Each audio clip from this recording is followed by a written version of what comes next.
the only place we had to add an additional equipment cabinet. All the other wiring closets, the equipment will fit in the existing cabinet. So that cabinet was installed last week, I believe, and so it's ready to receive equipment for this room.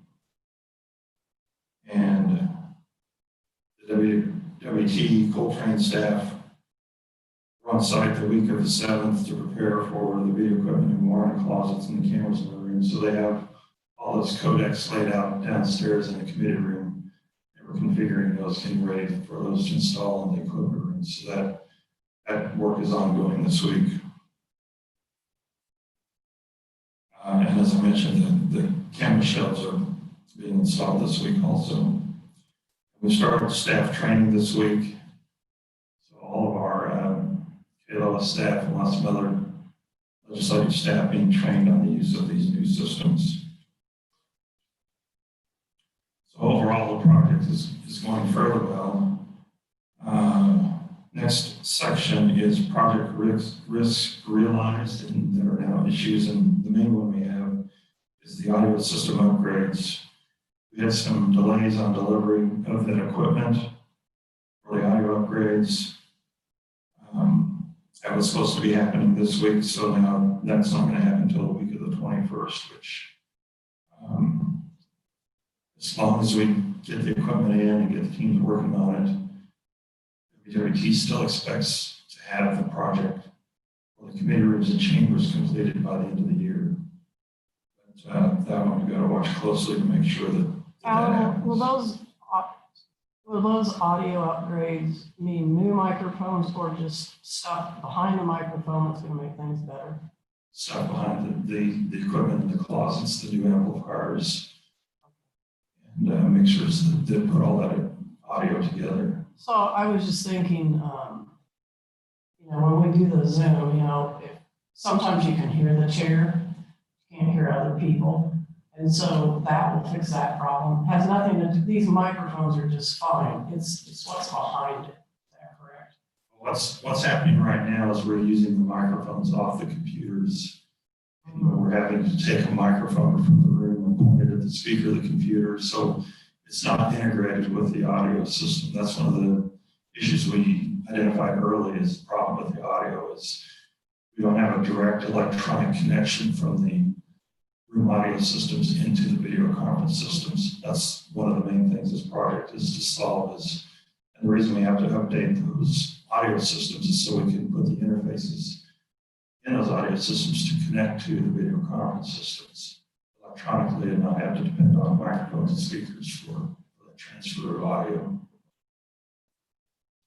And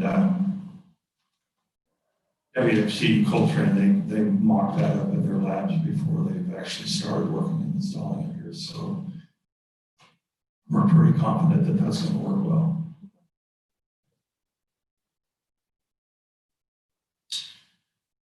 So the next section is the State House infrastructure update. The network switch project update is going fairly well. We're 97% complete, and we expect to be complete with that today. So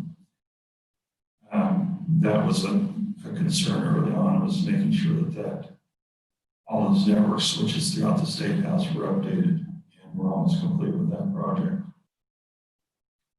Again, that's a project that OITS has been working on for us throughout the State House. The legislative firewall upgrade that's scheduled, was scheduled the week of the 7th, and we're looking at doing that this week now, but that's mainly been due to the availability of the Cisco technician to help us with that. That's update is still pending.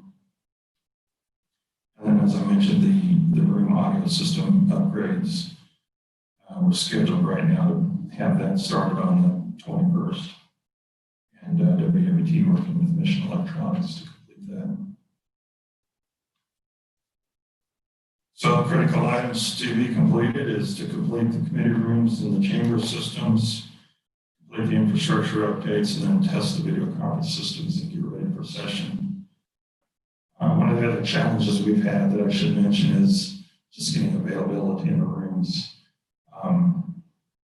Yeah, our high priority rooms happen to be the rooms that are being used the most right now, so it's kind of been tough to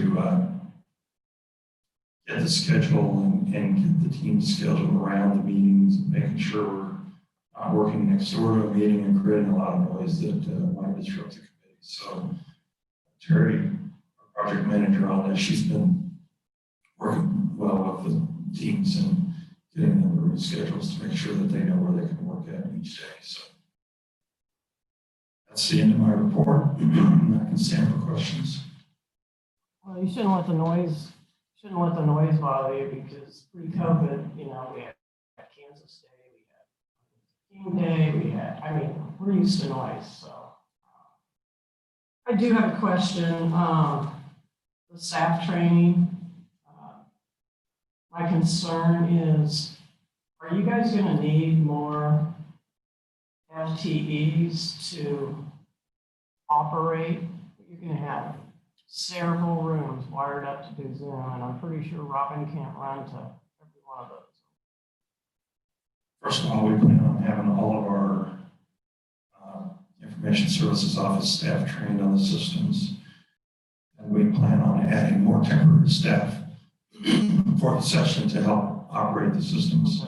And then also in the, as part of the project and part of the budget request, we asked for 2 additional FTEs, and I believe that's in the budget request.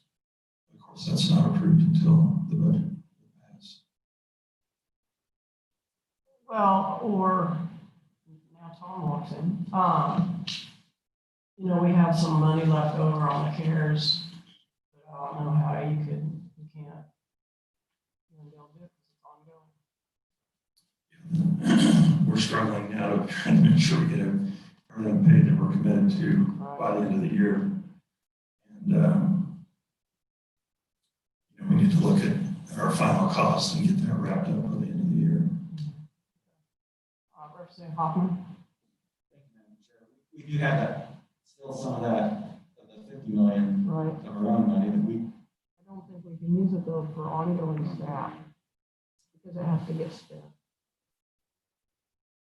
The 50 million, it wouldn't have, it doesn't have to get spent until the end of our fiscal year. Oh, that one is, that's not tied to it. Okay. But it's still on Thanks. expense.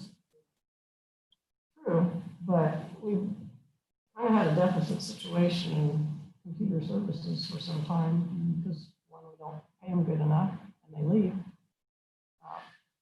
So, One thing I want to mention is that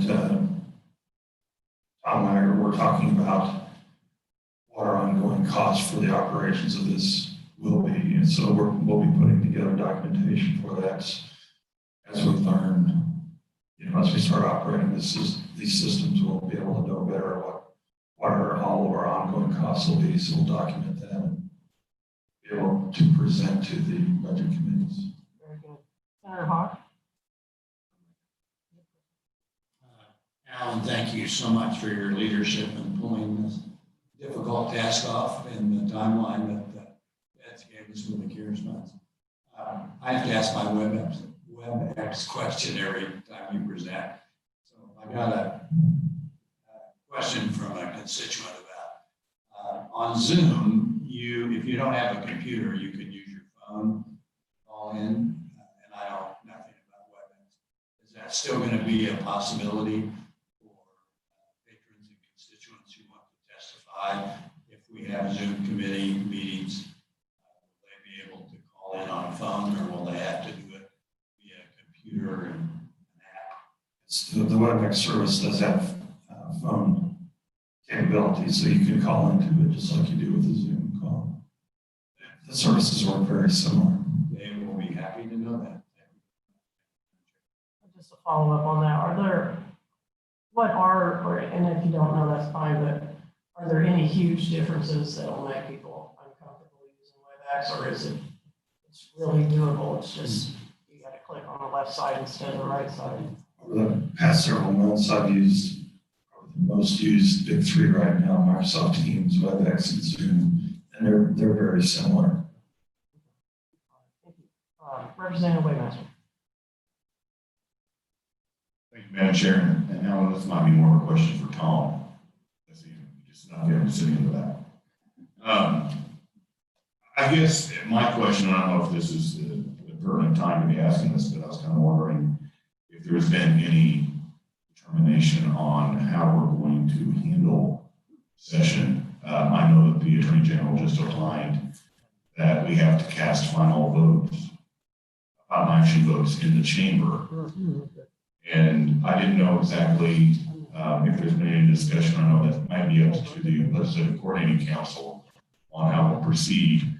But I was just wondering exactly how we're, if any discussion on how we're going to progress with committee action and how we're going to do that at the beginning of session. I would like to defer to Mr. Dana. That's fine. Representative William Ashford, I'm Tom David, Director of Legislative Services.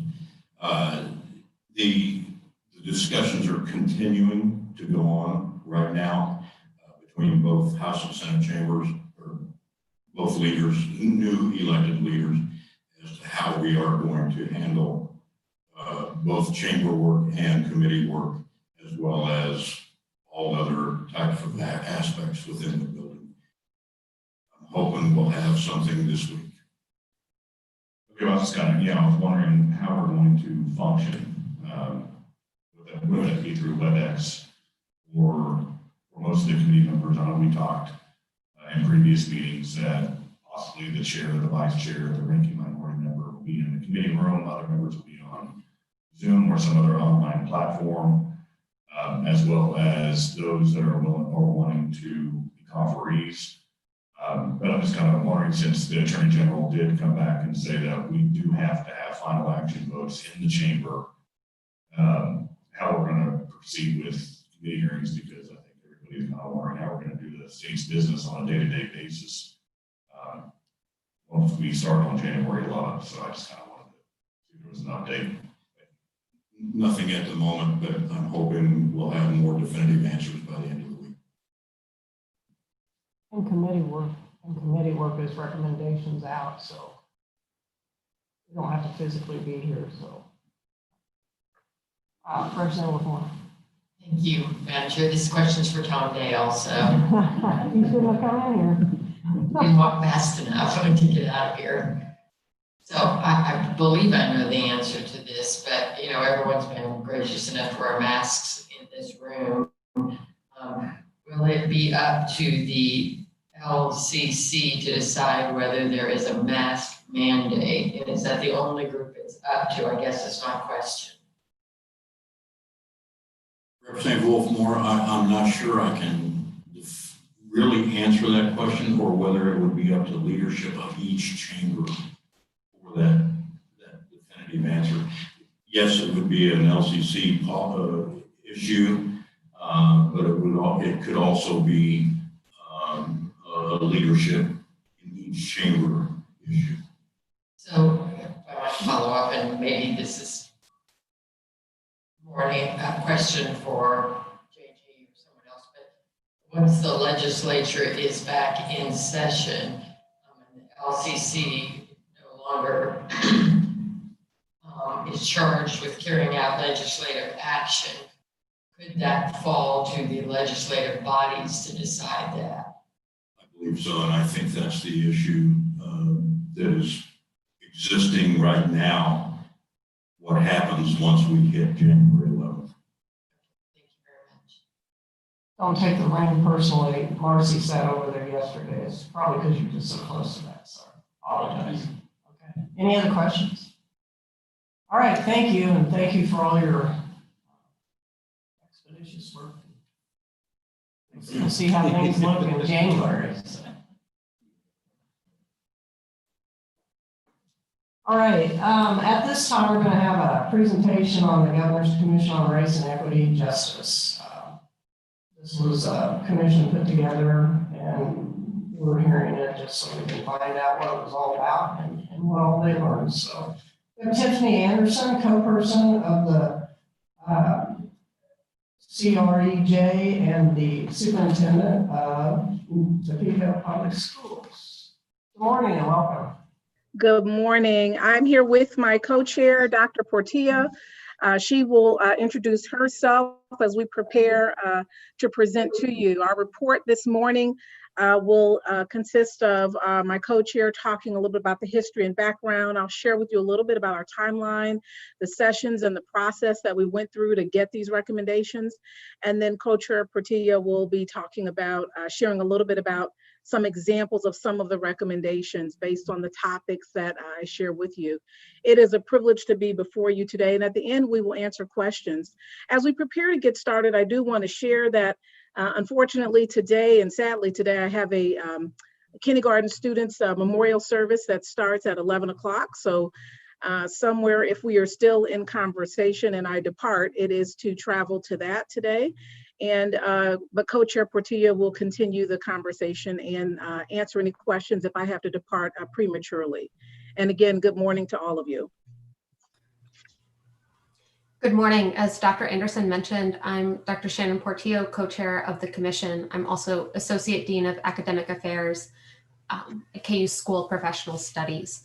So I will start this morning by providing a bit of background and history about the commission.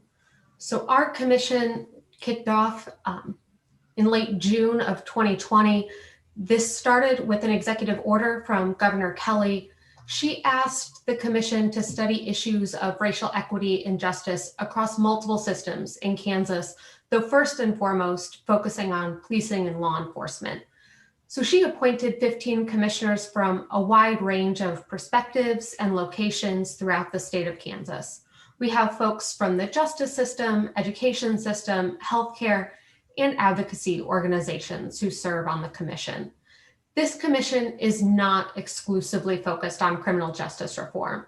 We're focused on a broad array of issues around racial equity in Kansas, and we'll be considering multiple issues in the 2021 year, though this first report that we delivered to Governor Kelly on the 1st of December was really a focus on the criminal justice system and law enforcement. We wanted to focus on this because of the lack of racial equity in policing. So the commission was created in the midst of a national conversation around race and policing, immediately following the death of George Floyd and following the deaths of Ahmaud Arbery, Breonna Taylor, and many others. In addition to individual cases, we know that studies have found that race has an impact on policing. Nationally, Black drivers are more likely to be stopped by police than white drivers and are 2.5 times more likely to be killed by law enforcement. We also know that Kansas isn't immune to this. There are local studies that have shown that drivers of color are more likely to be stopped by police officers. So it was with this background that the commission came together, and Dr. Anderson will share a bit with you about our process and timeline.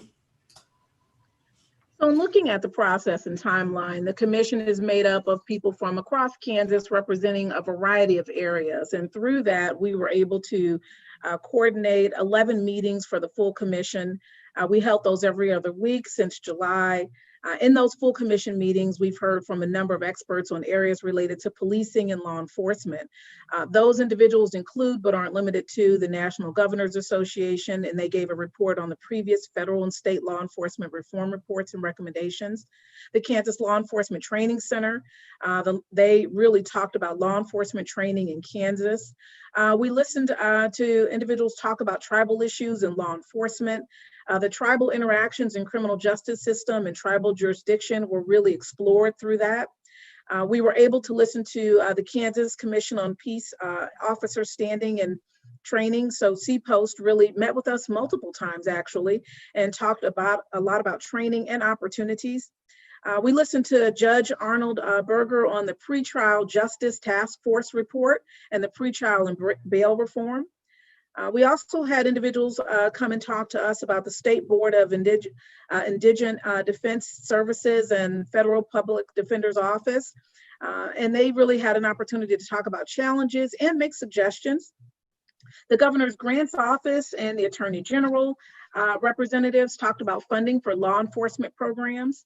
And that really encompassed all of our meetings. So everyone on the commission had a bit of education on these topics that we could explore. And from that, we had 26 learning sessions with community members across the state and stakeholders.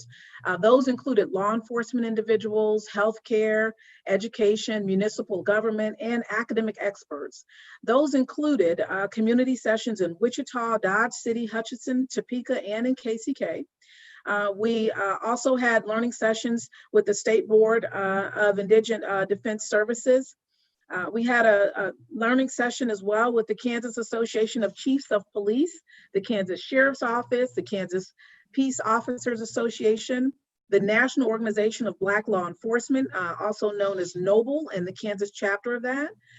We had a learning session with the National Association of Women Law Enforcement Executives and the Kansas chapter. We had a learning session with the Kansas Mental Health Co-Responder Program leaders, the American Civil Liberties Union of Kansas, so the ACLU, as well as the League of Kansas Municipalities. All of those sessions together really allowed us to come up with recommendations that really represented those voices. And so we let people know we wanted to hear from them. So in addition to that, individuals, if they didn't go to a learning session, they could email, call, send us letters, and we received all of those. We received emails and a variety of correspondence from stakeholders. So there were multiple ways in which people could communicate with us, as well as through social media. And so moving from there, the commission heard from those experts and stakeholders, and we began to build recommendations for the report. So the full commission presentations really led to our stakeholder piece and then the report as a draft. And then we shared that report with those stakeholders as well, which leads to this final report. Once those recommendations were drafted, the commission got that feedback from those same stakeholders about content and language. And I'll tell you, we made a number of revisions based on some of that feedback. And that led to the final report, which was presented to the governor on December 1st. Now, from that, those recommendations, that's this next piece of our presentation. I'm going to turn it over to my co-chair, Dr. Portillo, to highlight some of the examples of recommendations, and then the recommendations as it relates to the big topics that we really addressed. Thank you, Dr. Anderson. As Dr. Anderson mentioned, we have a number of recommendations in the report. Our final report includes over 60 recommendations. We've divided these recommendations into 3 areas based on accountability. So one area focuses on state agencies and what the executive branch can do. Another area focuses on the legislature. And then a final area focuses on local governments and what local governments are responsible for. Our recommendations focus on a number of topic areas, most prominently law enforcement training. We also focus on officer certification and standards, recruitment, retention, and promotion of law enforcement officers, accountability of law enforcement officers and agencies, data collection around the criminal justice system, the public defender system, our justice system as a whole, school resource officers, tribal jurisdictions and interactions between local law enforcement and tribal nations, immigration and law enforcement, behavioral health, and law enforcement funding. So we'll start by sharing a few examples of some of our legislative recommendations. Again, we have over 60 recommendations in the report, so these are just a few specific examples. In our legislative recommendations, there are a few that would require significant funding, though there are also a number of recommendations that would be completely budget neutral to implement. The first of these is to prohibit fired officers from being hired in different law enforcement agencies. So we ask that the legislature require that an officer fired from one law enforcement agency for egregious offenses, as provided by KSA 745616, cannot be hired in a different law enforcement agency. A law enforcement agency may choose to hire an officer fired from another law enforcement agency for offenses not included in the statute, as deemed appropriate and at the discretion of the hiring entity. We also ask for a mandate review of records during the hiring process. So we recommend that law enforcement agencies be required to check an officer's record with CPOS before making a hiring decision. Additionally, if and when a national database is created, law enforcement agencies should also be required to check that national database. We are interested in increasing the diversity on the Commission on Peace Officer Standards and Training. This is CPOST. Current requirements in statute define CPOST membership narrowly. They should be updated to allow for more diversity of race, gender, and geographic diversity across our state in appointments to the commission. This may include adding qualified professionals in related fields outside of law enforcement and expanding law enforcement members to include deputy chiefs and undersheriffs. Currently, CPOST is made up of sheriffs and chiefs of police throughout the state, a mix of smaller agencies and larger agencies. We recommend increasing the number of folks who are included in CPOST so that we can have more gender and racial diversity here, and potentially more civilian oversight with folks who may not be law enforcement officers themselves. We also recommend that we amend the statute that requires citizenship for law enforcement officers. Here, we ask that the state of Kansas really align with U.S. military standards for service.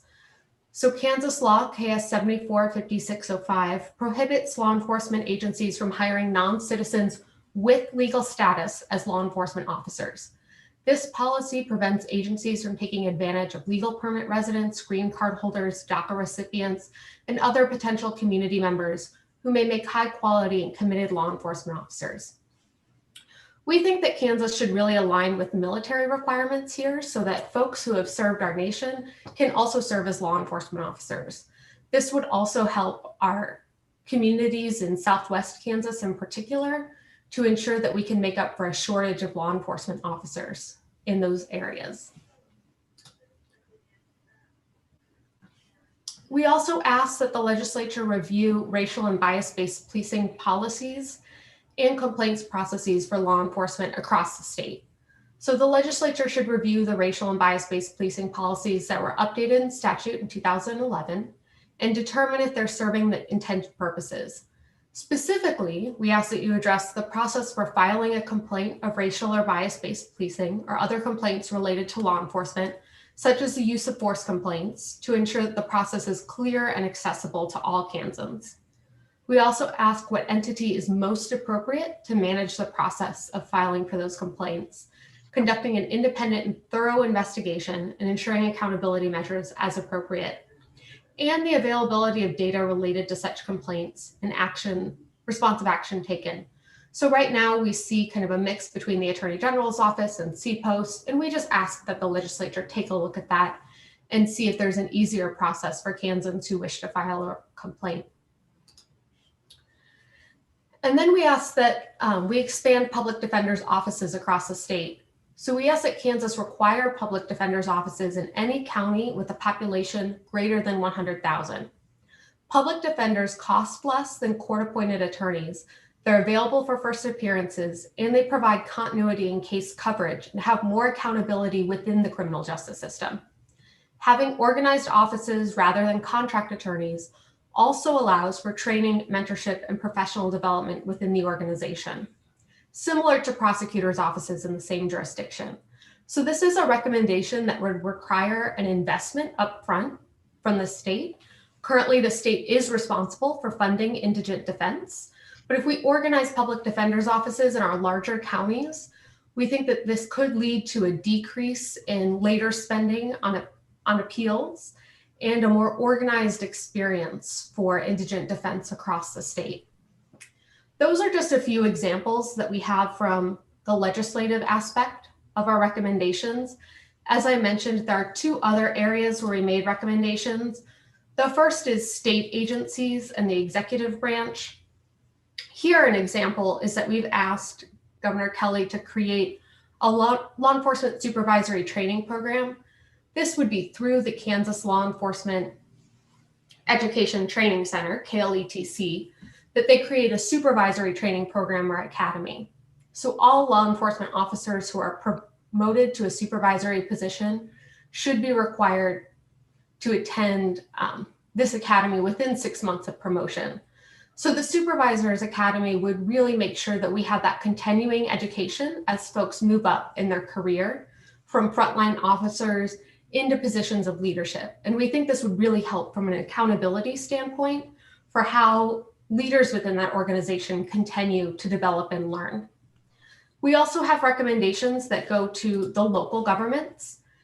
One example of a local government recommendation is encouraging the promotion and retention of underrepresented groups so that command structures represent the communities being served.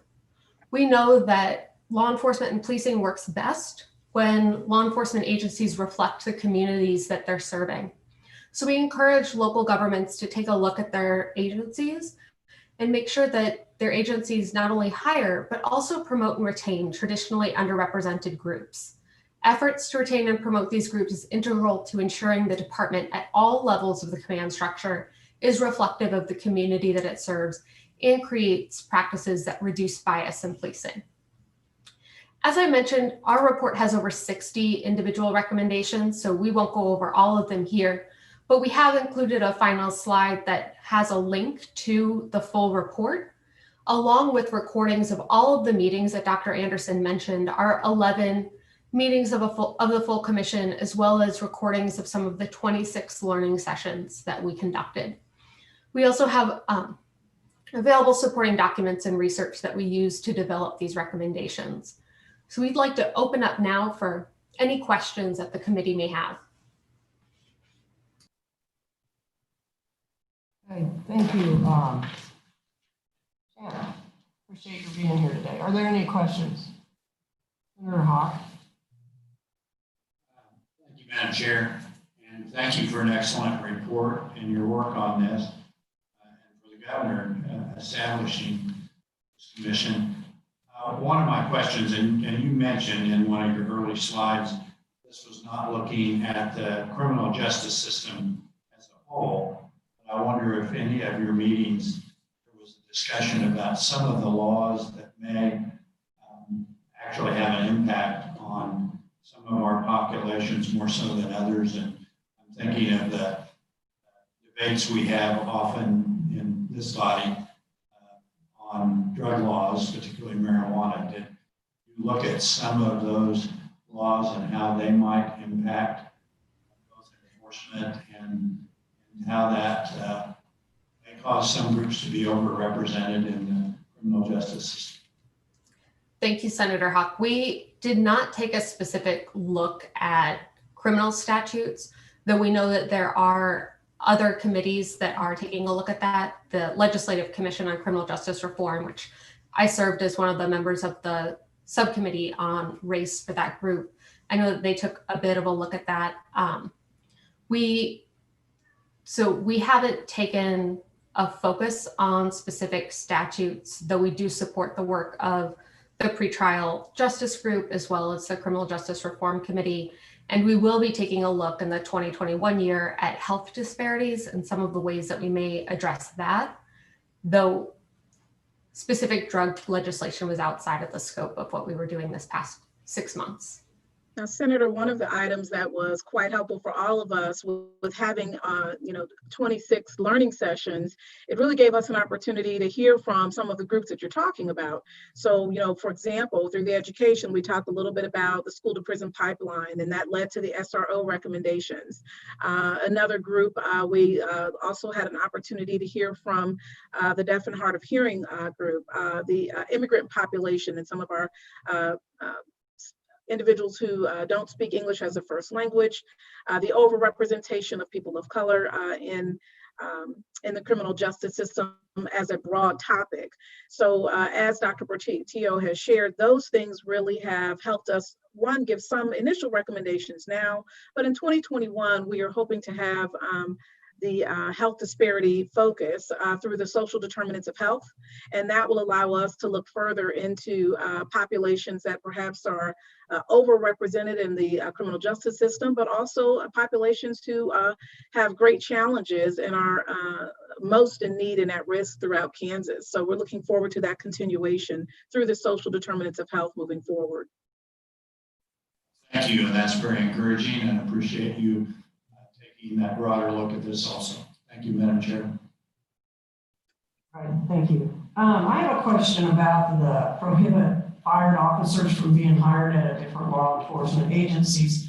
We had a situation happen a few years ago in my district where, yeah, somebody was fired at county level and then hired at a local level, and no one could figure out why, how that even happened, because that individual had a problem, one that would deal or involve being around people.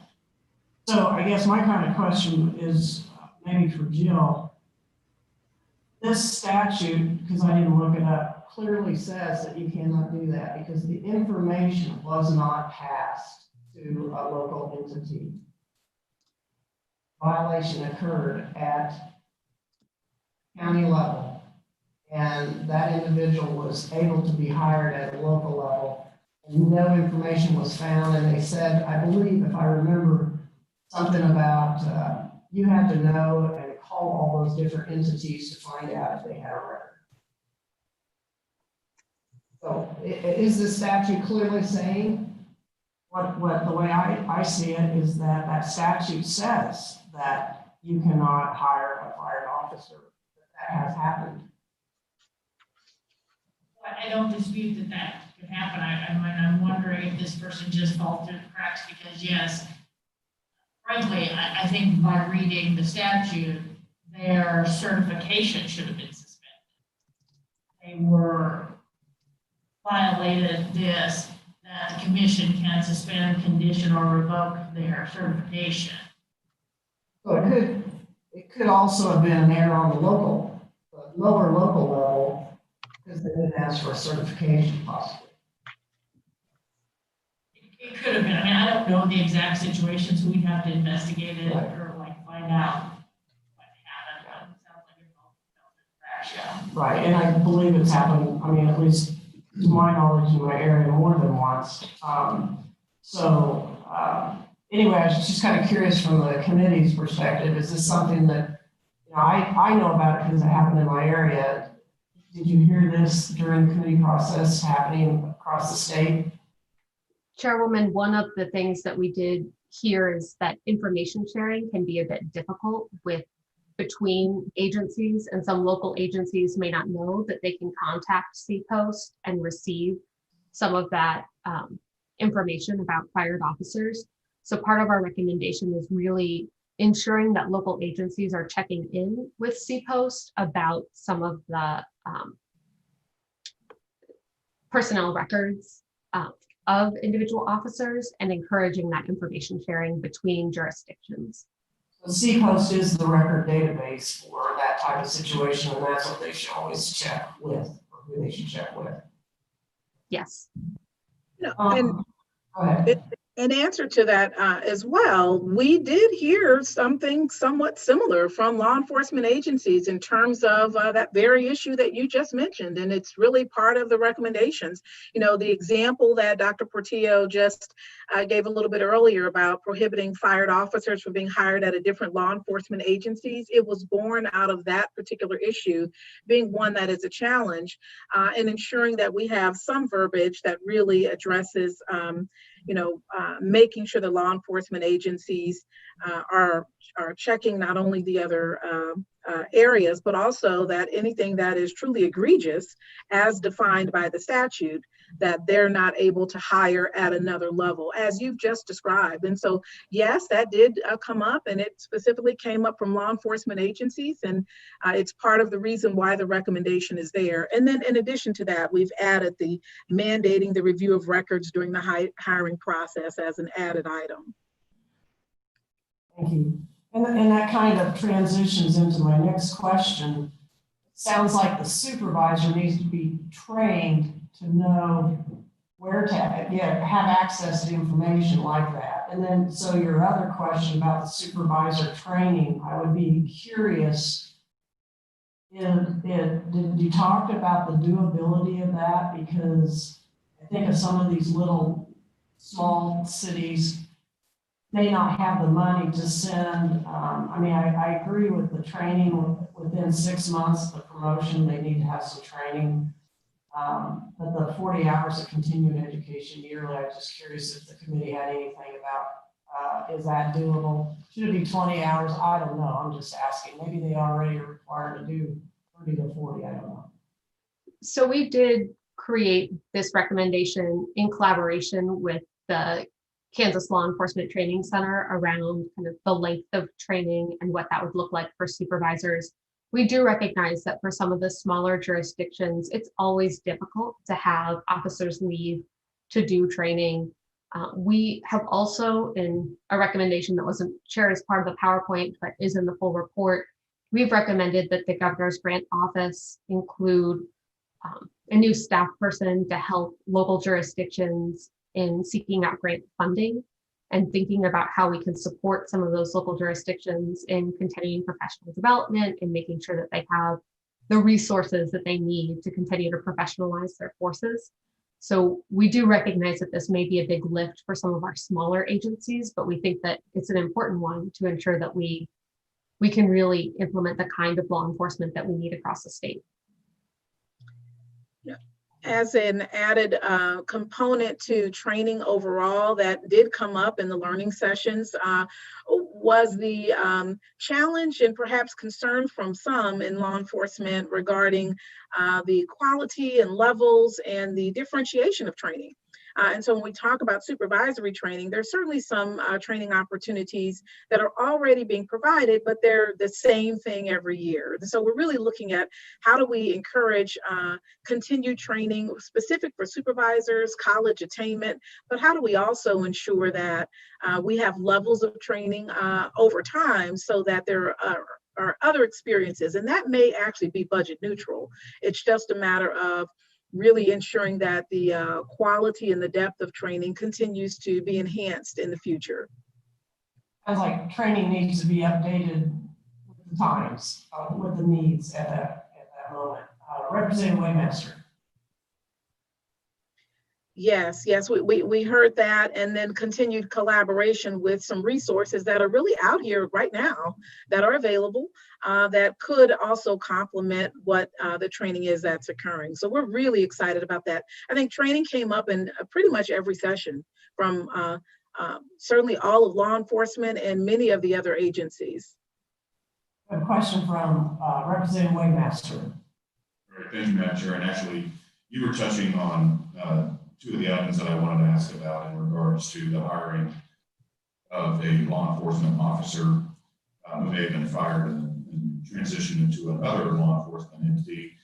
But then you also touched on the training aspect, and I did have some additional questions or maybe comments in regards to that. So first, we're looking at that if somebody is promoted to a supervisory position, they're required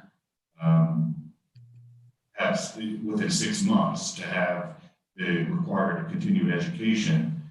What happens if they wouldn't complete that within 6 months? Who is the entity that would enforce a retraction of that individual's promotion?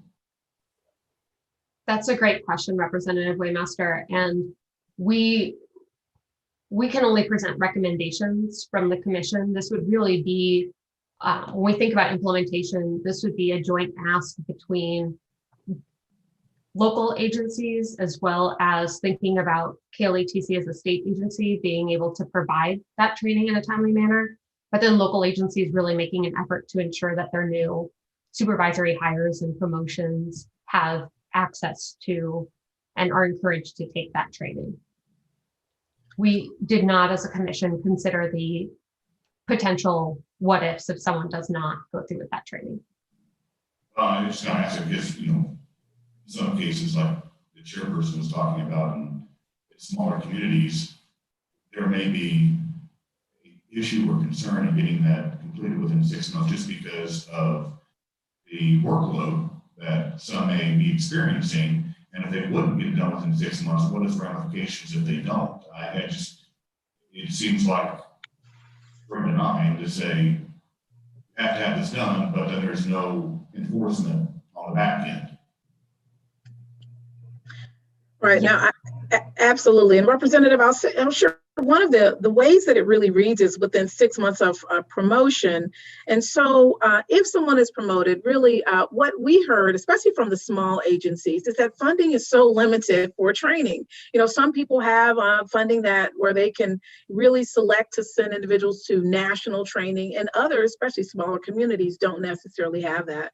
So, you know, we're really encouraging some sort of academy format to be in place that would allow for people that move into a supervisory role to have access to that. And whether that training entails something that is local or beyond that, we're just encouraging that once they become a supervisor, that there are some things with intentionality that we look at. You know, one of the items that came up as well was mental health and areas around that in terms of what levels of training occur, in addition to just supervisory related kinds of things and history of policing, you know, things like that that are potentially available, but making sure that we have some intentionality when someone becomes a supervisor, that there's some level of training. Now, the cost and what it looks like, we really leave that to other folks to kind of think about that. But I'm encouraging, and I believe the commission overall are in support of some level of continued autonomy where it makes most sense for small communities to manage that in ways that fits their needs, because every community looks so very different and what they need is very different. And we learn that throughout this process. With the accessibility then for the continuing education, is there going to be an approved course list that they could attend, or is there an online application that they could attend in order to receive that certification, especially for the smaller communities, like you said, with limited funding? An online application may be beneficial for them to access the continuing education as opposed to in person or travel to a different city or whatever the case may be to attend a course. Was that discussed as far as, are there any improved law enforcement online applications that could be utilized? So this is something that we discussed with the Kansas Law Enforcement Training Center, because they are in charge of training for all of our law enforcement agencies across the state. And they were very interested in developing the supervisory academy and kind of thinking about accessible ways to offer this to agencies across the state. And so I don't want to speak for them. I think that they would be open to thinking through hybrid or online options or ways to make this really accessible to smaller communities in particular. But they would be in charge of developing that and making sure that it is something that folks have access to. And then we look at the academy will require 40 hours of continuing education yearly. And I believe that Dr. Anderson kind of touched on that we don't want to have redundant courses every single year. But if you look at professional licensure, it's basically 12 hours every 2 years. And so I'm wondering where did the 40 hours derive from? And having that 40 years annually. That 40 hours is part of what our law enforcement officers are already participating in annually. And Yeah. so that is certified by CPOS. It's from a variety of potential trainings and things like that. But from the supervisory aspect, we're asking that if folks are promoted to a supervisory position, then that year their training would really focus in on those supervisory skills. But our law enforcement officers across the state already have a pretty substantial continuing education requirement that is certified by CPOS each year. I was going to ask about all law enforcement officers, whether or not they have the accessibility for training. But you just answered that question, so thank you, Madam Chair. All right. Senator Hawk. Thank you, Madam Chair. A comment and a question. Your citizenship recommendation and aligning that with U.S. military standards for service. I've talked to my local law enforcement, and they're very interested in this. We're next to a military base. We have a lot of applicants that are well qualified who have retired from the military, but because of this statute on citizenship don't qualify. And I think the feedback I got was the applicant pools are not as large as they have been in the past. Is that generally what you came up with when you visited with your your stakeholder groups? Yes, sir. Particularly in some of our smaller rural communities, there is a lot of difficulty in recruitment and having large enough pools to really hire enough law enforcement officers in these smaller agencies. And so opening this up to veterans would not only help support future careers for veterans in our state, but would also create a larger pool of very highly qualified applicants. I appreciate seeing that in there. Thank you, Madam Chair. All right, well, thank you very much for, did you have a hand? Okay, thank you for your presentation, we appreciate it. We'll see if any of this gets any action when session begins, so thank you. Thank you. And we're happy to answer any further questions that your committee may have in the future. We really appreciate you taking the time with us this morning. Yes, thank you so much. It's been a privilege to be here, and happy holidays. Stay safe, and we look forward to seeing you all again in 2021. All right, to you as well. At this time, we'll turn our attention to the presentation on evaluating the Department of Agriculture's price verification inspection process with Josh Luthi, Senior Auditor at the Legislative Post Audit. Welcome.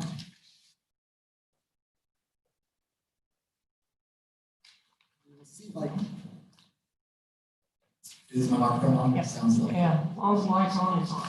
And I've got my mask off without throwing glasses across the room, so that's a good start. Anyway, like the chair said, first of all, thank you, Madam Chair, members of the committee. I am Josh Luthi, Senior Auditor at Post Audit, here to talk to you today about an audit we recently completed of KDA's price verification inspections. I believe you all should have a copy of the report in front of you. The cover looks something like this. The date on there is November 2020. So what I'd like to start here by doing is giving you a quick summary of the two audit questions and their answers. And then I'll go into a little more detail about the report contents, starting with some background information. As I go through the report, I'll try to give you all page numbers in case you'd like to read in further detail about any of the things I talk about. So then starting with the high-level material, question 1 asked what the results were of KDA's recent price verification inspections.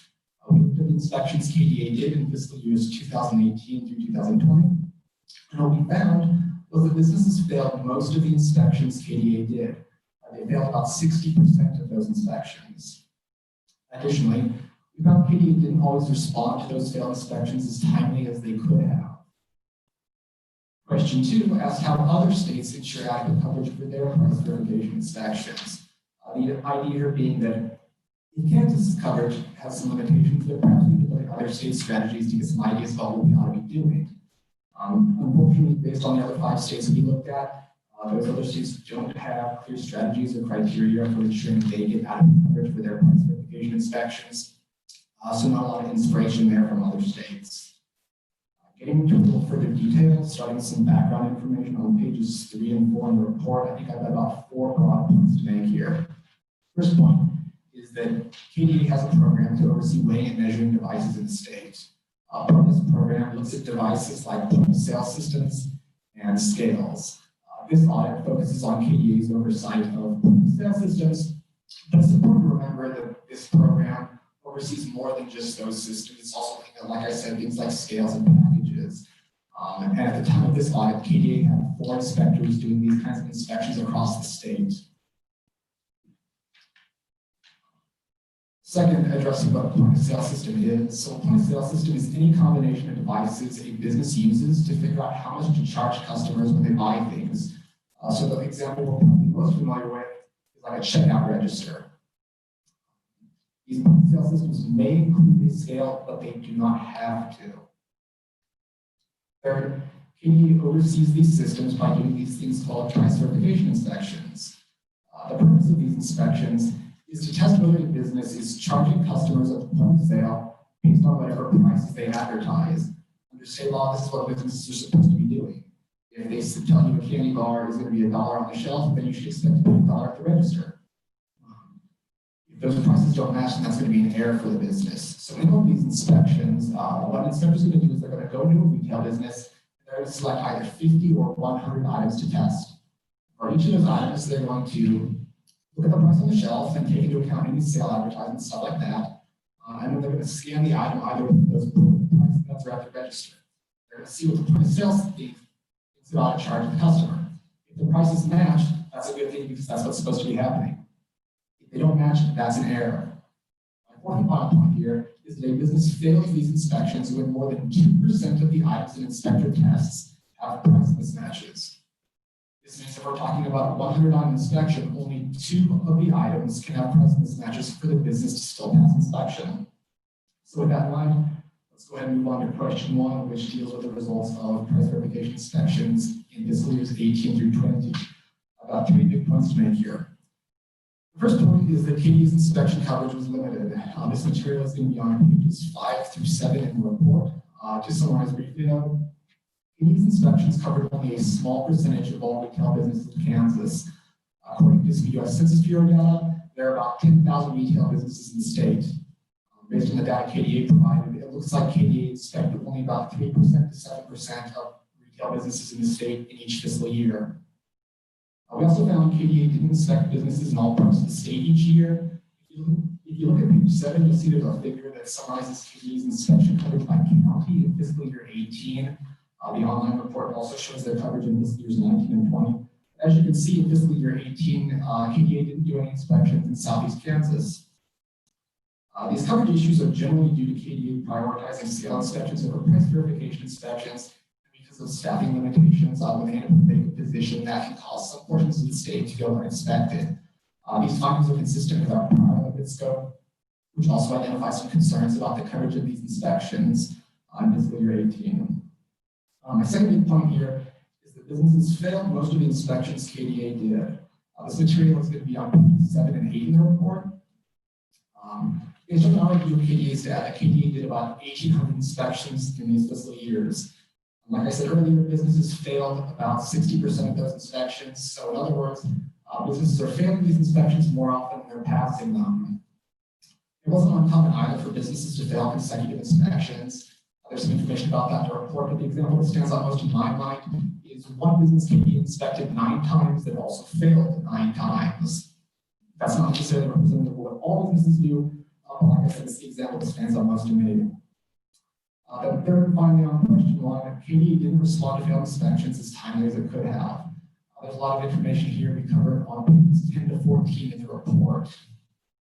In any case, when a business fails an inspection, it's KDE's policy to conduct a follow-up inspection after about 1 to 4 months, depending on the extent to which the business failed its inspection. A business that fails worse, 8 to 10% error rate, should be inspected after about a month, whereas a lesser error rate might go 3 to 4 months of a follow-up inspection. So to check the timeliness of KDE's follow-up inspections, we looked at 500 failed inspections KDE did from September 2018 through August 2019. We found KDE followed up either late or not at all on 75% of those inspections. What this means is that businesses with price accuracy issues are going without oversight for extended periods of time. KDE officials told us they lack sufficient staff resources to follow up on all failed inspections timely. If the business then goes on to repeatedly fail these follow-up inspections, KDE can escalate to legal action, which can include things like fining a business for repeated price accuracy violations. To kind of see how KDE handled these, we looked at 4 businesses to which KDE issued civil penalties or fines in fiscal years 18 through 20. We traced those businesses' inspection histories back as far as calendar year 2013 to see what happened. And for those 4 businesses, what we saw was that KDE issued fines to them after they failed 8 to 10 inspections. Based on our review, KDE couldn't find those businesses after about 4 failed inspections. At the top of page 13, you'll see a figure illustrating one business we looked at their inspection history. As that figure shows, KDE inspected them, I think, 10 or 11 times over a 5-year span, but only fined them at the very end of that whole process, which means they're spending a lot of time repeatedly inspecting these businesses, which probably exacerbates their struggle to follow up on all inspections timely. We also looked at a 5th business KDE took no legal action against. That business failed 6 consecutive inspections between June 2018 and October 2019.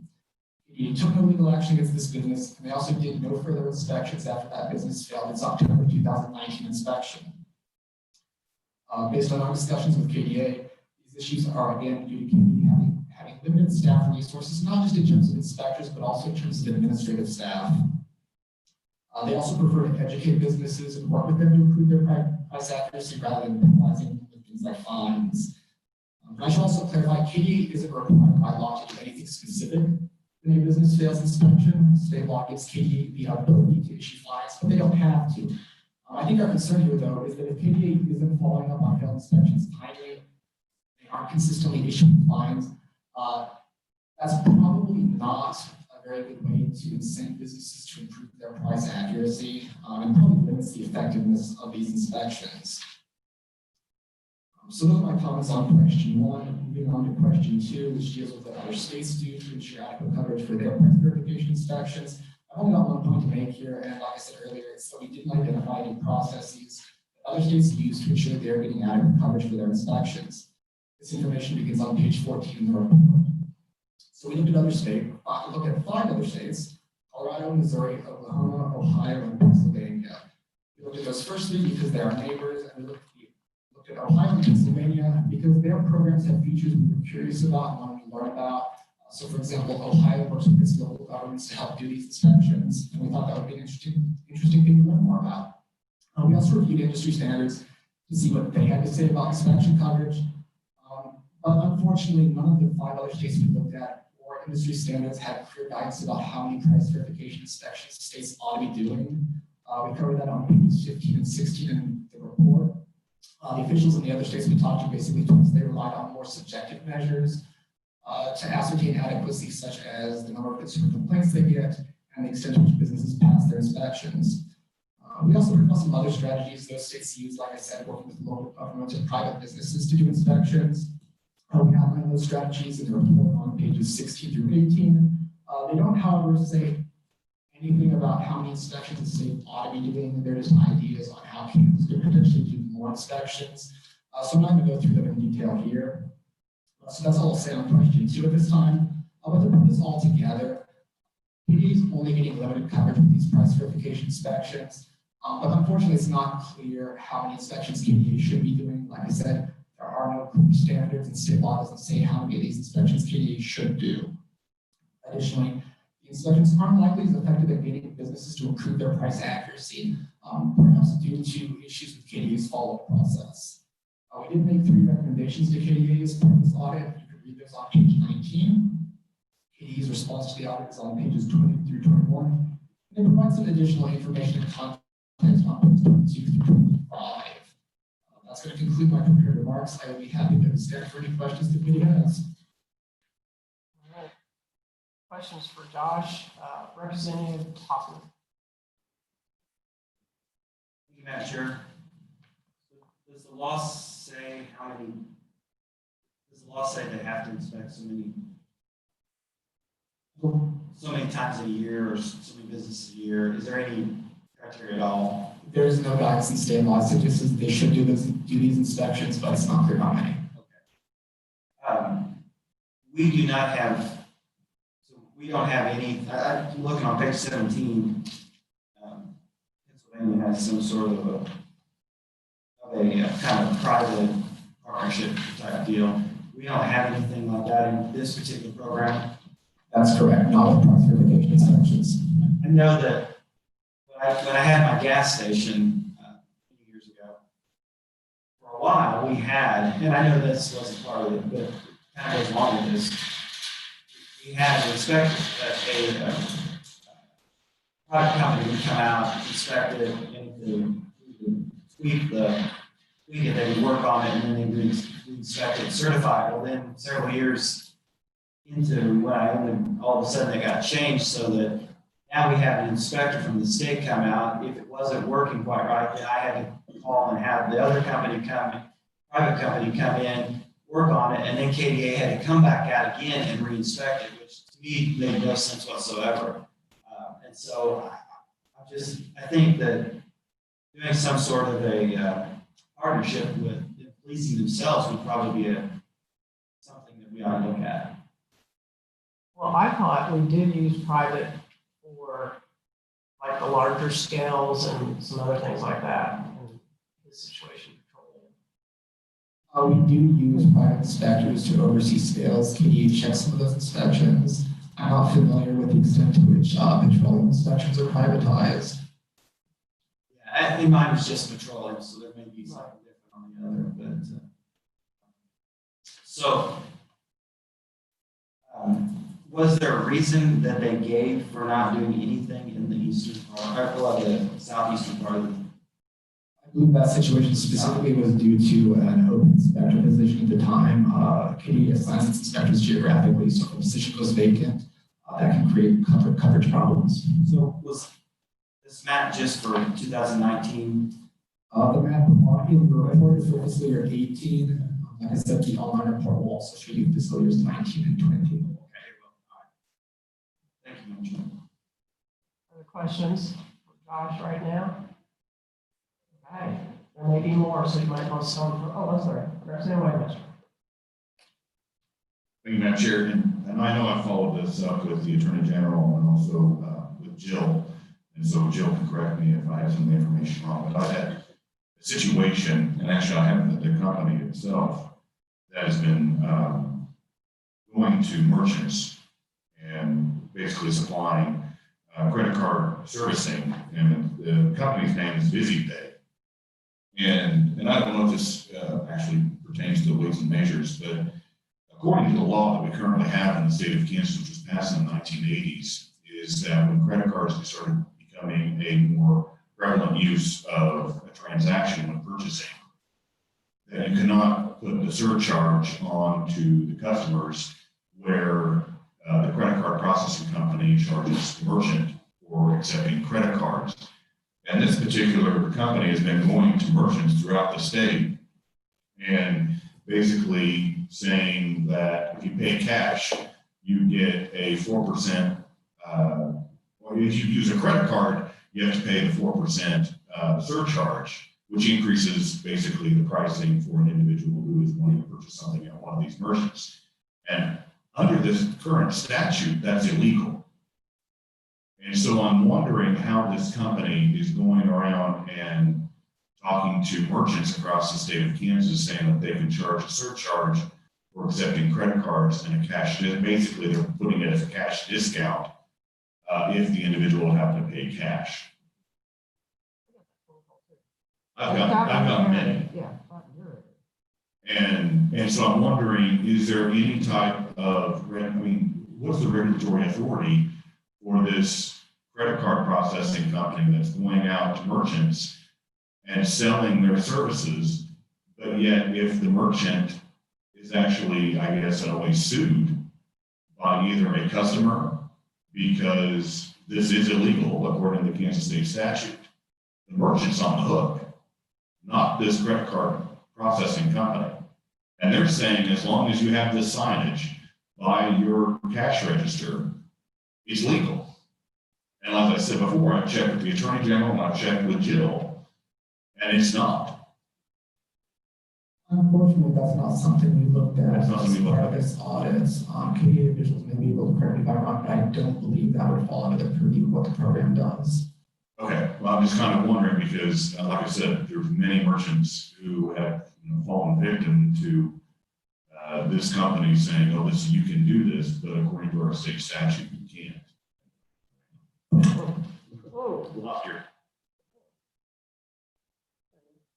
I gotta go clean my hand. No, I've had that same situation, and I think the Attorney General has done some work on that. I'm sure you've probably are aware of that as well. Okay. Other questions for Josh? Okay. Senator Hawk.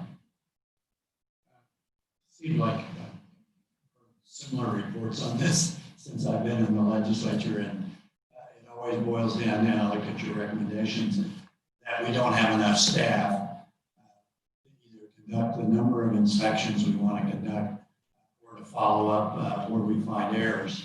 And that would, depending on how you look at it, cost a couple $100,000 more, 1.2 million if we inspected every retail business. So I'm wondering, in your review of this, if just doing inspections where there are consumer complaints, what's the pro and con to that? Would that be a way to more effectively do the follow-up and within the budget we have at KDA? The benefit, if it's a benefit, is that this would probably seriously reduce the number of inspections KDA does. I don't remember the exact number, but based on the data we looked at, KDA does not get a ton of consumer complaints. I would say less than 10 in the years we looked at. So it's maybe not a very strong indicator of what businesses are having trouble. It's also not clear to me if you notice you have been over or undercharged by a business. You first of all, you have to notice that's happened. Then you have to be sufficiently angry about it to not just take it up with the store, but figure out if it's KDA who you need to call and report that. It's just not clear to me that that would necessarily happen consistently enough to make that effective. So generally, it sounds like everybody agrees that this process is not completely effective, but there really aren't any glaring save the day recommendations that we could easily implement from a legislative standpoint. I think that's reasonably accurate, yes. So appreciate the report. Madam Chair. I think that there is, an awareness problem. I mean, that people don't realize, you have to have the truth in advertising and who you go to, that kind of thing. So I can see why you wouldn't have a lot of complaints. So happened to me 3 times, so I got, upset enough about it and kept moving forward. So, okay, well, Josh, stay on the front row there, and Doug, Josh, okay, go ahead. Thank you, Madam Chair. Thank you for letting me go again. On page 9, I just noticed this, that you've got a deal on the very top. It says that the inspections cannot be drawn to conclusion about individual Kansas consumers' experiences because the inspectors don't necessarily target what consumers are buying. They're just random tests. So I guess, what do you conclude from that? I mean, is that a conclusion that maybe we're sampling the under and over, or I mean, that kind of puts a little bit of doubt in whether or not it's actually showing a true experience. Yeah, so I think the issue here is that if we're doing an inspection, we see a 5% error rate. If I go in to do my grocery shopping, say in a Walmart, I might not see that 5% of the items I buy are mispriced. Some of them may be, but because I am only grocery shopping there, I'm only drawing from a specific subset of items, whereas KD's inspectors are trying to get a broad selection of all the items in the store. So if a business has a high pricing accuracy rate, I would speculate that would put me at higher risk as a consumer, but it doesn't necessarily mean I'm going to encounter any errors in my personal shopping, if that makes sense. Yeah, it does a little bit. So, I mean, that kind of, to me, kind of maybe says that even though, what did you say, 60% are overcharging, the average consumer probably is not seeing a 60% overcharge or undercharge. That's possible, yes. But that'd be kind of hard to really figure out. Unless you had a way to know what people most frequently buy and test only those items, but that's not what KD is doing presently. Okay, and then you may have covered this, but those that are the 4,000 those that undercharge, do they go back to re-inspect it? Are they a priority, or are they just prioritizing those that overcharge? They are prioritizing businesses that both undercharge and overcharge. At one point in the recent past, KDA, I believe, prioritized businesses that overcharge over businesses that only undercharge. But right now, their criteria does not distinguish for follow-up inspections between undercharges and overcharges. So and I guess we Yeah, have I'm trying to get there. Okay. I've been trying to get there for a I'm while. sorry. It's okay. I just realized that maybe we had somebody from KD. Yeah, so we I'll did. wait. And thank you, Okay. Madam Chair. All right, thank you, Josh. Doug, you want to come on up, please? And go ahead and say your name and your title for the record. Doug Music, Program Manager for Weights and Measures, Kansas Department of Agriculture. Thank you, Madam Chair. I think we have 3 people on the remote access Yes, Lauren and Jenny from scale supervisor and staff attorney. Yeah, and Jenny's supposed to be leading this for us, so it would be okay if she starts off. And Jenny. Yes, are you there? Yes, I'm here. Good morning, Madam Chair. I hope, can you hear me? Yes. Oh, good. Thank you. Okay. Well, my name is Jenny Dannenberg and I serve as the staff attorney for the Kansas Department of Agriculture. And of course, you've already announced our two other persons that are appearing before the committee today. I don't really have any specific comments up front other than I acted sort of as our point of contact with Joff Luthi at Legislative Post Audit.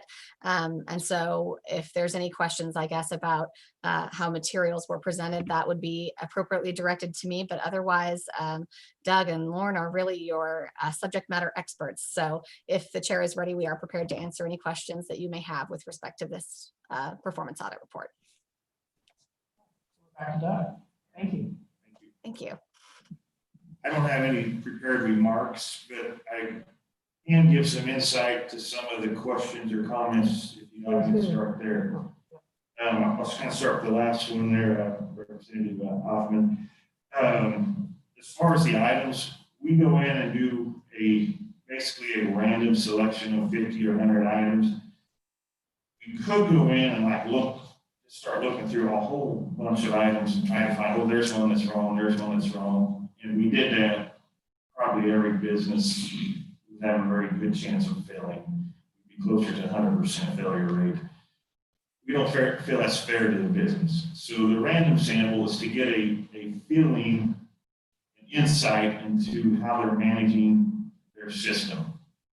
And when we go back for a follow-up, we do not specifically pull the items that failed the first time, because again, we feel that's unfair to that business, to their chance of passing. And if they've done a good job with their price management overall, they will, no matter what we pull for a sample, they should do a good job.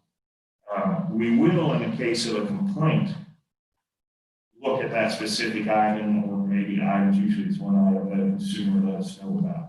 So we will include that in our sample. We, let's see here. I think Tom had a question there, Senator. We've had this discussion internally a lot about maybe just allowing complaints to be the way that directs us where to inspect. The average person, and it's a big average, does not know who to contact. And as Josh mentioned, are they even upset enough to take the time to try to contact anyone? And so frequently, even if they do try, they don't get a hold of us. So we feel that's a very ineffective means, and would probably in the long run result in poor performance rather than better performance.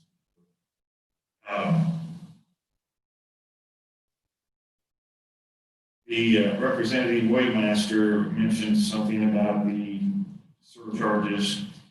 The basic law is under the Attorney General's office. It says they shall not charge a fee for a credit card purchase, an additional fee. And that's not the exact language. We've been involved in some of that with the Attorney General's office on some cases. But under Weights and Measures law, specific to fuel gas stations, you can do a discounted pricing that involves credit cards or debit cards or other means. So in the case of fuel, the cash price should be clearly, the price. So really what it is a discount for cash. It's the model they're using. So if they post a price that says credit price $2 a gallon, they can say cash discount 10 cents per gallon. It's very complicated on how that is written and how that's enforced. And it has to do a little bit with the technology of the gas station. So if they clearly post a debit price, a credit price, and a cash price, we don't make them jump through the hoops of saying discounted price. They'll be allowed the different price points. In the case of an old technology station that doesn't have the ability to provide different prices at the pump, we make them adhere to, they have to post the highest price, and then clearly they put a a sign on the pump that says you can get a discount for this alternative means of payment. There aren't very many of those older style pumps left in the state. Most of them have the ability to post multiple prices at the point of purchase, which is the pump itself in most cases. So there is a little discrepancy in the law there between what the Attorney General did. Law, it's a very short, simple law, and in our law.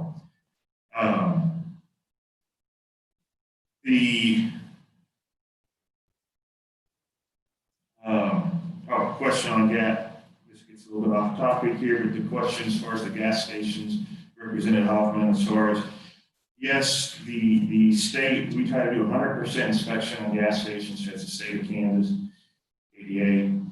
Been doing that for a number of years. We provide resources through the PIF fund, Petroleum Inspection Fee Fund for that. And we do that on an 18-month cycle is what's in statute, basically. We see upwards of 90% success as far as passing rate in that situation.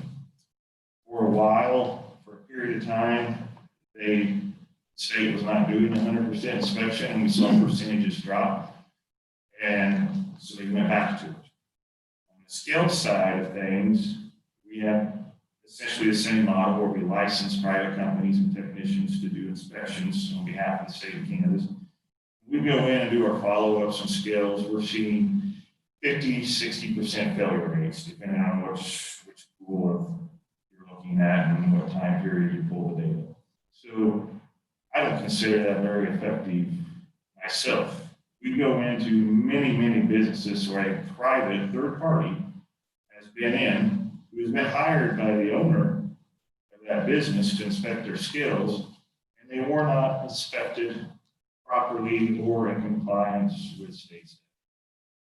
Otherwise, we would see a much higher pass rate. So the idea of using third parties, the private sector to do this has not historically worked very well.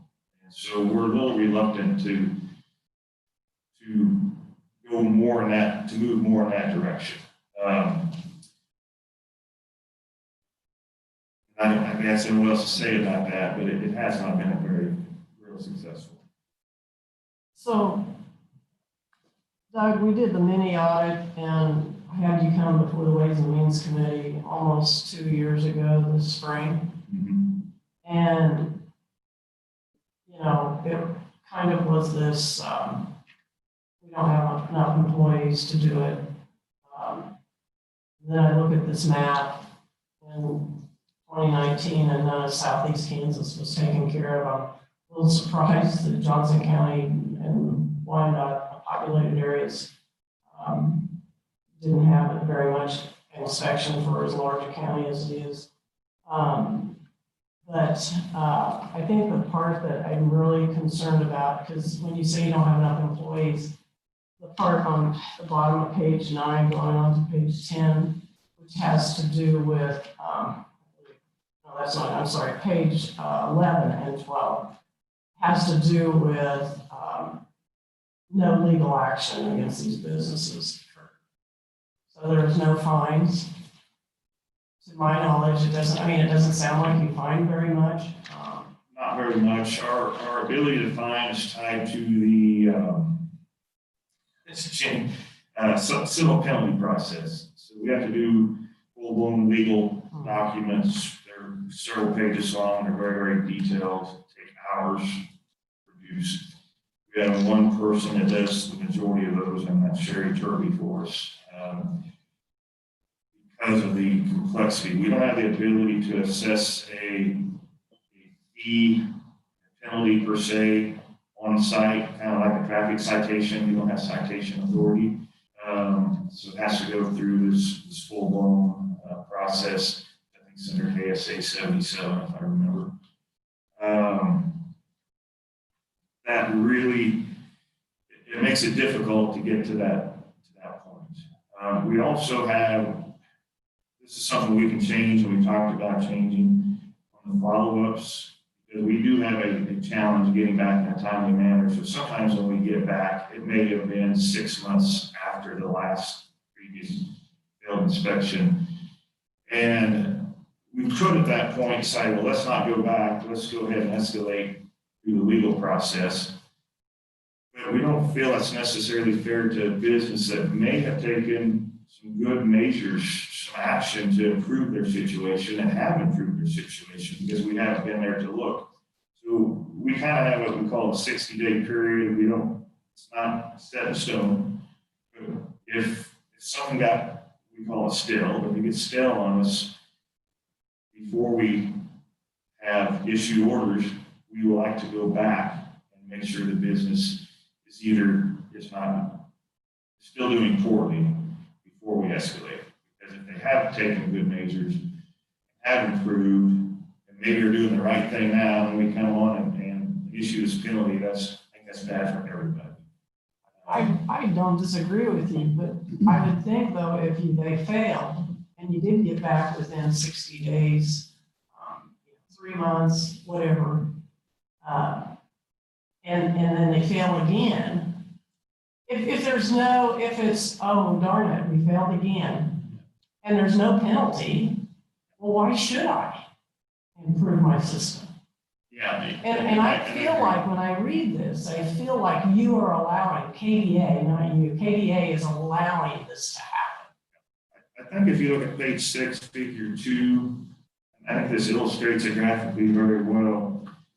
I think we are seeing success with improved compliance with the businesses we follow up on, because as you see, the number gets smaller and smaller as we do more inspections. Now, I will agree. We're having internal conversations. We're going to try to shorten that process. So instead of seeing 6, 7, 8, 9 inspections, maybe we're trying to implement stronger measures at 3rd, 4th, or 5th level of inspections.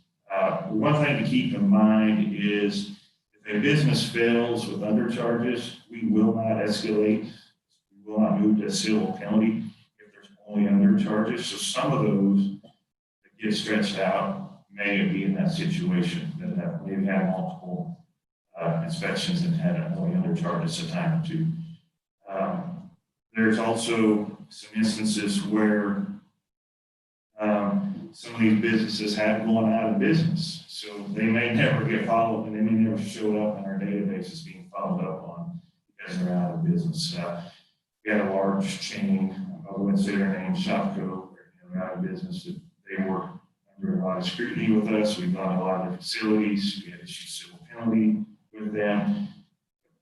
Once they were in our database and the escalation process, they're no longer there. So that doesn't show up, so they're being followed up on. So could we get to, I think you said that you're making some changes. Are we going to try to rectify this at all? Yes. We do feel there's some significant resource issues and that really hinder how much we can do. We do not want to drastically change the amount of resources that we're allocating to skill and package checks and a little bit to grain analyzers and put all that into price verification. So right now I have 4 staff members that are doing all of that, including those price verification. So very, very limited on the field staff for a large number of inspections. But what we have talked about internally outside of the resource, and we're going to look at some resource plans, and we may or may not present something later on that. That's above my pay grade. We have to get a lot of people to sign off on. Outside of that, we have talked on how do we shorten the time period for us to escalate items. And we are hoping, our plan is sometime in March, because that's just some internal changes in our internal policies to say we'll do it this way instead of doing it that way. So we're going to look at some things there to escalate sooner. We are going to do some things to try to put more focus on follow-ups. Right now, follow-ups are on our list of prioritizations are our number 2 level. And we'll try to, I won't say we'll make that number 1 in all cases. We also have a risk-based approach to this. So if a business fails at 97%, we won't go back for about 90 days. If a business fails at more, and you have to correct me if I'm wrong, but I'm trying to remember the numbers. I think it's 93% or worse, then we want to try and be back in about 30 days. So that's kind of our risk-based approach to businesses that are doing worse. We try to go back sooner, and it's not always that we're back at 30 days, but in general, those businesses are getting more increased frequency of inspection, the ones that have a worse score. All right, Representative Hoffman. Thank you, Matt. I guess I kind of take a little bit of exception to what you said about the private inspectors. I mean, that's, and I also on page 17, I take a little bit of exception to the last, where it says, KDH officials express concern about business-affiliated inspections because inspectors would be answered to, be paid by the business inspector. It's kind of inferring that businesses would cheat, the majority of businesses would cheat, and I don't think that's true. I agree there's probably some bad actors, there's probably some businesses that would, but I think that's, to me, that's saying that businesses, they just want to cheat, and if the private inspectors are not doing their job, then that's on you, not the businesses. That's not you personally, I'm sorry, but on KDA. That's on KDA because they're the ones that are certifying those companies. And if those companies aren't doing their job, then don't certify it. But if a business hires them, expecting them to do their job, then it's not on the business if that company doesn't do their job. It's on KDA because they're not following up on those businesses or those private inspectors. So I believe that is a way to be able to give more inspection to businesses. I think most businesses would probably appreciate, because I imagine that a lot of them, it's not on purpose, it's just error of whoever's putting the numbers into the system. I'm sure there's some of them that are doing it on purpose. But some of it's probably just error that they're, and 2 out of 100, that's a pretty tight. I'm not saying that should be, but that's pretty big.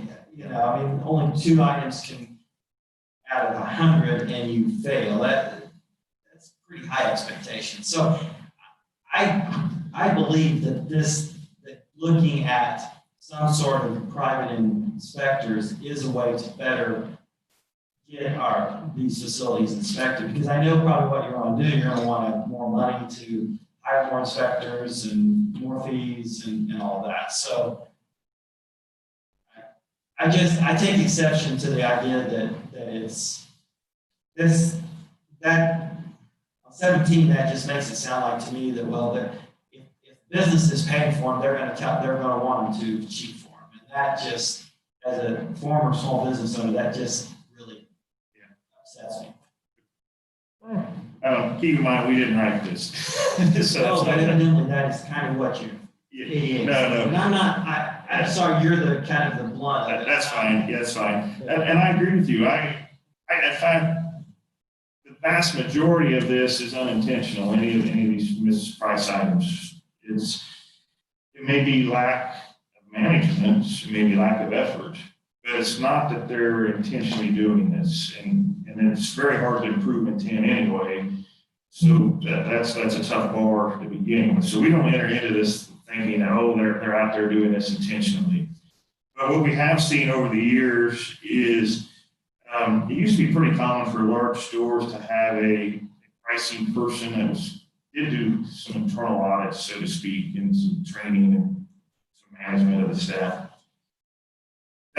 Those positions have been greatly reduced or minimized in businesses today as they have other issues that I guess they prioritize more. So they don't, it's extremely rare to have a staff person in a store doing internal checks and audits on this type of issue. The other issue we run in with the private service companies is, I'm going to use scales because that's where this happens more often. We have more experience. If a service company was there yesterday, and they signed off and everything, said it was okay, and we go today, we find issues, oftentimes we cannot prove that the service company didn't do what they were supposed to do. Some things we can, but for instance, tolerance, which is we consider to kind of be pretty much the most important thing, accuracy on skill.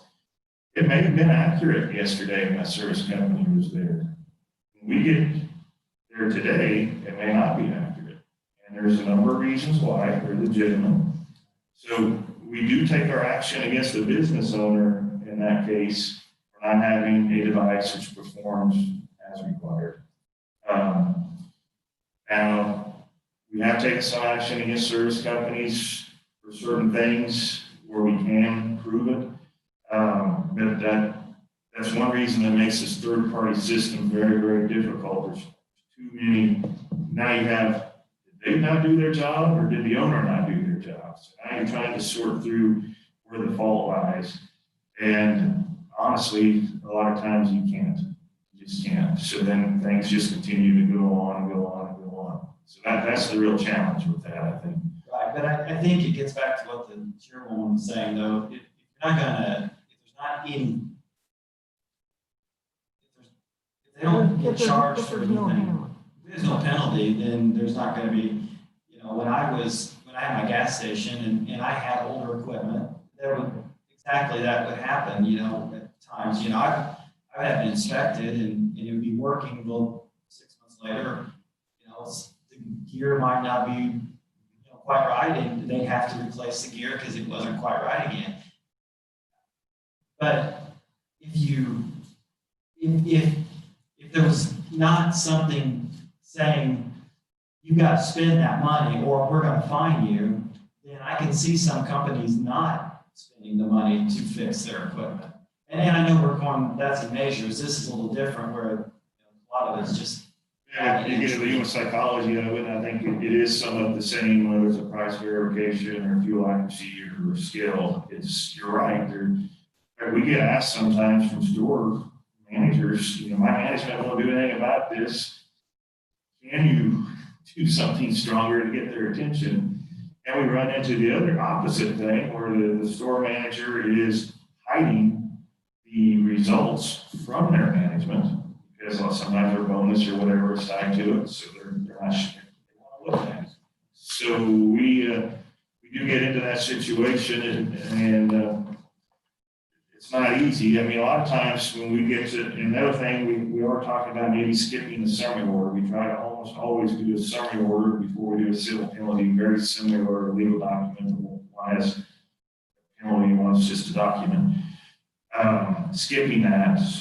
Going directly to civil penalties, but we feel that majority of businesses on their first failed inspection, and we notify them when they get the information, are going to try to do the right thing. So we don't want to penalize ever after the first inspection because we don't want to alienate those individuals that are trying to do the right thing and are making an effort. So honestly, it doesn't really show up. The bad actors don't really start to show up until or fourth inspection sometimes. What we do see with the scale, and here's another complication with the third-party system, is we will show up, they have a failure, they call the service company, they come in and they say it's fixed, we go back and it fails, it's not fixed. They call the service company and they hire someone to spend more money and do it again, and they notify us it's fixed. We go back out, no, it wasn't fixed. And so that third party deal in a situation like this creates a lot of wrenches. What we have noticed in the fuel system is our inspections aren't always bad to the company, and this is kind of an odd thing for a government inspection because we save a lot of gas station owners a lot of money because if they are their meters are off in a direction where the business is losing money. And there's times that we can document, hey, you're losing $3,000 a month here. And then they can go hire someone and get that fixed. So they're kind of glad that we're there sometimes, at least, especially the ones that have been around a while and have learned that it's not always bad news. But since sometimes it is the business, and we do take a more aggressive approach if it's the business shorting the customer, because the customer is pretty much powerless in that situation. In a case where the consumer is benefiting at the business's expense, but we make the business aware, but we won't ever penalize or fine the business in that situation because they have the economic incentive to fix it and the power to fix it. If they choose not to, they're the ones that are hurting from it. So. All right, well, in the interest of time, we've got to move on, so Thank you. we appreciate you being here today, and thank you to Post Office for your presentation as well. This time, we're going to move our attention to the presentation on the community health centers and COVID-19 funding. First, we have Janice DeBoer, the Deputy Secretary of KS. Welcome, Janice. Thank you, Madam Chair and members of the committee. Janice DeBoer with KDADS. I appreciate this opportunity to present this morning. My presentation will be brief. I think there is a slide deck, but there are only 5 slides, so I can walk through this pretty quickly. As of this week, from a context perspective, just to give you some context here, KDADS will have received right at $81 million from the CARES money through the Spark Recovery Office. So within that 81 million, initially we asked for 12.5 million to be used for distribution to our behavioral health stakeholders. And that request was made back in June. We did receive the 12.5 million. Of that 12.5, 7.5 million would be distributed to the community mental health centers through grants. As a footnote, 4.5 million would then be given to our SUD providers, substance use disorder providers, which we are very pleased to report has happened.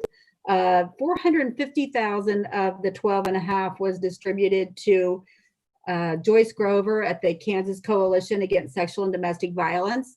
The Spark Committee actually directed us to provide some dollars to sexual and domestic violence individuals. So we did that through Joyce.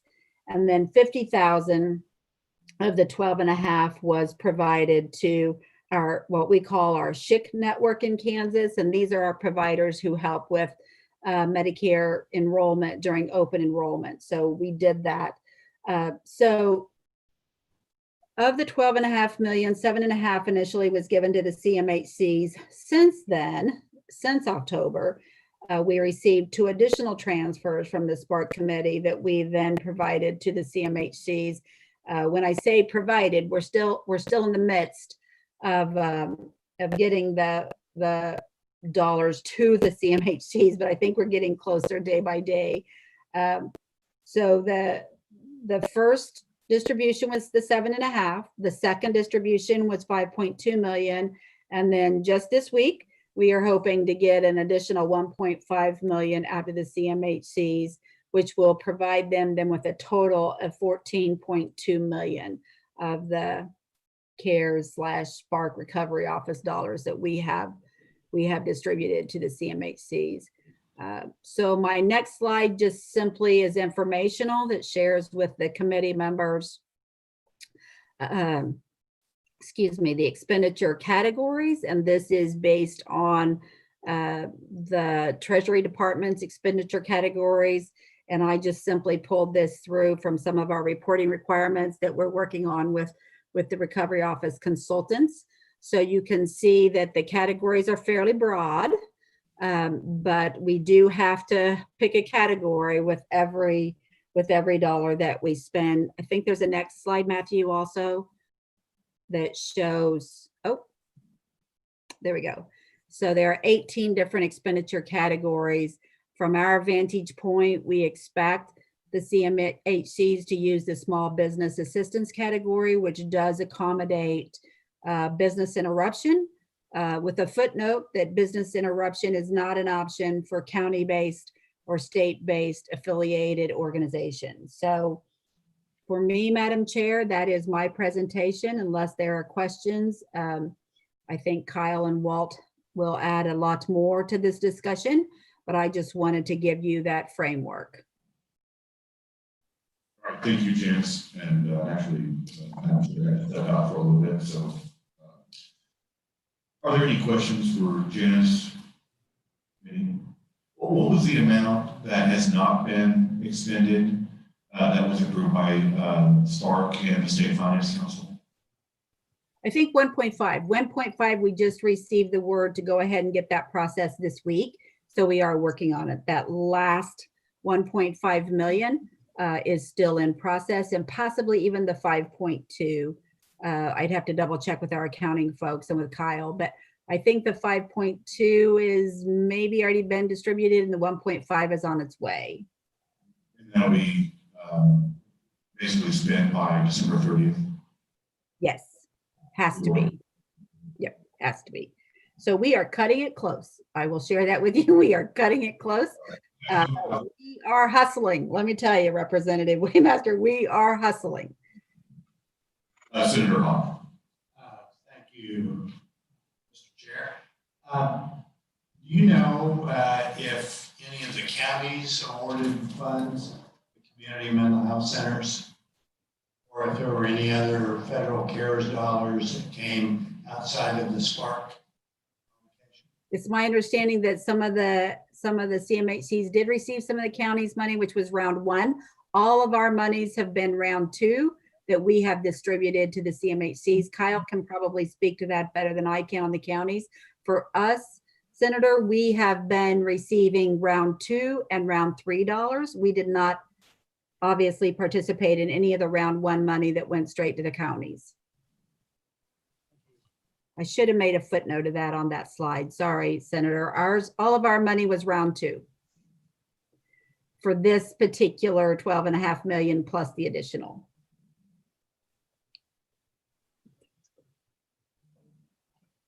All right. Okay. All right, well, you'll stay on, Janice? I'll be happy to. All right, thank you.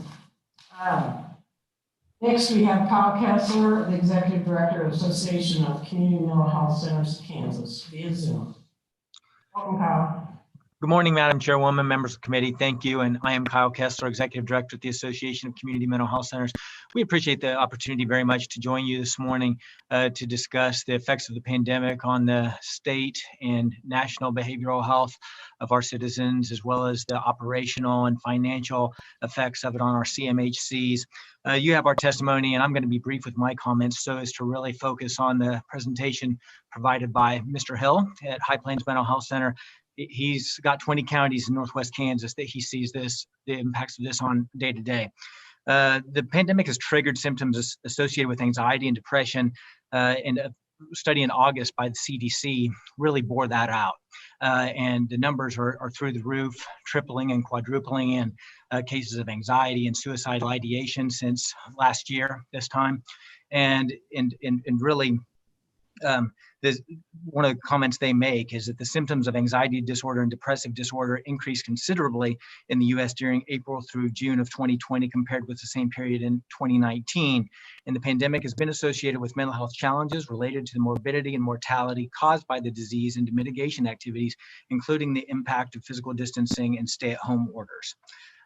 We get more into statistics in the testimony, and then talk some about the Kansas Mental Health Act, Kansas Mental Health Reform Act of 1990, which paved the way, really, and you all have heard us talk about this quite a bit, but it paved the way for all Kansans to receive community-based mental health treatment. And the CMHCs are required to serve every person who walks through their doors, regardless of their ability to pay, much like community hospitals. And those who crafted this law 30 years ago did not envision the importance of these services during a global pandemic or how those services would need to pivot toward different models. Examples of this include the significant increase in telehealth that has been a lifesaver, literally, for patients and families across the state. We have seen an increase in crisis services needs as well across the CMHC system. And this doesn't just affect the respective CMHC, but also the community hospitals, local law enforcement, including sheriff's offices and police departments as well. And however, CMHCs are reporting their overall number of new intakes are substantially lower than they have been at this time of year in the past. And many believe that a whiplash effect may occur, where the system will see a significantly high number of new patients in a short amount of time when people feel safer to seek treatment in person. A couple of times, the CMHCs have really tried to pivot back to face-to-face services, only to see increases in cases in their communities, and so then they go back to Zoom or telephonic use of treatment. The economic impact on the CMHCs in terms of lost revenue and unexpected costs is over $37 million since the emergency order in March. If annualized, this amounts to more than 15% of the annual CMHC system budget that has provided treatment services to a record number of patients over the last several years. The CMHCs have been able to recoup some of this loss through public and private grants and federal programs such as the Provider Relief Fund and Paycheck Protection Program, as well as federal funds provided through CARES Act, which Janice just mentioned.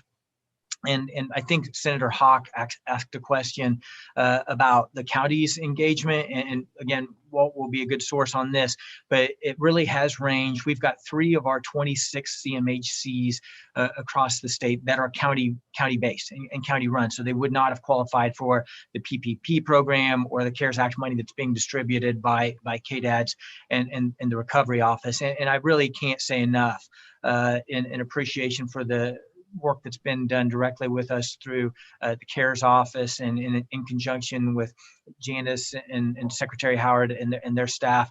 The partnership has been vital to where we are as a system, I think. And I would add that going back to what Senator Hawk asked about, what you would see if you looked at the CMHC distribution of funds for the 23 that would be eligible to participate in the CARES Act distribution through KDADS and the Recovery Office is really ranges from $10,000, $20,000, well over $1 million. And that depends, and that's based on the considerations each county has. So the range of dollars that they have to be able to provide to their community mental health center is absolutely based in where else they need to put their funding. So that has been the nice thing about that CARES Act money through KDADS and the Recovery Office, is that has helped fill the gaps between the haves and have-nots, so to speak. We also, in saying that we're very thankful for the support, we also recognize that the impact of the pandemic is far from over. And the consequences and financial strain will continue well into 2021, if not longer. While we are hopeful that as vaccinations become widely available to the general public, that we are nearing the end of the pandemic's threat to the physical health of our communities, we know that the mental health impact of stress, trauma, anxiety, depression, and isolation will continue for some time, and the CMHCs will be even more important to the health of their communities. Several issues have emerged that would assist CMHCs and other providers with doing their work and maintaining their financial sustainability, and I'll list a couple of them briefly, and we've talked about them in other committees, but they range from approval by Medicaid at KDHE to allowing therapy to be billed without the patient present. This is a specific Medicaid code that we've been trying to get open for some time, but this will be even more important going into the future, because especially with youth who might be in foster care or at risk of going into child welfare, or maybe they're being cared for by grandparents or other kin, it's sometimes just triggering for that youth to have their therapy or treatment discussed in front of them. So being able to have that conversation with their caregivers privately and still be able to bill for it helps make the most efficient use of the treatment and therapy time. So that's something that we think would be helpful. Also, continuation by Medicaid to allow telemedicine parity for treatment by telephone and televideo for as long as CMS at the federal level allows it would be very helpful, especially in the rural and frontier areas where there are broadband deserts, which I know members of this committee are familiar with. Also ensuring that behavioral health professionals are prioritized in the state's vaccine distribution plan. That's something that we're right now in conversations with KDHE about as well, and have been very appreciative of their reception to our concerns and outreach. Also, the two other things I might mention very quickly, the implementation of a state hospital alternative. We continue to have moratoriums at both state hospitals in Larned and Osawatomie. I think the waiting list was around 20 yesterday in Osawatomie, which serves the eastern 2/3 of the state. And we also know that Larned, when they needed to take a small number of beds offline, that really bid in. There have been a lot of days that have had waiting lists at Larned as well. So we think that in the future, and this has been a recommendation of several mental health task forces, and I think the current Mental Health Modernization and Reform Committee as well, that something in South Central Kansas would be very beneficial, not just to the people in South Central Kansas, but it would provide relief at the state hospitals at Larned and Osawatomie for sure. So we hope that that will be a consideration in the upcoming session.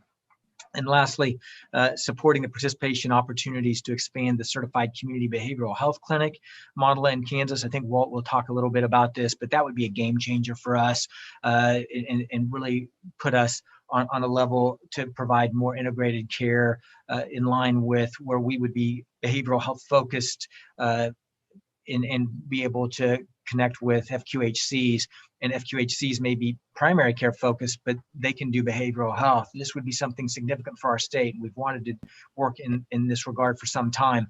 Texas has a really good model that works outside of the Excellence in Mental Health Act that was passed, but really does what we feel like we're able to do in Kansas and provide a lot of the same services. Texas also has a shared partnership between state and county governments as well as the private sectors. So we think that that would be a great recommendation for the upcoming legislative session, and hope to get your committees to buy off on those. Lastly, I do want to share with you, and I've really tried to make a point as I testify in front of committees during the interim to provide some hope. And that's not always been very easy. There's just not, much a day or two that goes by where I don't get a call about a lost life as a result of behavioral health related to the pandemic. And so one of the things that we have talked to you all about the last several years is the number of suicides in our state. And the comment I would make for optimism is that for the first time in 7 or 8 years, in 2019, we didn't just see, after 7 years of increasing suicide numbers, this is the first year that we didn't just see a flattening, we saw a decline. And I absolutely want to provide appreciation to every member of the committee in that room, because you all have stuck with us and continue to invest and restore the promise of mental health in our state. Even last year, when the number had started coming down in 2018, and we saw a 2% increase in suicides, which every loss of life by suicide is a tragedy. And I don't want to underscore that, as I'm starting to see optimism in the numbers taking a positive trend up or down, I'm sorry. But the 2% increase even in 2018 was after increases of 6.3, 7.3, 7.5 the previous years. So now us dropping by over 6% is a big deal in 2019. And so I am kind of that policy wonk that waits every November for KDHE to release its summary of vital statistics. So this report is just a little over a month old. So we would ask you to continue reinvesting and investing in behavioral health and help us get the CCBHC model into Kansas. Across the state, we have one that just was given a grant in Southeast Kansas, but 25 others that would be really good. Exceptional, I would say, and it would give us the opportunity, I believe, to have the best behavioral health system in the country, and that is our goal, and it is unwavering. And with that, Madam Chair, I would conclude my remarks and stand for questions at the appropriate time.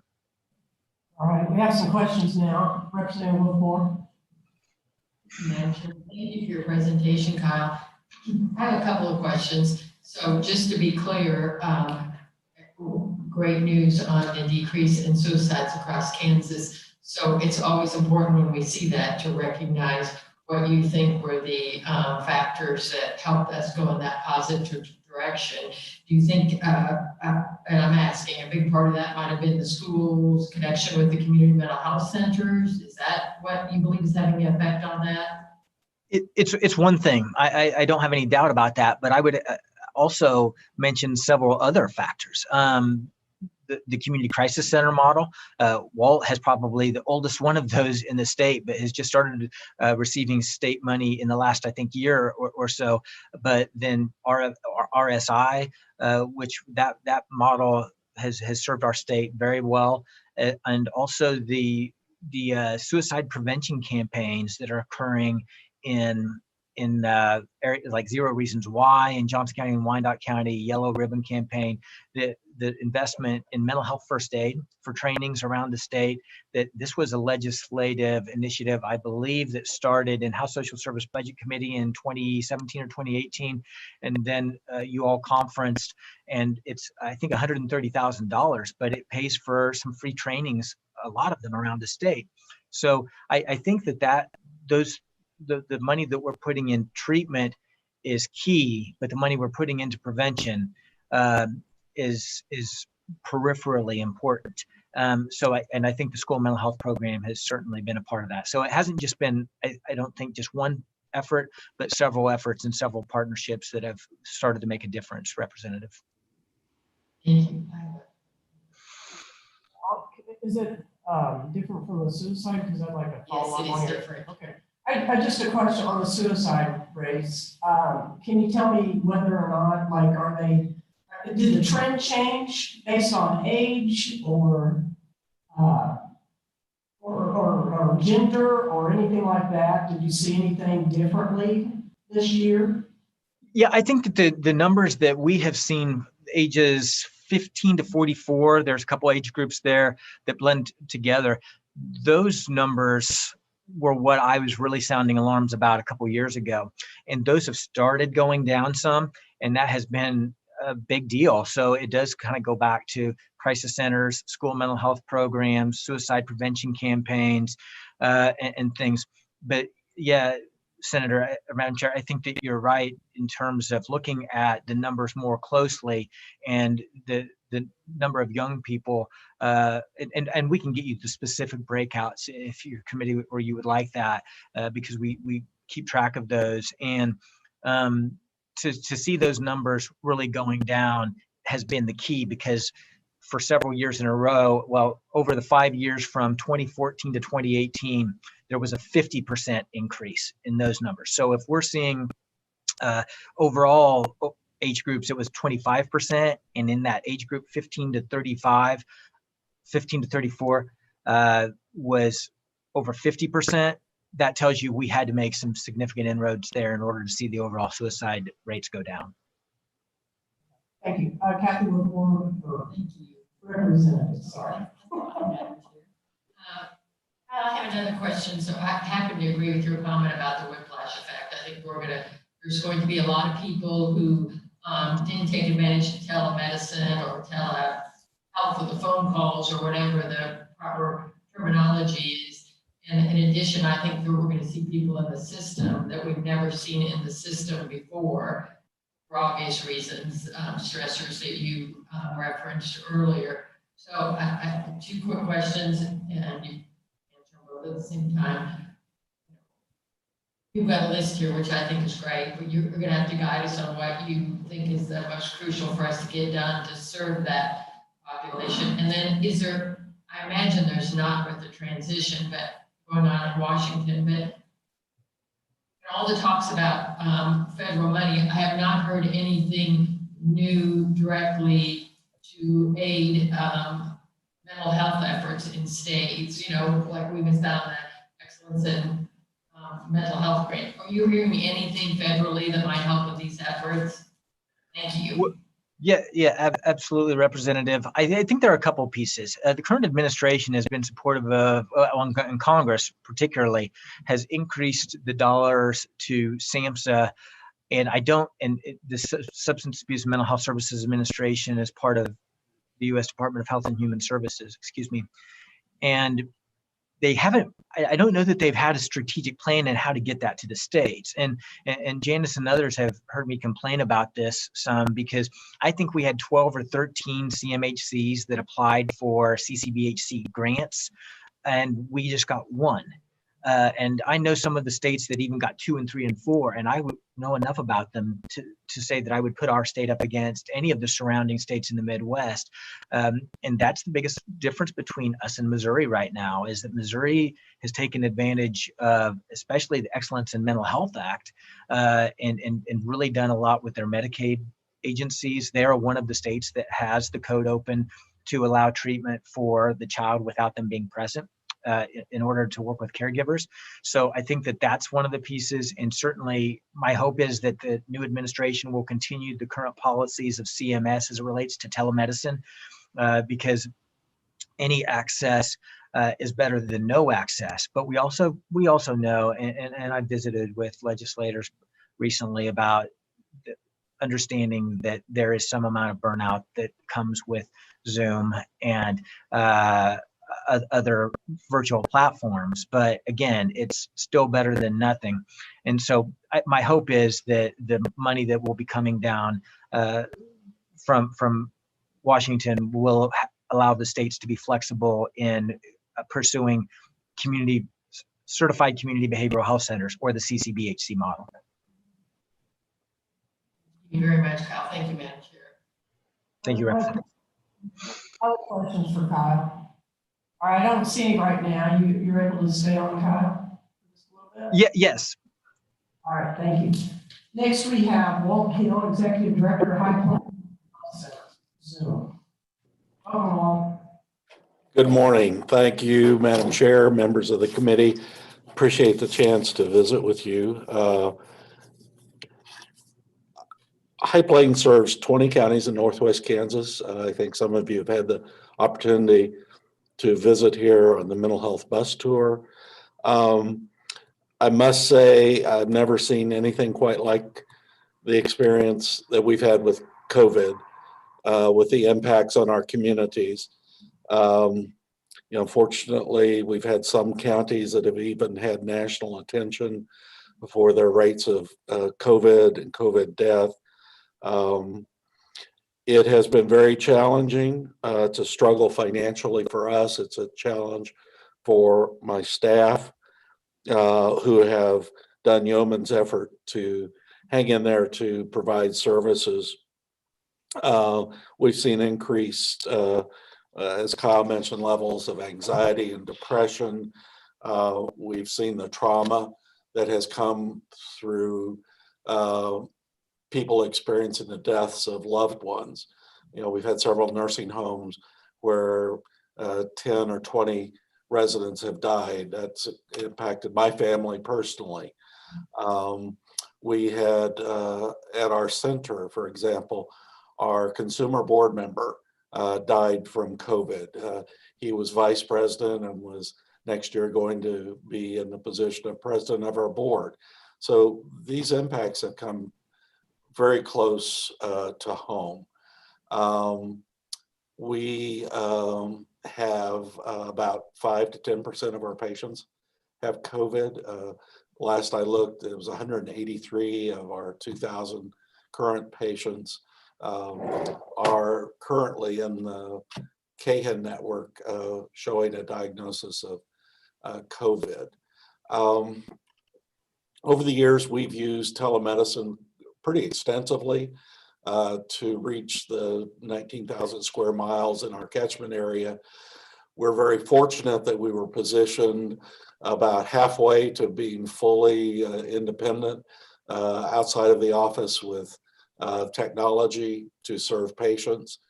And we have continued to see patients face-to-face in our crisis center that Kyle mentioned.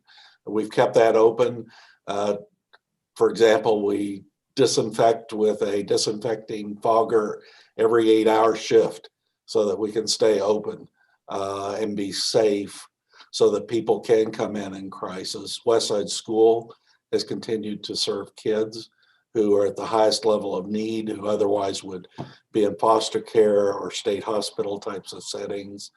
Most of our outpatient services are delivered by telemedicine and our medication management services.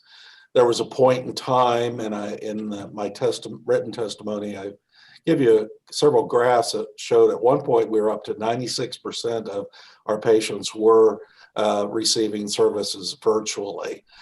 We are very glad to see on that one bar graph that we continue to see as many patients. In fact, now this past couple of months, more than we did a year ago. We're seeing them differently.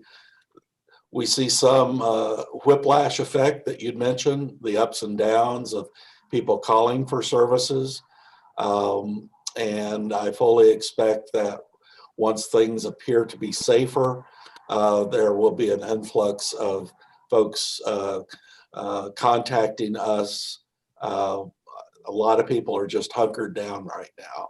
And I think we will see that whiplash. So what we see in the numbers is we continue to serve as many patients, some ups and downs, and whether that's by televideo or not. With respect to the Spark funding, we did receive about $5,000 from one of our counties during round one. We and the university and the hospital all said to the county, we probably thought we would have access to other funds, so please use those funds for agencies that won't get other funding.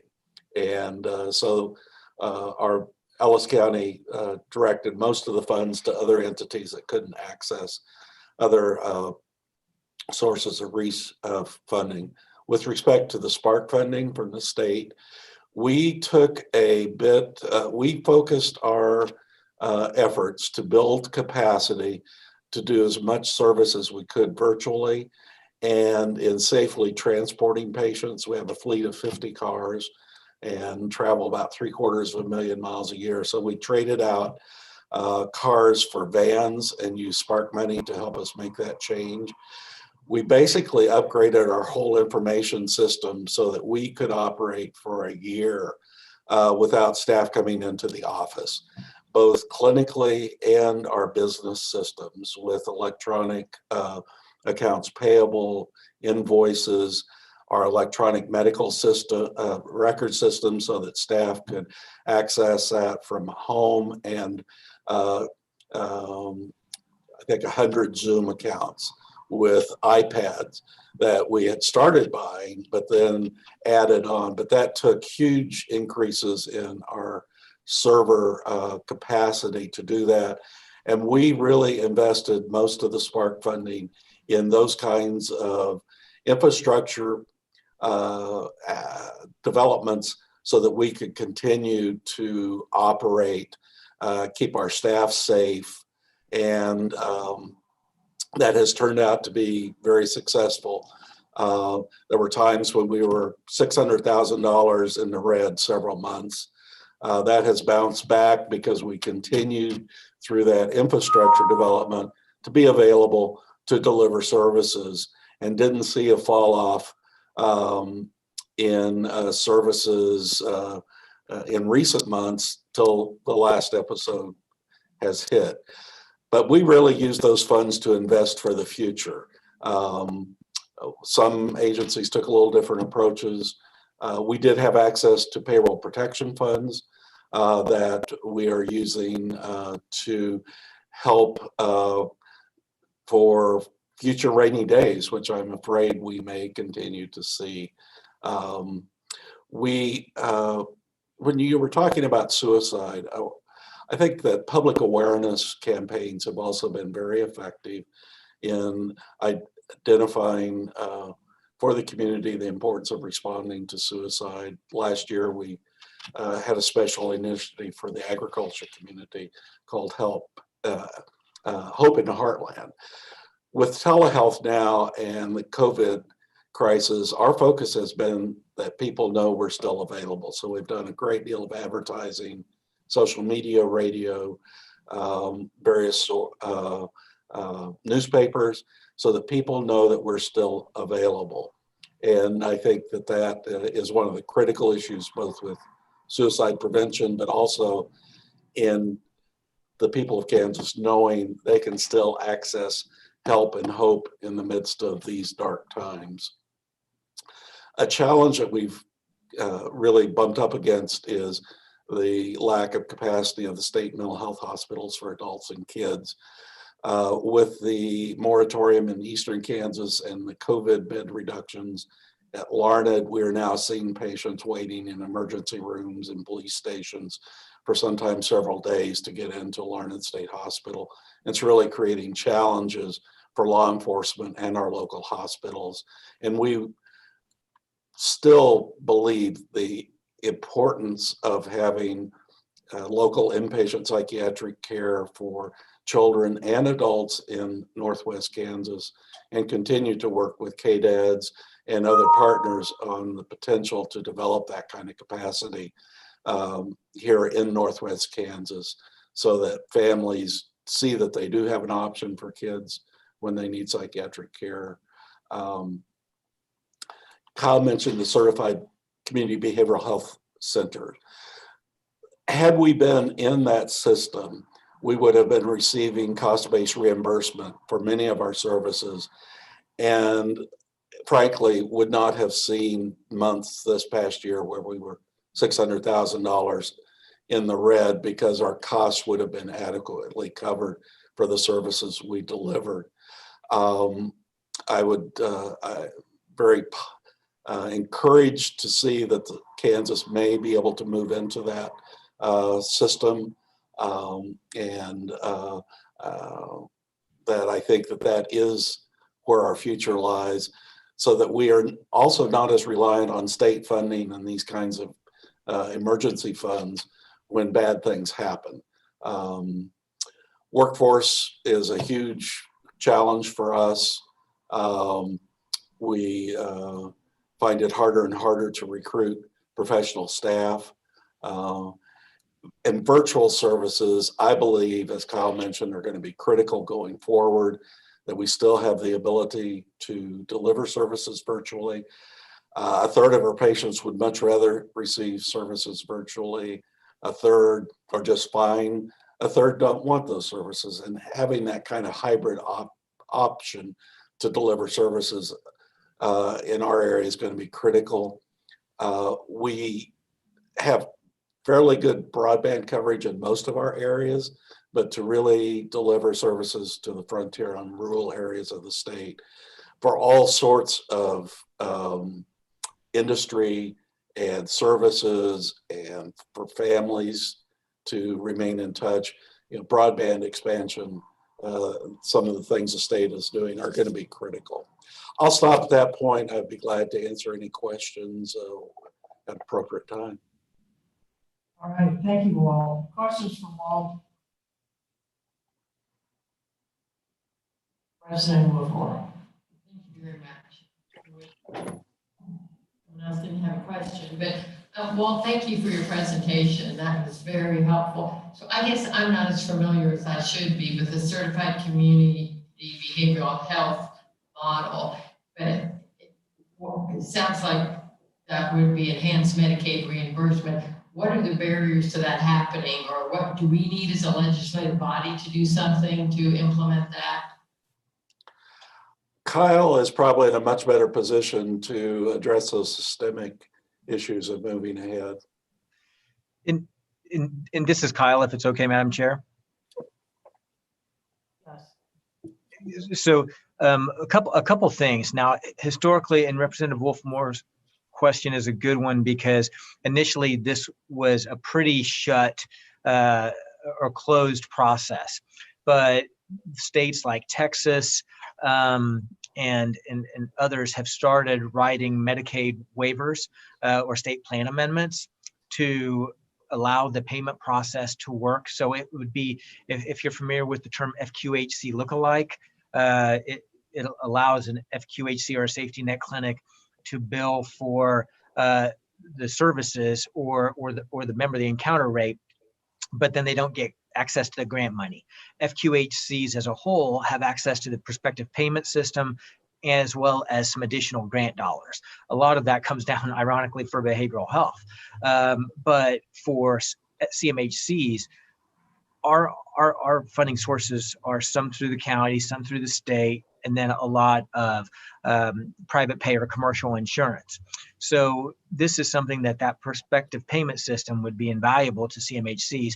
And so I think if it were possible that the committee make a recommendation to the 2021 legislature, that would be outstanding if you're comfortable with it. But certainly knowing that this is going to be something that we'll talk about in our budget committees and probably the health committees going forward quite a bit, because we did see a very good presentation in the Mental Health Modernization and Reform Committee by our colleagues, our counterparts in Texas. And that seems like a process that would be very good for us, so that when the Excellence in Mental Health Act opens back up, then we would be in a perfect position to become full-fledged CCBHCs, and then also have access to that grant money as well as the prospective payment system.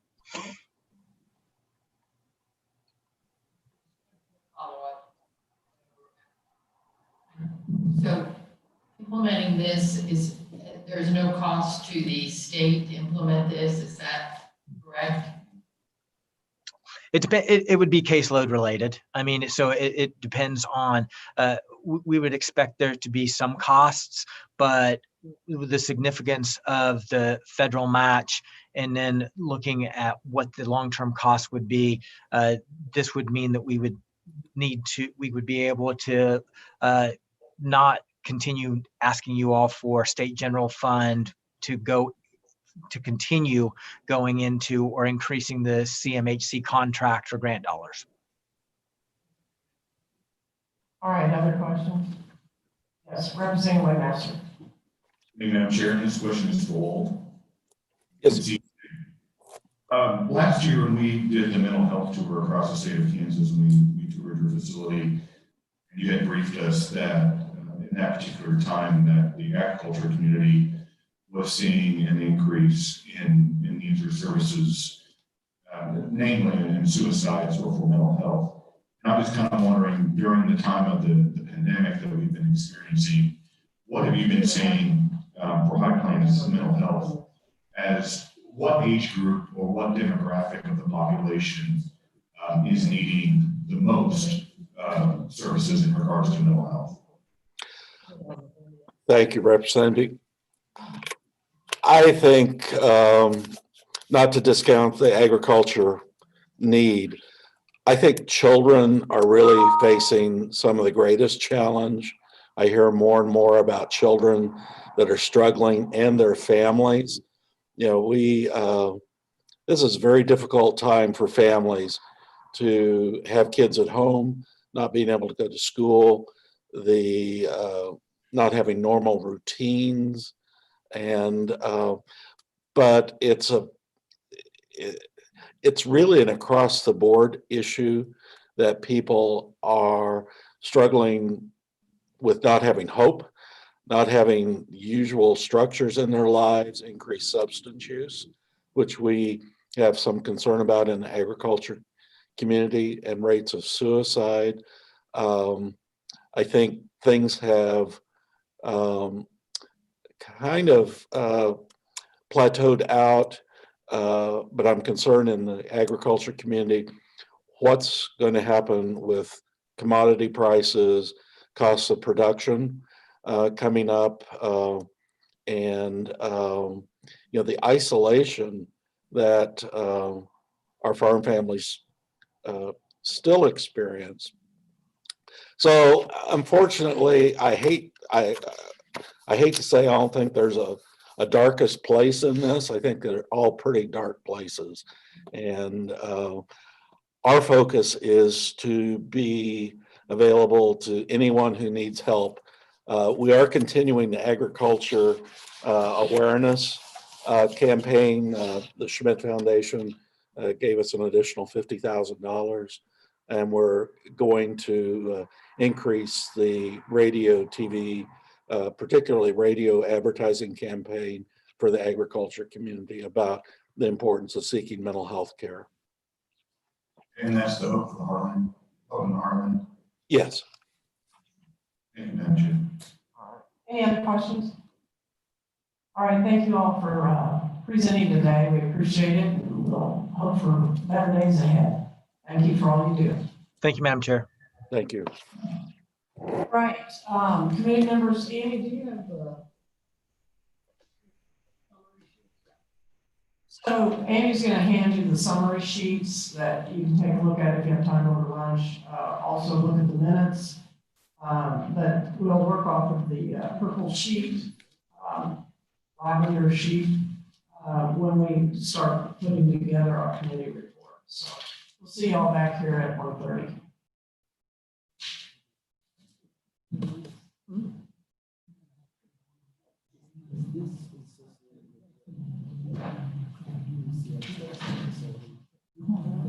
Oh, I tried doing that.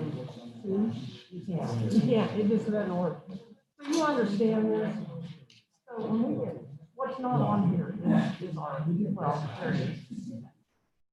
Yeah, that's the hotel. You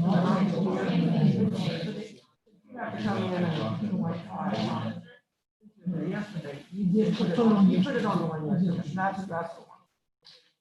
I didn't know, I knew it 2 nights in the hotel, I didn't know if you had put it on the second time. Yeah, okay. I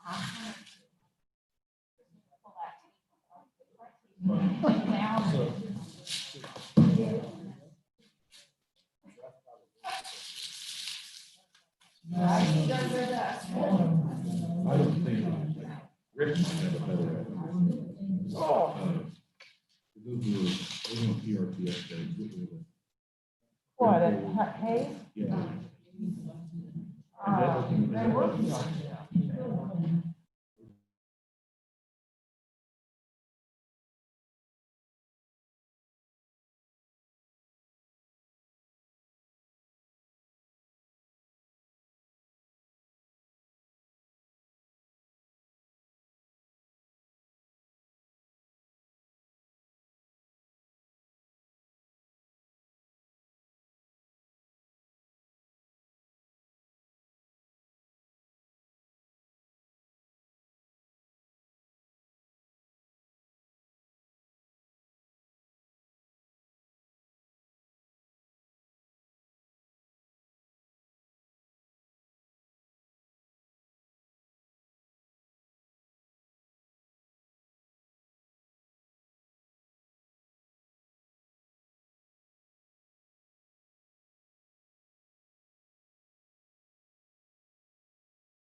And it's off again. And it's the phone that's doing it. Is it? So it's not that other Because laptop? what they said, I'll tell you later. They Okay. said that it's 3 times real quick, so you're locked out. All right, let's see what we got here. You ready? All right, we'll call the meeting back to order, and at this time, we're going to have a presentation on elected officials' pay. Kristen Rodehouse, you can help me, audit manager for Legislative Post Office. Thank you, Madam Chair and members of the committee. My name is Kristen Roddinghouse. I was close. Very close. I'm here to present a special study that we did last year, actually. So we released this in October of 2019. You should have hopefully something in front of you that's got our logo on it from that time frame. So the question that we were asked to answer is how the salaries, compensation, and allowances paid to 3 groups in Kansas compared to those same people in other states. So we found kind of the short answer to that is that we found for all 3 of those groups, legislators, elected state officers, and judges, that pay is lower in Kansas than in other states, generally pretty much across the board. So I'm going to walk you through each of those kind of group by group, starting with legislators' pay. That's by far the more complicated of the 3. But before I jump into that, there are just a couple of notes that I wanted to pass on. So one of those is that all of the amounts that I'm going to talk about today are estimated annual amounts that are set by state law. And then kind of the second caveat, if you will, to all of that is that salaries, unsurprisingly, are very complex and specific to individuals. So the work that we've done here tries to account for kind of the big things that matter. So for example, if you think about regional differences in cost of living, or things like the length of legislative session, we try to account for those, but we aren't able to account for like every little thing. So for example, how far someone lives from the state house and has to commute. So that in mind, I'm going to have you, if you want to follow along, I'm going to basically focus on the figures in the report. So if you'll turn to page 5 and look at figure 1, we'll start there. So this is looking at legislators' pay in Kansas in 2019 compared to legislators' pay in 14 other states. So let me kind of unpack this for you because there's a lot going on here. So I'll start by just explaining what you're seeing for Kansas. So there the orange, Kansas is the orange bar, and figure 1, where the 2019 annual pay is $21,900. So that number is a base salary, which in Kansas is a daily amount of just over $88 a day, plus a daily per diem, which is $149 a day, times 92, which is the average length of legislative session in Kansas since 2000. You add those 2 numbers together, the base salary and the per diem, multiply by 92, that's where you're getting the 21,900 number. So we did that for Kansas, and then we did the same thing for 14 other states that are shown in that figure. I'll kind of explain where those states are coming from and why we're comparing to those 14. So we looked to the National Conference of State Legislatures, NCSL, and how they categorize different states' legislatures. So Kansas is considered a part-time legislature. These states that you see in kind of the lighter, brighter blue color in that figure are also considered part-time legislatures. And then we also wanted to include 5 nearby states, which according to NCSL are considered hybrid states, meaning that they report working more than part-time but less than full-time. So if you compare Kansas legislator salary, you'll see that it's lower than most nearby states, but about in the middle of other part-time states. So So now I'm gonna flip, we're gonna skip over figure 2 and I'm gonna go to figure 3, which is on page 7. So this is taking that same amount, that 21,900 actually, and adding on additional pay that certain leadership positions receive. So again, kind of thinking through the Kansas amounts first. There are several leadership positions in Kansas that receive additional pay for their extra duties during the legislative session. So that ranges from anywhere from $7,200 a year for assistant, majority, and minority leaders to up to $14,000 for the Senate President and Speaker of the House. So if you were to add this, what this figure is doing is taking the $14,000 amount and adding it to that $21,000 amount to show you what effect this has on how Kansas compares to those same 14 states that we just talked about. So similarly, we did the same thing for those other states where we took their additional leadership pay, so that's kind of a lighter shaded color on each of those bars, added it to their regular pay, and then compared Kansas. So again, I guess I forgot to mention, all of these amounts are also adjusted for regional differences in cost of living, so that everything is in terms of Kansas dollars, so that you're seeing the most apples to apples comparison.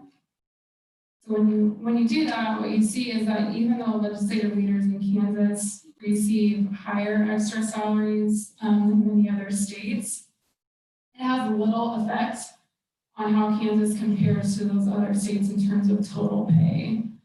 So I bring to your attention that Utah and Idaho to the left of Kansas in figure 1. In this figure, they move to the right. And then I'll take you through figure 4, which is on page 8. So those first 4 columns on the left, that's basically providing more detail, the actual numbers that underlie the figure, or underlie those 2 figures we just talked about, figures 1 and 3. But then everything to the right, starting with the mileage column to the right, are additional parts of legislator pay or compensation, if you will, that we weren't able to put into a single number that you could compare. So mileage, we don't think it probably makes that much of a difference because most states are pretty similar and they're all kind of based around a federal rate. There's also an allowance for office supplies, and then there are insurance benefits. So benefits in particular would require like an actuarial analysis, quite a bit of time to try and study that issue, which we did not get into as part of this work, but we at least wanted to be able to provide to you all what that looks like in terms of what is offered, and so that you can compare it to other states. I have a question. Sure. Office supplies, 7,000. I don't understand that. Does that include leadership or something? Because I don't get $7,000 in office. So I can look into this more. I don't know how you all receive the $7,000. I'm not sure if that's something that. Yeah, but I don't get that much franking. Does somebody else get that much franking? Senator Hahn? They do. Yeah. I was gonna say, I'm gonna ask for back pay. Christmas cards. I think that amount, staff help with this, is when we're off session, we get an amount every 2 weeks for our office. CJG shaking his head yes to that. That's what that is. Well, it shouldn't be called office supplies, that's for sure. To me, it ought to be reflected in the pay. I mean, what triggered that to go in that box and not the other box? So I can explain kind of our method choice here. So we are trying to, again, make this the most like comparison across states. So when we look to those other states and they have also kind of a base pay and then a per diem, we can add those amounts together. The office supplies, as you can see, these amounts, they vary a lot. And so from state to state, it's pretty clear that they're not capturing the same thing. So it didn't seem appropriate to put it into that amount and then compare them across states because we're not sure that it's actually talking about the same thing. So could I make the assumption then if part of that $7,000 is the off session, you know, $348 or whatever it is, that Missouri is receiving perhaps, I don't know, what would that be, $2,000 a month in their off session? I mean, surely they're not getting $24,000 in office supplies. I don't know. Could you check on that too? I don't know the answer to that question. We can see if we have it on there. So one thing I would point out is those amounts are not adjusted for regional cost of living differences. So I know, but Missouri, I think any state that is surrounding our state is a state to also compare to as a regional cost of living. Okay, I mean, that'd be my thought. We can see, I will see if we know what that looks like if it's during interim that they receive that amount. Oh, it says here, D is, they pay $94,000 per year for staff salaries. Hope staff didn't hear that. All right. And some states do pay very generously. The staff, you got your own researcher, you got, you know. So we didn't dig into each state to kind of understand the details underlying those numbers, but we know enough to know there, at least that amount is all over the map. So we wanted to leave it out so that you guys could get kind of the best sense for how Kansas compares to other states on things we know are the same. Go ahead. Okay. So that is legislator pay. Moving on to elected state officer salaries. If you'll turn to page 10. And figure 5, there's actually a series of figures here. So figures 5, 6, and 7 that continue on to page 12. This is a lot more straightforward. So for this, we used 2018 information from the Council of State Governments. And then adjusted all those amounts again for regional differences in the cost of living, so that everything is in terms of Kansas dollars, and compared. So we're able to compare in this case to all 49 other states, and as you'll see, Kansas pay for all of those positions in general is toward kind of the tail end. I would point out that all of these positions are elected in Kansas. That's not necessarily true those positions in other states.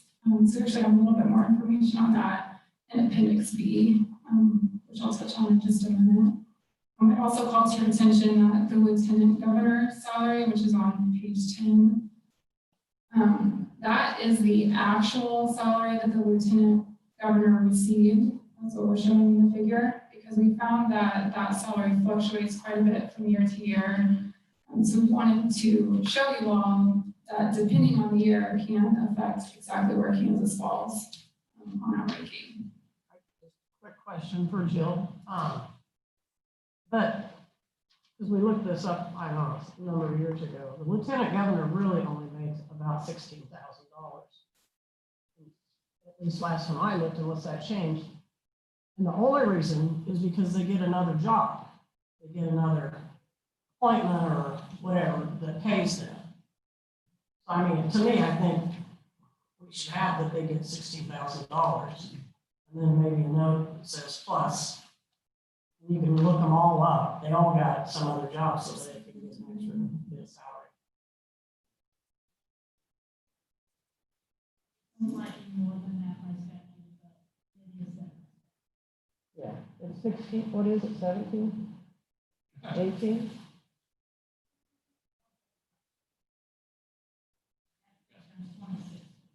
It is 26? Okay, that changed. All right, thank you. So that's elected state officers, and then we'll move on to judges' salaries. So that is starting on page 15 and figure 8. Again, this one's pretty straightforward. So we used 2019 data from the National Center for State Courts and adjusted that information for regional cost of living differences and compared. So again, Kansas, for the 3 judge positions we were asked to review, is toward the lower end. I do want to spend maybe just a little bit of time talking about figure 9, which is on page 16. So that's district magistrate judges. We were not able to compare to all 49 other states because we did learn, at least through that National Center for State Courts, that the responsibilities for the district magistrate judge position can vary quite a bit from state to state. So this is the states who are most like Kansas in terms of those responsibilities. And so again, those are adjusted for cost of living and compared. So you'll see Kansas district magistrate judges are lower than 6 of those other states, but I would call to your attention that 5 of them require district magistrate judges to have a law degree. So those are the ones that are shown in dark blue. So Kansas is lower than all of those. And then the states that do not require district magistrate judges to have a law degree, Kansas is toward the top of that end. So those are the ones shown in the brighter blue color. And then I would call to your attention before I wrap up that we do have additional information in Appendix B if you want to kind of see the numbers that underlie those figures. And that's also where we have some shading to show which of those state elected officer positions are appointed in other states. And that wraps up my presentation. I'm happy to answer any additional questions that you all have. Thank you, Kristen. My question, Representative Waymaster. Thank you, Madam Chair. First, I wanted to go back to, we were kind of talking about the Lieutenant Governor pay in the state of Kansas, and so I would go back to figure 5 on page 10. And I was just kind of looking at all the other states. And for the rationale in regards to the state of Kansas on the fluctuation of pay from, say, 30,000 to 100,000, and as the chairwoman said, that could be varying because they might have another duty assigned to them. As far as being Lieutenant Governor of the state of Kansas, would that be the same as Colorado? Because Lieutenant Governor makes more than the governor does in Colorado. I can't answer that question. So I just thought that was kind of strange because actually it makes quite a bit more than the governor. So I didn't know why, unless there's other duties that the Lieutenant Governor of Colorado had. And this has always been a topic of discussion for the past few years, and that's in regards to the salaries for judges. And when I look at the 3 graphs for the Supreme Court, the Court of Appeals, and the District Court on figure 8 on page 15, it doesn't seem like there's that much of a variance from the states. I mean, we always hear that the judges in the state of Kansas are 49th or 50th as far as being paid. But 1, these graphs don't reflect that. And 2, there's not that big of a difference when you factor in all these other states. I mean, now Illinois makes 200,000, but Kansas is 145.6 for the Supreme Court justices. I find these intriguing because, contrary to what we're always told, these graphs reflect a completely different picture. And I could also go on and to say, according to, let's look at the top one, let's look at Illinois, and let's look at Kansas. There's no economy of scale factored into this. This is just the basic amount that the judges are paid. But when you factor in an economy of scale, I would say the judges in the state of Kansas are probably taking more home as far as pay than somebody who's a judge in Massachusetts.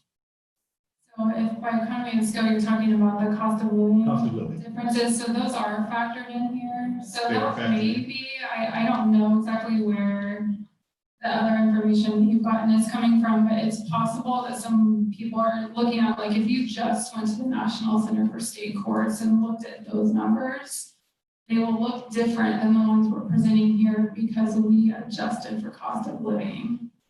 I don't know if everyone is doing that. So all of these, every figure in here is adjusted for cost of living. I mean, still, I mean, for the adjustment of cost of living, I don't see that much of a variance across the other states when we're looking at these graphs. And then you look at the magistrate judges, and there's a notation here that in 3 counties in the state of Kansas, the local government basically adds to the magistrate judges' pay. What 3 counties is that? I would have to get back to you on that. I don't know right off the top. And so Johnson, and I would take it as all 105 counties are at liberty to do that if they so choose to increase a magistrate judge's pay, and not just have it be the base pay that's set on the state level. Yeah, and so we're just looking at the amount that's set in state law, adjusted for cost of living, not factoring in any of those other kind of add-ons, if there are any. All right, thank you, Madam Chair. Senator Hawk? Thank you, Madam Chair, and thank you for your report. This may be a question for staff, but are all of these salaries set in statute? And so, for example, the state treasurer or the insurance commissioner's salaries have stayed the same for decades, I assume? I'm not sure how long they've been. The amount they are set by statute though. So those are the amounts that we're talking about here. The exact dollar amounts that are set in statute. Or I just wondered how the statute was worded that gets us to that figure. Remember right off how statute is worded. And staff can give me that at some time. No rush. The other is, I know the controversial that Sharon McGinn was talking about our office supplies. And then there's also the per diem that you mentioned. My understanding is that per diem is tied to some kind of federal criteria, either consumer price index or something similar to that. I would be interested in what that is.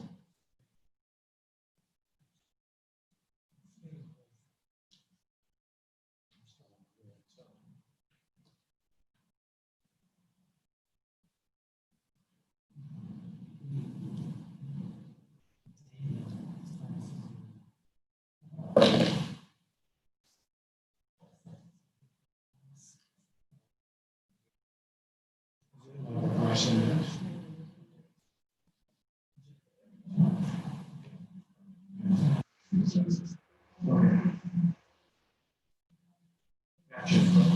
Thank you. You're welcome. Thank you, JG.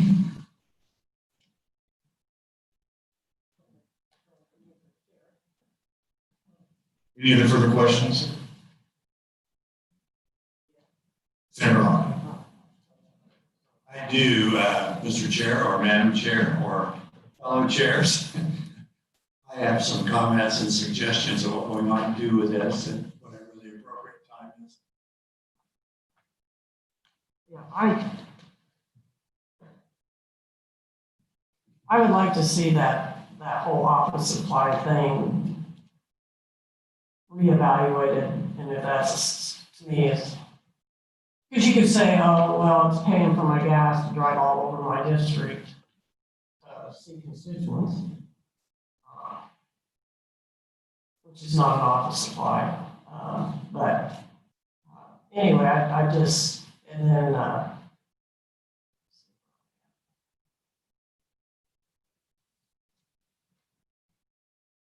so the annual salary is, it's not making sense. So annual salary, 8,200. That is exactly what we get paid per day while we are under the dome for the 90 days, minus subsistence. it's $88 a day plus the $149 for per diem times 92. So there's an assumption we had to make about how long you all are in session. We went back to 2000 and looked at the average length of Kansas legislative session, and that is 92 days. Well, okay, well, to me, we're supposed to be here 90 days. To me, that's what our pay should be, but some of us gave up our pay after 90 days. Wasn't very smart. So tell me again, then, the minimum. Okay. Sure, I think I'm following. So you're looking at figure 4. Is that what you're looking at? Yes, that's on that. Okay, so annual salary for Kansas, that $8,200 amount, you're correct, that is the daily amount, the $88, assuming a 92-day session. And 66 cents, correct. And then the estimated per diem, so that's the $149 times 92.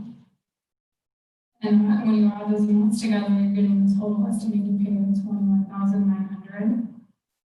So for Kansas, the minimum and maximum and the per diem columns are the same because Kansas doesn't have any sort of range. So what we saw, if you look at Colorado, for example, they do pay a different amount depending on, I don't know if this is true of Colorado specifically, but many of these states where there is a range, they pay a different amount depending on how far someone lives from the state house. So what we did to try and again make this comparison is account for the minimum and maximum. We took the midpoint of those two numbers and added it to the annual salary amount to get the total estimated pay.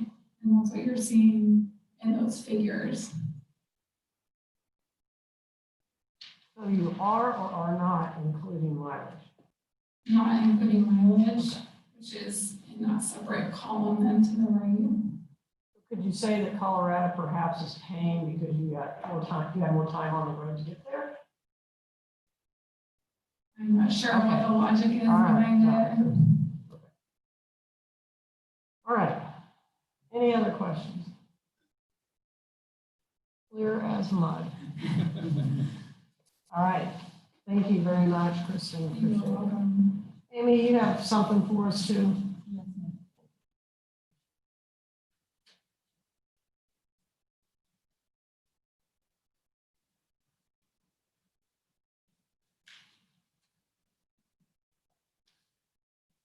And I will be brief. You should have a yellow memo in front of you that just gives the history of the Legislative Compensation Committee or Commission. It was created in 1998 and is composed of 7 members appointed by the President, Majority Leader, and Minority Leader of the Senate, and the Speaker, Majority Leader, and Minority Leader of the House, and the Governor. No one appointed to this commission may be a registered lobbyist, a member of the legislature, or a member of the legislature within 2 years of the date of appointment. This commission is tasked to study the compensation and expense allowances and reimbursements of members of the legislature.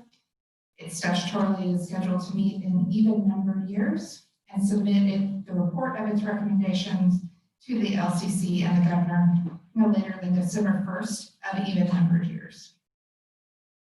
The commission did meet after it was formed in the 1998 interim. It met as a special committee in the 1999 interim, and then it did meet for 2 days during the 2000 interim. Each of those times it did recommend legislation be introduced. The commission has not met since 2000, and it is included in the list of committees that require LCC authorization to meet to receive payment. And that's in the annual budget bill. That they have to have LCC approval.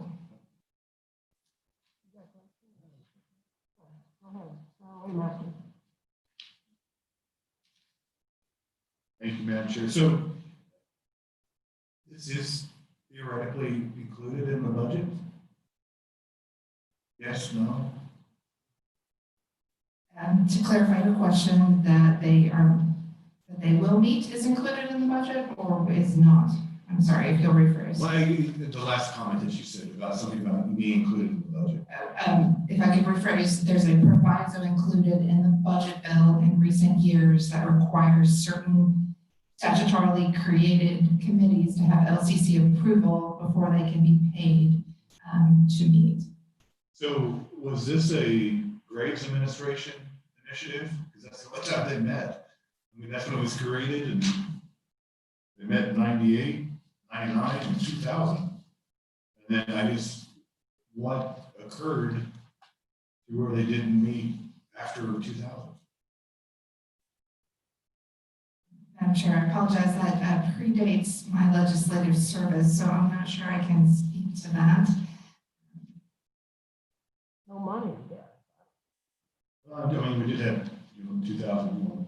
Yeah, but I'm just kind of, I mean, if this commission is in statute, and the last time they met was in 2000, either we need to change the statute or form a commission. I don't know, me. So, but I don't understand. I just wonder why was this in the grades administration and then never happened again. Created and then they met and then nothing. So just find it perplexing. So I don't understand, I'm trying to, this second last paragraph, legislative compensation at annual rate of 24,000. Yeah, I must need to go to legislative services because I'm not getting that. No, that was their That was recommendation. the recommendation, and then it just died. The bill did not get enacted.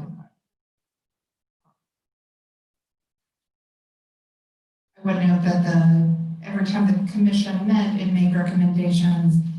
However, I could not find where any of those bills passed to enact any of the recommendations of the commission. All right, thank you. Any questions for Amy? All right. You also have in front of you a table from the National Conference of State Legislatures that talks about how the various states deal with legislator compensation and the form they take and how they establish those in the states. I'm not going to go through that. That's for your reference from earlier questions. Questions? All right, we're ready to move on. Yes, Senator Hawk? Just laid on the draw. If appropriate, I have some comments. I thought you already had comments. No, I didn't get to pontificate. I just got to Okay, ask go ahead. questions. So, it was interesting. We had this legislative post audit last year, and we talked about it briefly. And it seems like it's one of those kick the can down the road, but I'd like to see us, and maybe something we could add to the purple sheet, but I'd like to see us recommend to the LCC that they convene this commission. I noticed it's supposed to be in the even numbered years. So in a few weeks, we will have missed that. I also noticed that LCC authorized it to meet, as Representative Waymaster said, 2 other times besides the initial year. So it was 98, 99, and 2000. Probably take all 3 of those years, but I'd like to see us suggest that whatever they come up with it not be effective until at least, I said 4 years, assuming if they would do it now, but whenever the next Senate ends, so no one can say that the legislature's increasing their own salary. It would be for the people that would come after that sitting commission, which is mostly made up of legislators, or appointed at least by legislators. I'd like to see that commission look at coming up with something that is coordinated with some kind of criteria, be it a federal criteria like our per diem is, or some other, instead of a dollar amount, a reasonable amount that would hopefully get us something that is close to the average, either the national or our peer states. And then I noticed every recommendation looked at the capers issue about whether that should be in there and in what form. Whenever appropriate, I'd like to recommend that at least we get the commission going again. And my guess is it'll take 2 or 3 years for them, 2 or 3 times for them to come up with something that might have a chance. Legislature. All right. We'll bring that up next time. Let's move on to the minutes. So we don't forget those. Everybody have a chance to check their minutes?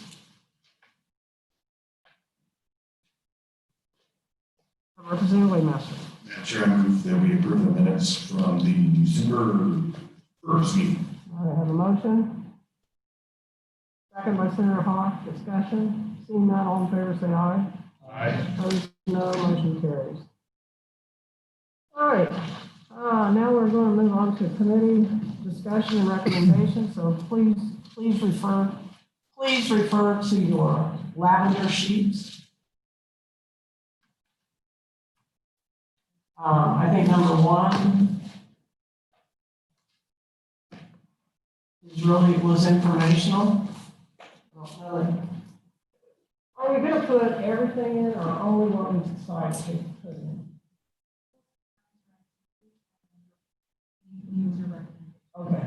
So that on that we can just establish this information. Okay. Recommendations to legislature or LCC or? Our book that, I mean, you have to do an interim,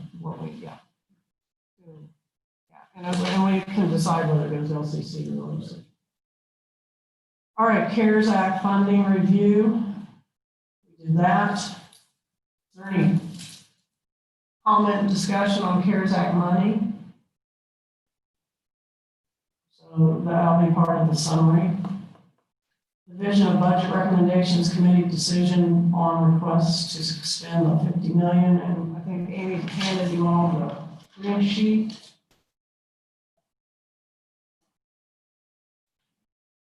So go ahead. Madam Chair, the only recommendation that I would like to make is, I believe it was in one of our meetings in November, where we did allocate $1 million of the request for the state fair.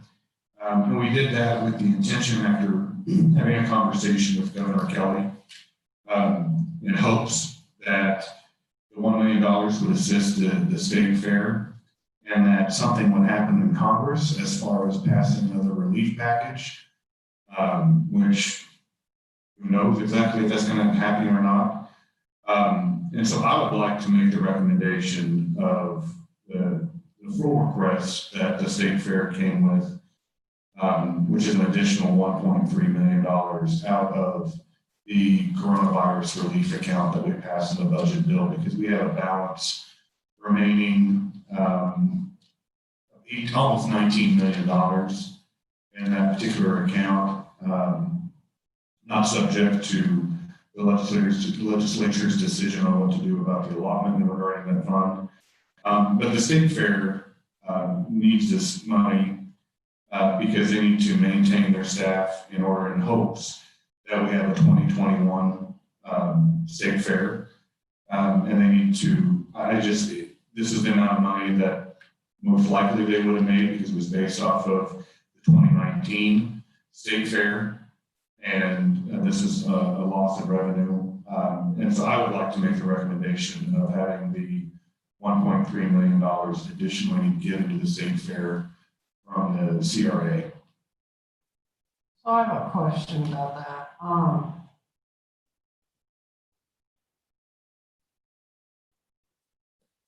Do you recall the problem I had with the amount, and I may have the amount wrong in my head. Do you recall at one time they wanted full funding, and for some reason I thought it was $5 million. And my thought was, well, they've been shut down. I understand salaries and I understand utilities. But if you're shut down, I mean, they are having, I mean, they're shut down state fair. But do they need to be treated as though there was no COVID? So my bottom line didn't get hurt at all. I'm just trying to remember, what was the full amount? Hey, I love how you guys just show up. Yeah, go up front, please. And I only share that because then it'll be the Board of Regents, then it'll be everybody, oh, we don't want to be hurt. So I just want to make sure I understand exactly what it was they requested originally, and I thought when they did, it was as though COVID never even occurred, we're not touched. Or did they ask for what they need to keep, like, utilities paid and salaries paid? So Victoria Potts, legislative research. The 2.3 million is based on what the fair would have made if the event fair had occurred. So it's the revenue of the state fair. So the fair event, sorry, 2.3 million.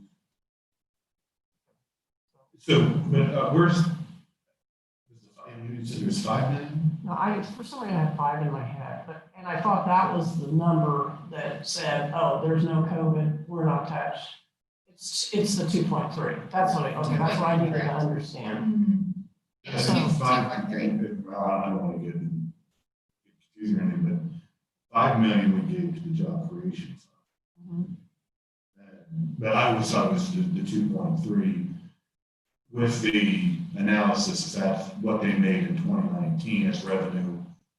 And so because they were not able to have the fair this year, it was just kind of, I don't want to say backfilling, but the same revenue that they generated in 2019 for 2020 to basically maintain the fair, keep employees, because one of the concerns was that if they do not maintain the employees of the state fair, one, they won't have the employees, they won't have the expertise and the knowledge base. And if we are able to have a state fair in 2021, we're going to have to recruit, train, hire new individuals, which could be an impediment for the 2021 fair, as we hope it will happen. And so that's why it was critical to have the funding to maintain the current employees of the state fair, so we're not thrown into that type of predicament for the 2021 fair. Okay, but I get that, but what I don't get is if you get full funding, we had a fair, we made this much money, then there's more in there than just paying salaries and keeping people going. There's something else in there. Well, the other thing is the state fair also rents out the facilities year round, and they haven't been able to do that. I mean, they did have an auction, I believe, in October that generated some revenue for the state fair, but not to the extent they had been able to in the past because of COVID-19. And I understand the concerns, but at the same time, we don't know what the budget of the state fair looks like. They don't generate an exorbitant amount of revenue. I mean, they function based off of what they receive, for the main reason that it's generated is for the state fair, and that's their main revenue source. When you don't have that revenue source, we're going to have to find some way to assist the state, I would say state agency, to maintain the fact that we want to have a fair in the future. And by doing so, it would be the full amount of 2.3 million, which is what they requested. Questions, comments? Senator Hawk. Thank you, Madam. Just clarification, this item C, did we allocate that money already? That 205,000 and the 1 million? Yes, and that was approved by the LCC, and I would have this be approved, set for approval by the LCC. So you want to get the total up to 2.3 million? Correct. So it would be another 1.1. 1.3 according to JG. Because if I could add, the 205 was for fiscal year 2020, and this we're talking about fiscal year 2021. So you want that for 2021? Yes. That's okay. Other questions?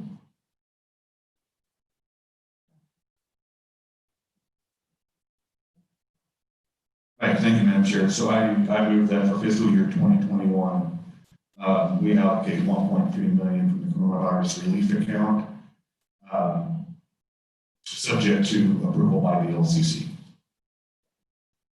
Have a motion and a second. Any discussion? Seeing none, all in favor, say aye. Aye. All opposed? Thank you, Madam Chair. Recommendation adopted.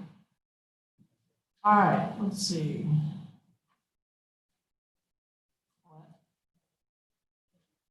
Are we going in order, Kyle? It's the same. I know, but I'm trying to go in order on this list. I'm not just picking. Well, I Is it understand the that. next I didn't know item? if you wanted to deal with that 50 million. This is something like Oh, I think, well, Yeah, you jumped out a lot. that. Oh, okay. That's what I'm saying. You guys are going all over the place. Sorry. All right, thank you. I apologize. So, yes, item 3 was just to acknowledge that we had 50 million, okay. A is Department of Children and Families, 11 million SGF for foster care for year 2020. Can you refresh our memory on that, Amy? Oh, Yeah, everybody has it.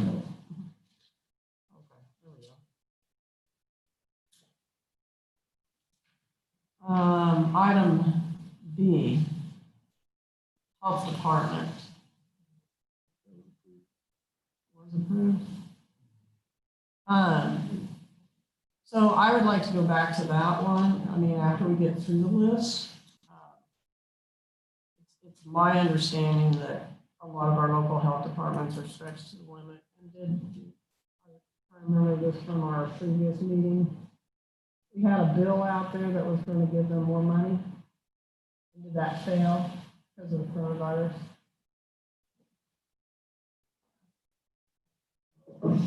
Madam Chair, my recollection is that there was additional funding added in the budget, which was then allotted by the governor. It was allotted. How much was allotted? You get a chance to look that up. So I'd like to come back to that one. So then we have state fair taken care of. Judiciary, 1.7 for technology expenses.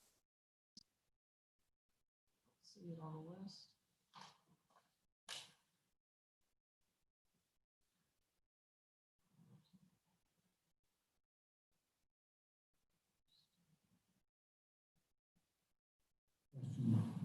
Senator Hawk? I'm not sure if some of these, and like this one, they didn't get spark funding for this. JG's saying they got Spark.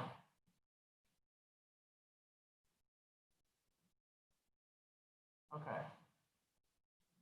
Highway Patrol, 1 million some change for immediate needs, which includes personal protective equipment, disinfectant. That be Spark.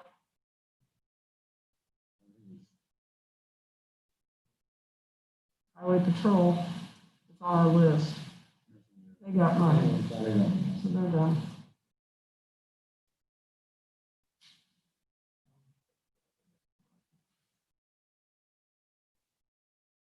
Department of Aging and Disabilities request for an increase of 8.6. Nursing mental health rate due.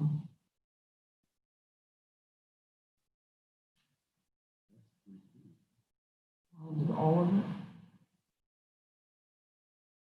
Is that what is on there, the Department of Aging and Disabilities? The 7.7? This is 28. This is what.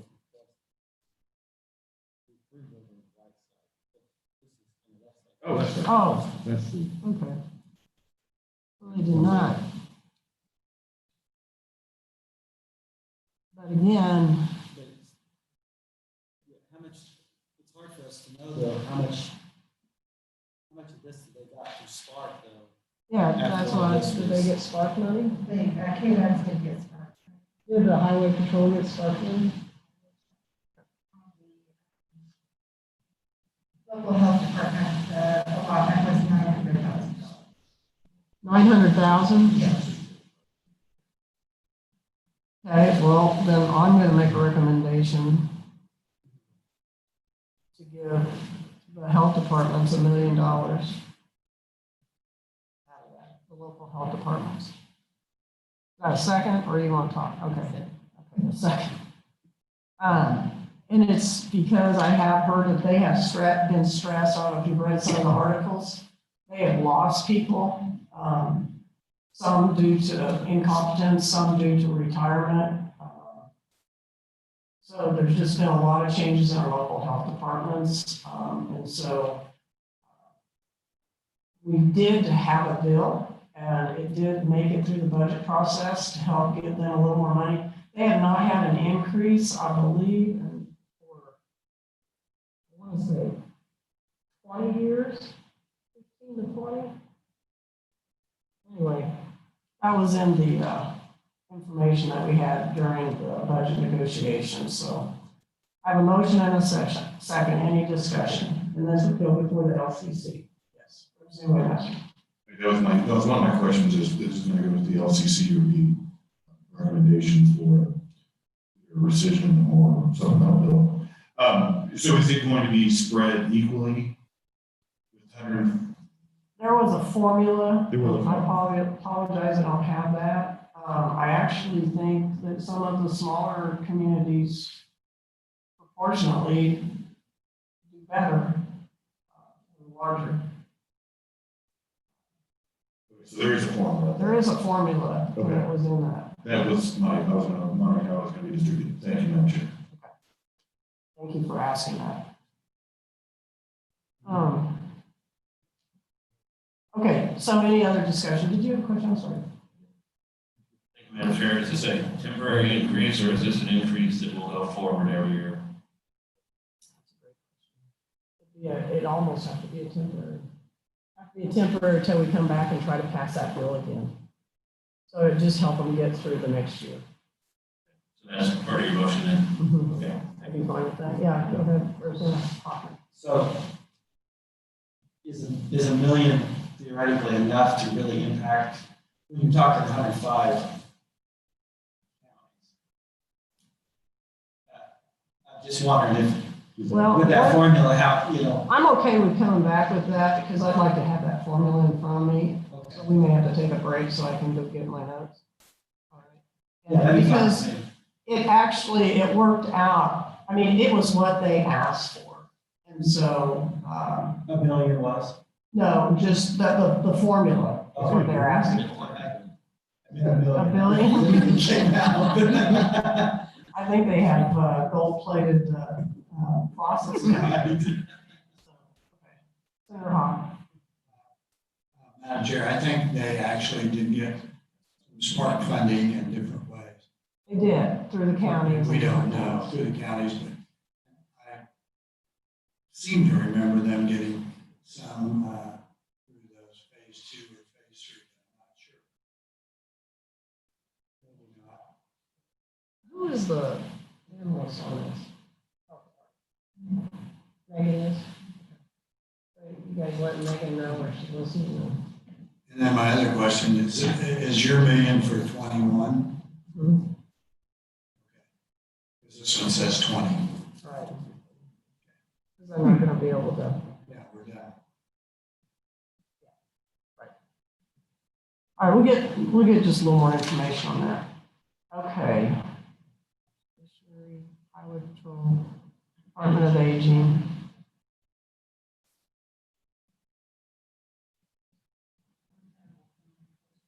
I'm sorry. Oh, Representative Lamar. I just wanted to clarify the motion, so you're going to get more information. We're going to come back to it. I want to get that formula. Okay. All right, sure, everybody understands. Get the formula, and so your motion would be that the formula reflect how they requested it be. Got it. Thank you. All right. Okay. Megan, you want to pop up?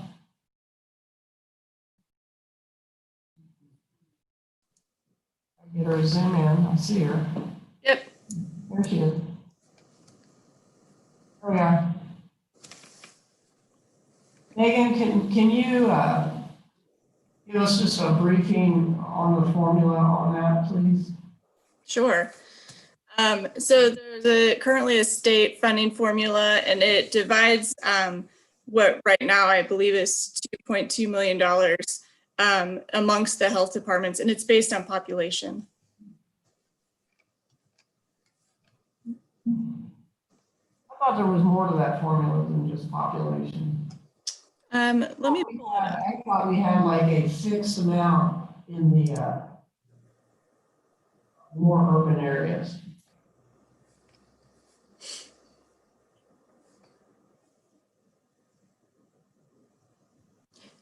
So each health department receives 7,000, and then the available funds after that are distributed based on population. Okay, so that's why I was thinking smaller communities benefit more because the larger communities still only getting 7,000. All right. Was there another question for Megan? You said it was 2.2 million. What was the total? Let me find the total that has been in there.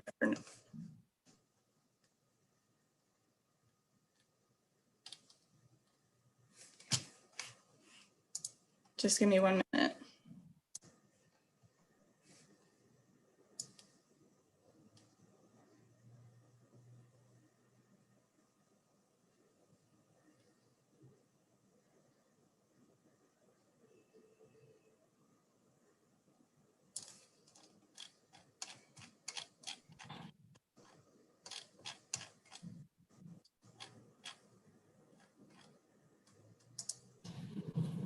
So it says the current formula allocation was established in 1992, and it's remained at 2.22 million since that time. 92 was the last time they ever got any.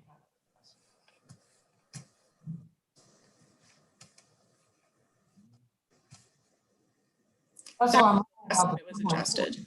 I'm just trying to clarify the difference between what the governor allotted and what we had put in the budget originally. And if they requested 2.2, I guess maybe we didn't give them their full request. That's what it was.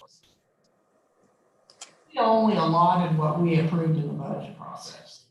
That's correct. The 900,000 was put into the budget, and that was allotted. Okay. So we were just we were giving them almost 50% of what they had. So, and I'm fine with staying with the 1 million. Because you don't want to put, we don't want to increase expectations, and I do want them to have to come back. So this will help them. They still got the 2.2. Above that. No, I thought they asked for 2.2, and we did not get them. The increase was 2.2.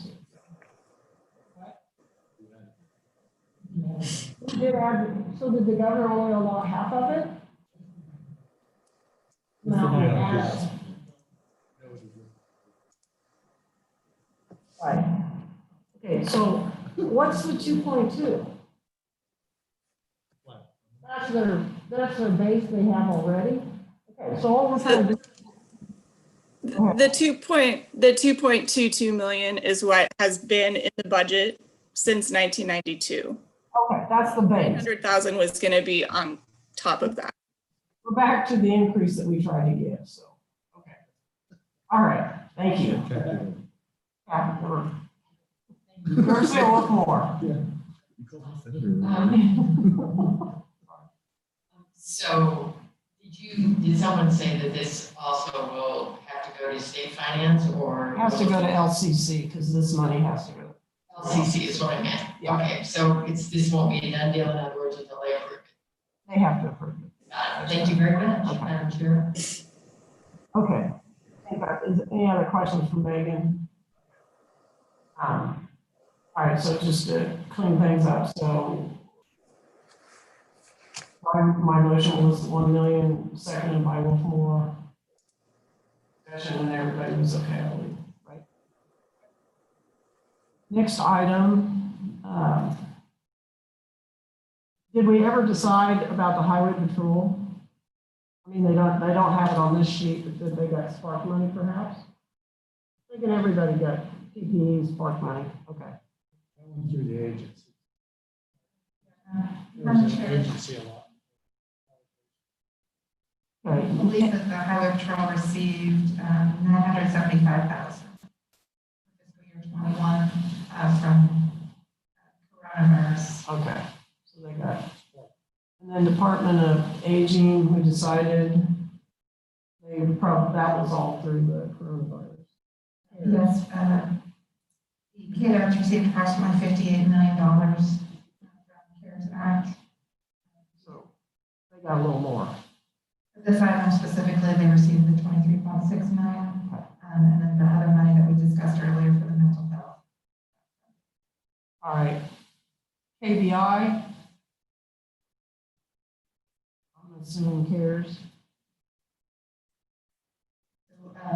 You recommended that the automated fingerprint identification system, the $6.9 million, be approved from this funding source, and the LCC did approve that item. So they did receive the $6.9 million request.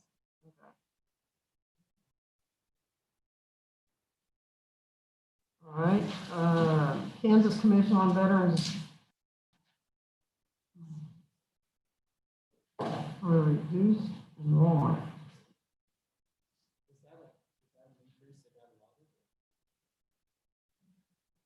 Go ahead, we're on the, yeah.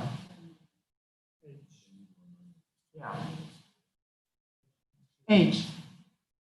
Yes, so you did approve, and the LCC also approved adding $830,000 in fiscal year 2020.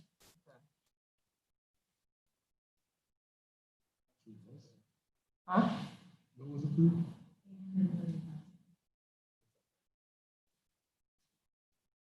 Okay, Department of Commerce, 55 million. We gave them 5.5 million. And then you gave them another $5 million. Plus one, so we got 10.5 million. Yes. And I understand they have a balance. Have you talked to them lately, Representative Master? Commerce on that fund? I have not in regards to the job creation fund. It's my understanding things slowed down a little bit for them, so they weren't going in, so they have a balance right now, so. And they haven't been back to ask, so I was gonna say that too, they haven't been. Right, okay. Board of Regents, 13.1 million for reduced enrollment. They get some CARES money. Madam Chair, I believe that there was a funding shift with the gear money, which was a separate pot of federal money made available through the governor's office. They were taken care of. Right, because they got it planned. Yeah, I remember that now. Okay. Legislative technology, discussion on requirements to optimize communications and remote meetings. We've been working on that. Actually, that's where Is that where you want to jump in? If it's okay. Okay, sure. All right. Thank you, sorry about that before. When Alan was here earlier, he mentioned about maybe needing more temporary workers for this coming session. And so I didn't know if maybe we have a number. I don't know if Amy or JG, you guys have a number of how many we normally, and then how many they think they might need. And it would just be this 1 year. Madam Chair, we did go ahead and put in the budget the amount of money that was needed for those temporary staff. So it's already taken care of. It's already included in the budget that was submitted. It just has to be approved by the legislature. So just like any budget that's been submitted, it was included in the legislative request. So it's funded in the budget that we submitted for 20 and 20, or for 21 and 22. Oh, okay, so. But will they have okay, so we have to be passing a supplemental for the 21, right? Rescission. Or rescission or something. I think it's something. I mean, because they don't necessarily have that money right now. I believe there is enough carry forward. It was in the budget to cover that, those expenditures. Okay, I just want to make sure that they are able to go ahead and hire them and that they're available. Okay, if you feel like it,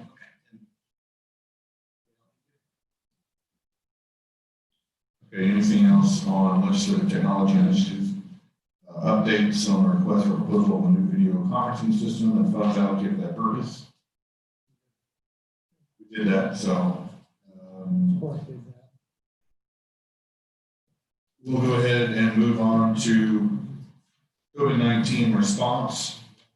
COVID-19 testing initiatives. Anything? Provisions on personal protective equipment to nursing facilities. Assuming they got spark money for that, or directly from federal government. Update on COVID-19 in state hospitals. Update on COVID-19 impact on the courts.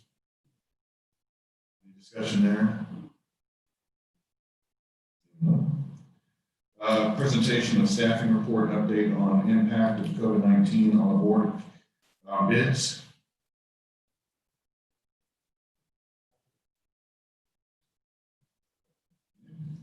Update on COVID-19 impact on the Department of Corrections, and update on COVID-19 for wastewater testing. Presentation on sanitation techniques. Is that when we had the two firms come in and show their devices? Update on COVID-19 impact on the foster care system. Update on reopening plans and COVID testing plans from representatives of state universities, community colleges, and technical colleges.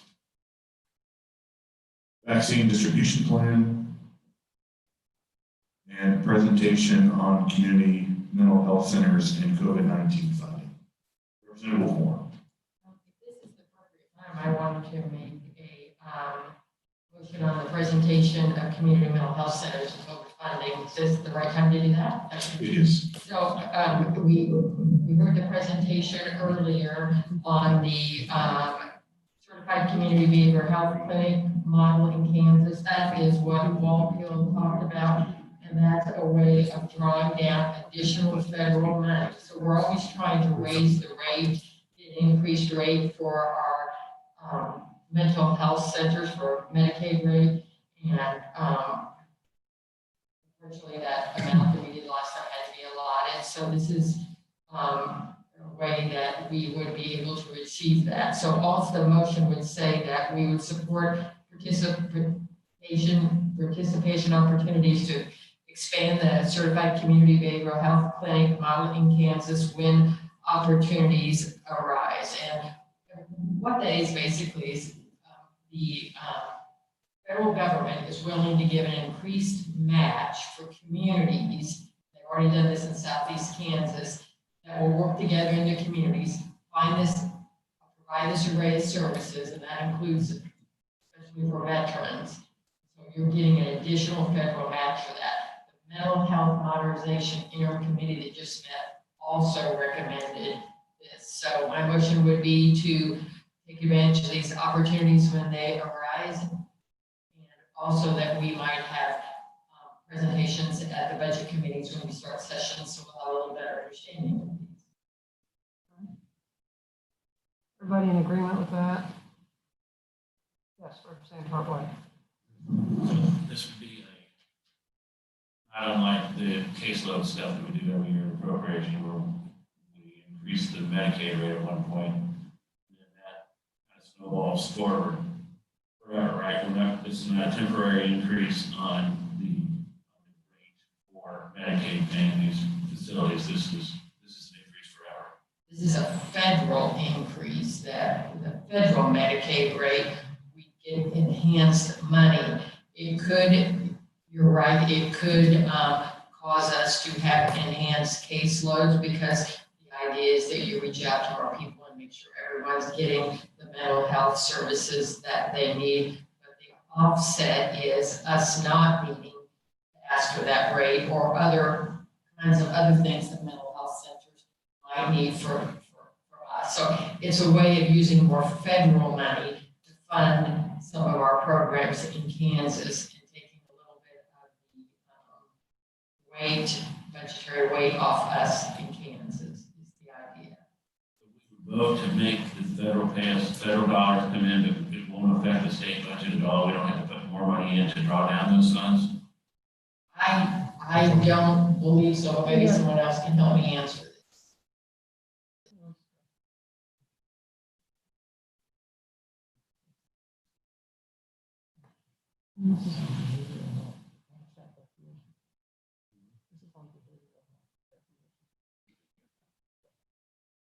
I'm sure we will have to investigate whether or not that enhanced rate would be ongoing or if that's for a particular period of time. This is a new program. Go ahead. Well, more. So I don't think my motion's requiring us to do this. It's just an analysis, right? Yes, it's an analysis of it, and part of the motion would also be to have a presentation in both Ways and Means and Appropriations Committee, if that's appropriate, so that we can learn more about this. I was trying to look up the report for the mental health interim last week, and I wasn't there. I was like part-time on Zoom. And I was trying to find out exactly their recommendation, because isn't it consistent with their recommendation? Yes, it's something that the Mental Health Modernization Committee did recommend. On their document. On their document. So it's not a new thing. It's been thoroughly vetted, and Representative Landwehr headed up that whole committee and had stakeholders as well as legislators. You had kind of a quasi group there going that participated, and so that was approved. I might add, it's been supported by mental health centers across the state. I mean, it's equally would equally benefit someone like the Great Plains Mental Health all the way to the urban areas that don't have so they universally. This is something we sort of missed out on in the mental health excellent grants. Oh gosh, it's been 6-7 years ago, I believe. Missouri took advantage of it and is getting that additional federal money. We did not take advantage of it in Kansas. I think just because the amount of work it would have taken to apply for that.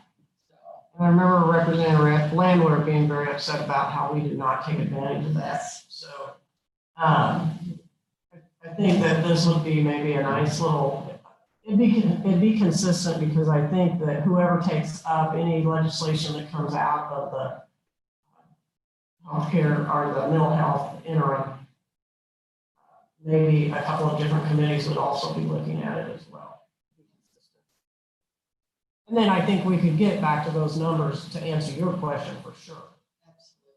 We would want to know that. So, but you're just really asking it to be in there so that the budget committees will take a look at it. Absolutely. Thank you, Madam Chair. All right, consensus on that? Thank you. All right. Where are we at? On D? Did she put that in C? I stepped out. You moved on. You guys, boy, you moved fast while I stepped out. Okay.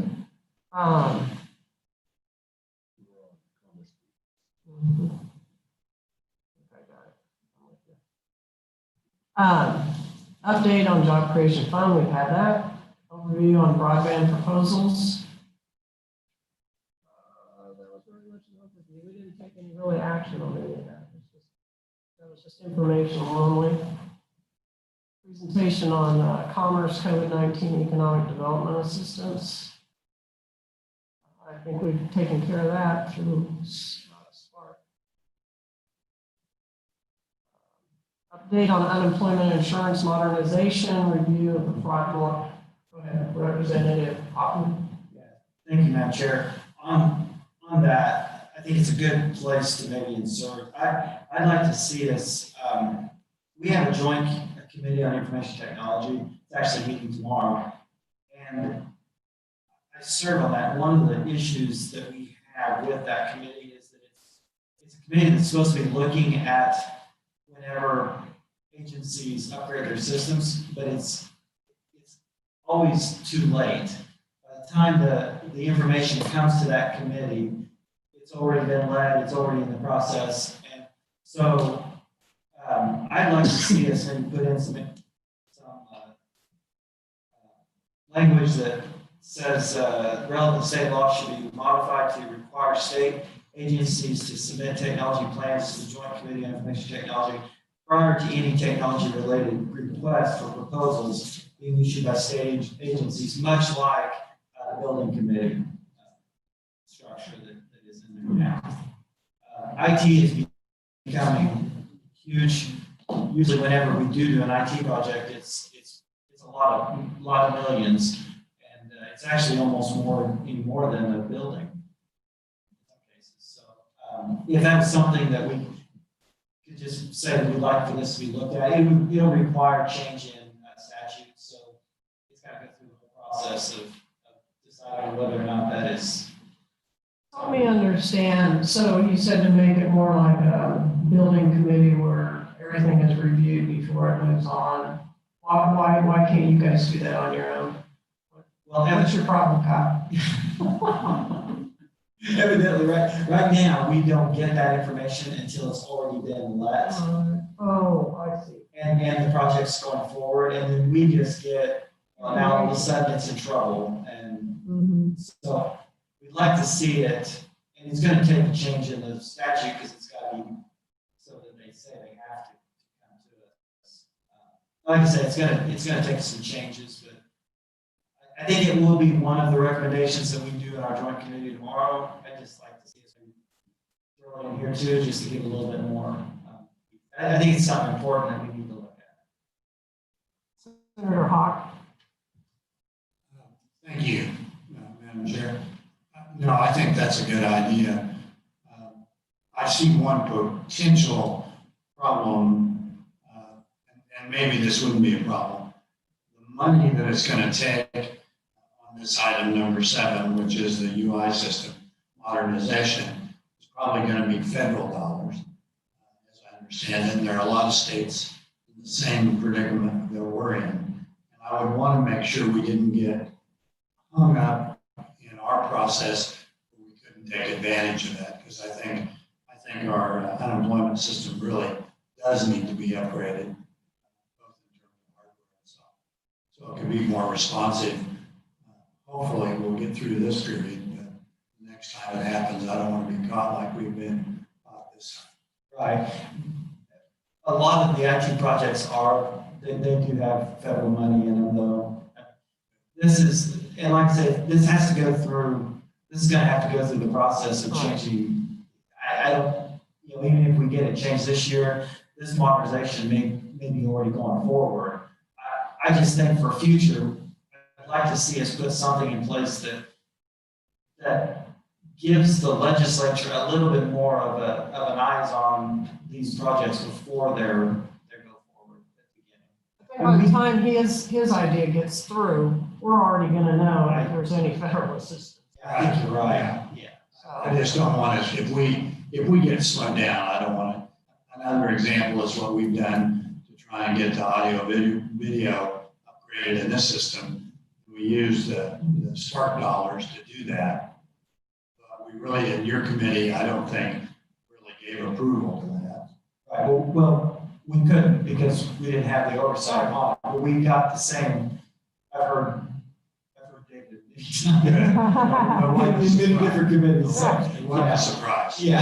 He can give his report. I can give his report possibly. Yeah. Emergency Water. Thank you, Madam Chair. I would agree with that recommendation. We heard a lot about that in the General Commerce Committee as well.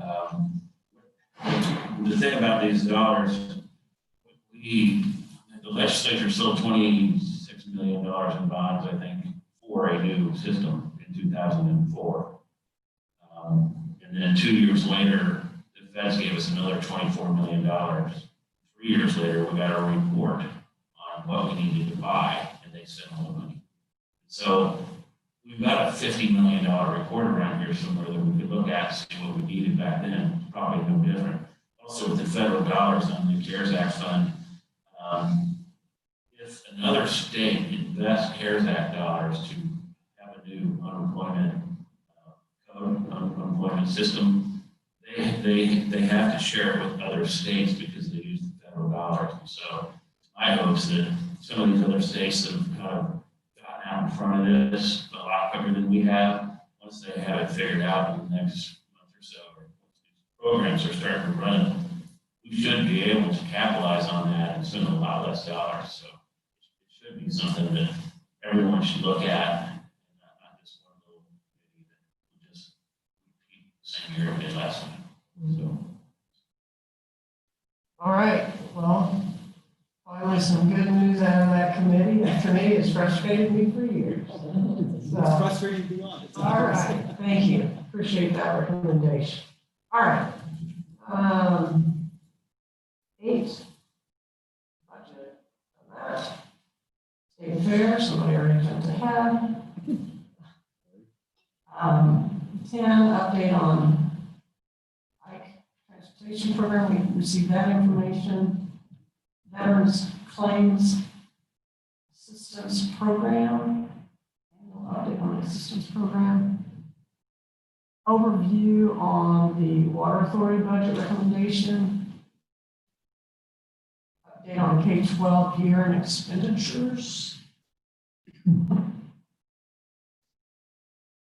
I'm sure that will totally be vetted during session. My only concern, of course, is if anything shifted amongst the formulas and that kind of thing. So I think that'll just come out in regular committees. Update on commercial driver's license renewal and satellite office. Yes. President Hoffman. Yeah, if it's possible, I'd like to get a report from revenue again on where they are on that, how close they are to reopening those facilities. And I guess it could come just by email or however. So I don't know if it needs to be in the recommendation or not, but JG said he can get that for us. Okay. Yeah. All right. All right. Presentation on reappropriations. Update on the docking building. I've got something. I hope your idea is the same as mine. I'm just wondering, we've been talking about the docking building for years. And I know in the presentation that they had the renderings of moving the KHE lab and what they want to do and everything. I don't know how we can do this as a recommendation, but I would like some finality on that building next session. I mean, I don't know. Who said that last year? Who said that? We had to leave early enough. And the year before. But it's just, I mean, we just perpetually just keep talking about this and talking about it. What can we do to finally do something about the docking building? I think part of the frustration might be is none of us as legislators have said, we want to do this and push it forward. And the governor's office is, if they push something forward, we'll probably push back. So it's kind of the chicken and the egg. Everybody's trying to figure out who goes first. So I got another recommendation yesterday. We have the 4 pictures, right? Yeah. The 4 renderings. I mean, probably some people aren't going to like this, but I just heard this, and I can't quote who I heard this from yesterday, but you raise the docking building, leave all the stuff we need there, put it into a parking lot, maybe a 2 or 3 story parking lot, put the KDHE building over there back or by the Judiciary Center. We've taken care of parking and we've upgraded our KDHE facility. So it's just something that somebody gave me the idea yesterday, and I was like, yeah, that wasn't any of the conversation at all. Now, I don't know how passionate people are about keeping the docking building. I think the bigger priority is we obviously know now is after COVID, how serious the KDHE building is in, and we're throwing good money after bad. So I think we definitely need to do something about the laboratory. Right, that's what I'm saying. So you got an idea of how to move that stuff forward in a recommendation? And I really mean it this time. Yeah, we need to emphasize While you're that. thinking, Representative Carlard. I'm not going to interrupt the chairman. Go ahead, sir. Well, I was just wondering, is there any way to put the KDHE lab on top of the parking garage? Raise the building Oh, yeah. and then just Like put the it on building top? on Kansas. Right. Great idea.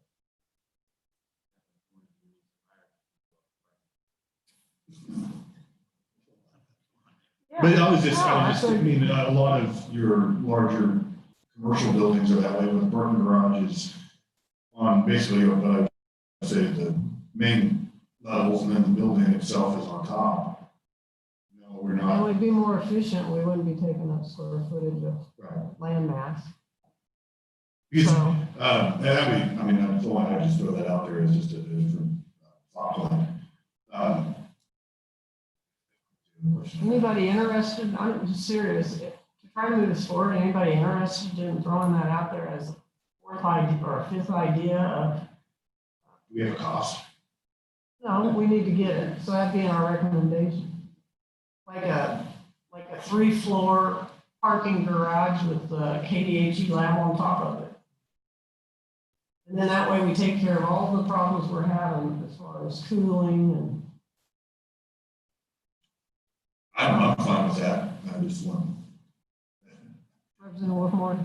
So the recommendation would be just to not decide for sure we're moving ahead with that, to get more information on the cost and how that would work and the feasibility and all of that. Just throw another idea and say, let's get some cost estimates on that, and then whatever Representative Waymaster can do as far as saying, this time we really need it, can we get it done?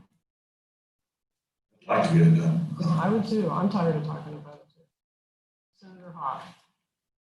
Thank you. I think there are some segments of the population that don't want to destroy the docking building. I think that's one of many elements. The other is cost. But if I remember the costs on the plan, either in this group or joint building committee, it was about a $10 million a year for 30 years. Something in terms of that, if I remember what it was is that anybody else's recollection? I don't know how much it was per year. Before COVID, that didn't sound like very much. Now, not knowing what the budget is, that may be more of an obstacle, but we did spend quite a bit of money on an architect and engineering firm to come up with the 4 basic recommendations we had.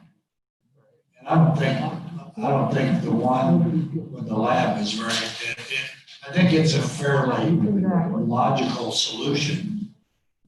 If we go ahead and draw, not saying maybe we need another solution to bring one of those to the forefront, but it seems like we keep getting solutions and then we get bogged down because we have too many solutions. And I felt like we coalesced reasonably well in either this group or the joint building construction committee around one of those options. We didn't ever vote on it. If I recall, I remember moving forward on one of those 4 ideas in Ways and Means to have it, so I could have a hearing, just so we could finally have a hearing. And they were here, the Department of Administration, and they're kind of like, they said the pros and cons. And then, later outside the door, I heard they didn't really like it. But I'm like, okay, it was an effort to say, what do you want? Here's one idea, tell me what you want, and then it doesn't go anywhere. That's the frustration, and I don't disagree with the historic side. I know that that's important. But just throwing another idea out there might get people excited about, do they want to keep it for historical reasons? Or do we want to just be efficient because we have land and this will take care of our heating and air and those kind of things? Representative Harlan. Thanks, Madam Chair. So first, moving the medical labs downtown,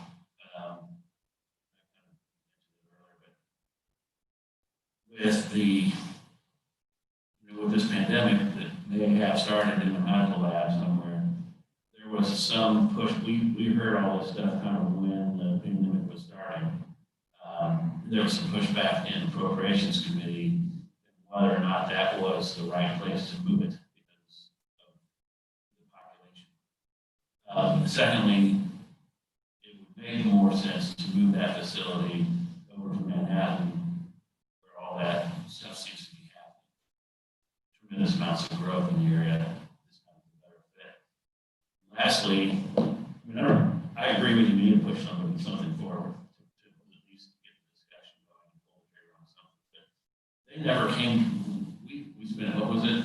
How much did we spend on that report? Like 900,000 or something like that. It wasn't cheap. It was an expensive report.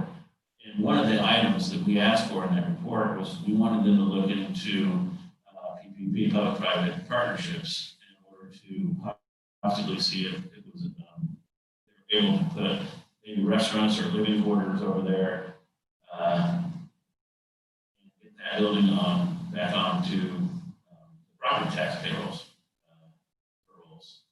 But they never even came back to us with that.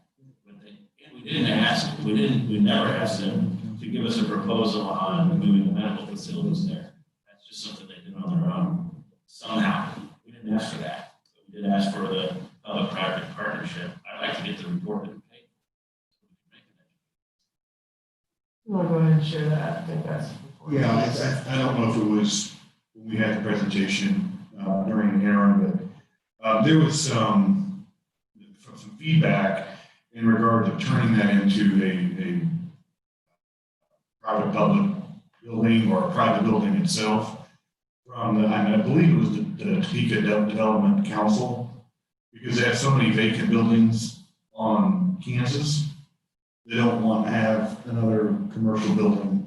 Well, they did come back. I'm sorry. I agree. There was some pushback there, but I think the last time we had an update, they are all in on the plan. And I think with the administration, they want to put the KDHE lab in I think they want the entire amount, and they want to put the KDHE lab in that. So, and when they did, the Topeka Development folks in the chamber, they were here. They were in agreement.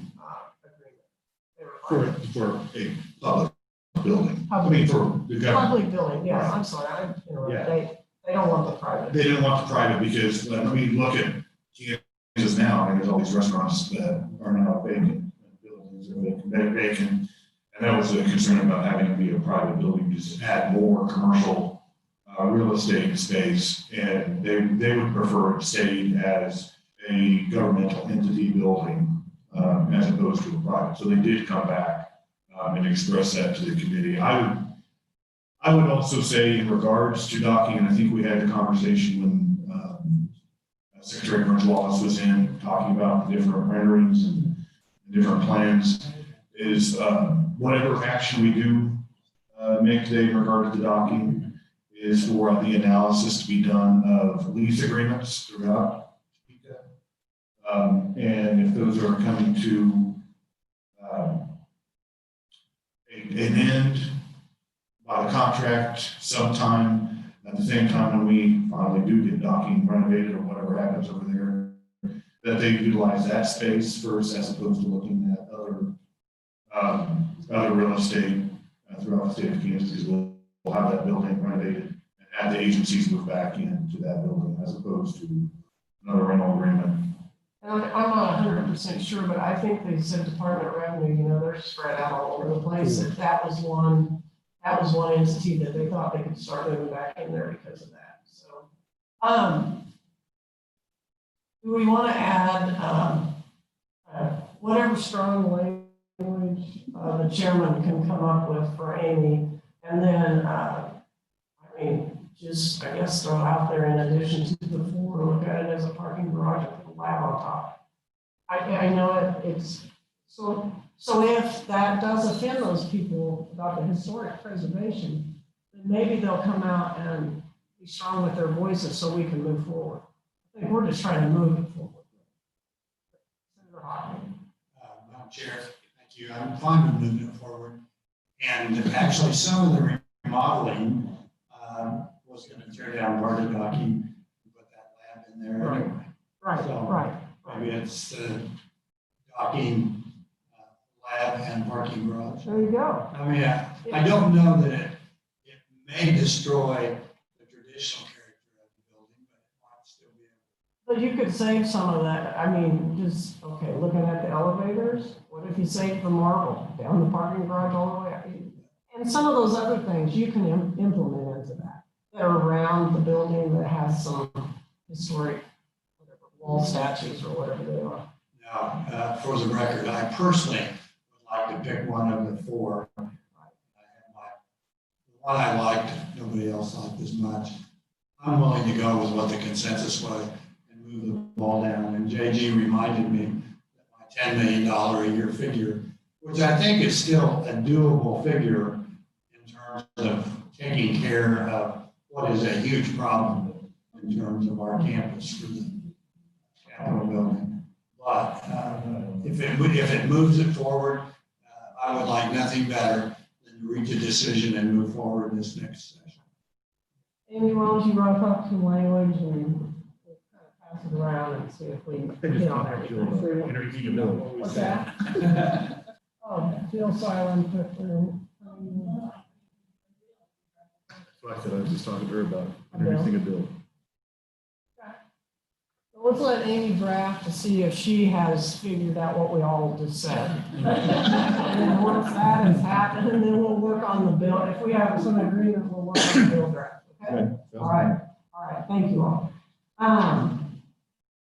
Update on flood repairs, I believe that they are fine. They received money. And then Juvenile Justice Committee oversight. That was, the presentation was, remember the money that is building up because of Senate Bill 367. So,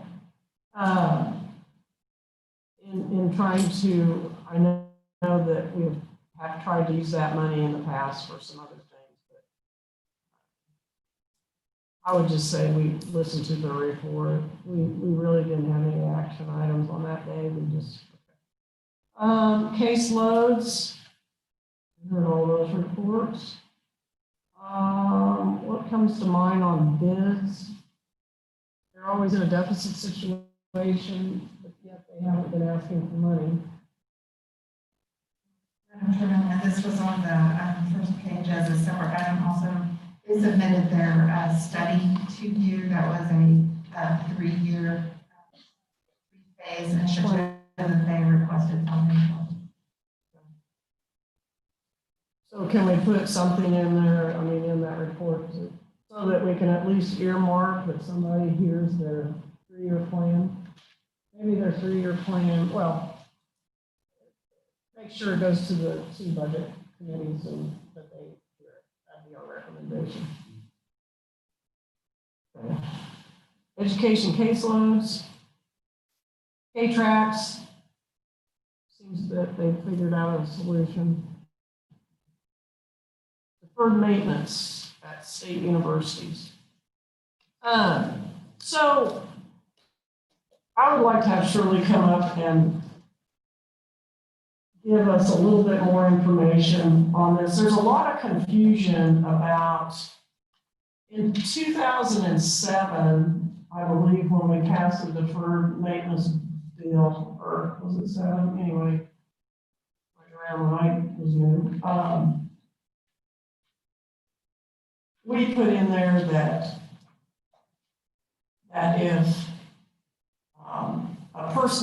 an individual buys a building with a name on whatever, that there has to be extra money in there allowed for maintenance. And then I guess found out that if the state pays for it, that I think we thought that that part was in there, and then in 2012, we passed that if the state builds a new building with state bonds, there has to be money in there allocated to pay for the maintenance, deferred maintenance. And so today, we're at 2020, almost 2021, and I'm trying to get some clarity on whether or not the universities are just using the EDF fund and not using their own funding that they're supposed to use for the deferred maintenance. So I think Shirley has worked up some kind of a little overview for us.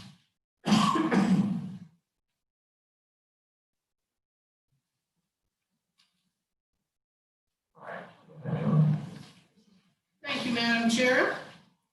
I've done a little research going back for a period of time. So I just want to give you a little history, starting with 1996. So we're looking at about 24 years ago. During the 1996 session, there was a bill passed, Senate Bill 588, which was introduced as a recommendation by the governor. It was called the 1515 Educational Building Fund Plan. It's now referred to as crumbling classrooms. You've probably heard of that. The legislature approved the issuance of $156.5 million in bonding. They could also use the revenue from the interest, so it was more like 164,000. And again, this was for the classrooms, ADHD, fire, different scenarios to help with the classrooms there. As part of the legislation, the bonds had to be repaid by June 30th of 2012, and I did check, and the Board of Regents made the last payment in fiscal year 2012 for those bonds. 12 years later, there's the 2007 Infrastructure Maintenance Fund bonds, and that came about. There was a legislative post-audit in 2004 that talked about the need for additional funding for deferred maintenance. Interestingly enough, and I'm going to read this to you from the conclusion of the post-audit, the Crumbling Classrooms Initiative in 1996 infused almost $179 million for projects complying with American with Disabilities Act 88A, the fire codes, improving classrooms, rehab and repair, and new construction. However, this initiative also reduced the regular maintenance fund because they were using EBF to pay the bonds for this. They weren't using as much EBF to maintain the buildings. The Board of Regents' latest study from 2004 emphasizes that maintenance needs for the universities have been underfunded, and the study asserts that the inadequate level of maintenance funding has caused a backlog in the maintenance, and therefore there's about a $584 million need for deferred maintenance. So in 1996, we bonded $179 million, which caused an increase in the backlog because the money they were using to pay the bonds wasn't being used to maintain the buildings. So in 2007, there was the Infrastructure Maintenance Fund, and the bonds were paid off in 2017. And 13 years later, we're at 2020, and now we're at $1.2 billion in deferred maintenance. So that's just kind of a history. Say that again. So 24 years ago, we had crumbling classrooms, which created deferred maintenance of $584 million, I think it was. There was an audit, and then in 2007, we we had the infrastructure maintenance fund, and those bonds were just paid off in 2017. We're in 2020, and now there's $102 billion in deferred maintenance. 102 billion. 1.2. 2 billion, oh my God. Next year, it'll be 100. Yeah, that'll. Now, the two documents I provided you is in 2007, when the infrastructure maintenance bonds were issued. There was also a bill passed that you have there, the statute, that says privately funded buildings must, in essence, have some kind of account created so that the maintenance is paid and buildings are kept current. So technically, a privately funded building should not show up on a deferred maintenance list. Then in 2012, there was a sentence added to the very bottom of the paragraph for bonding issuance that says, if you're bonding, you must maintain this building. So again, those should not show up on the deferred maintenance because they should be maintained, regularly maintained. Question goes back to then, all the stuff we heard in building committee yesterday. Are any of these projects that they're asking in the 5-year plan to pay for,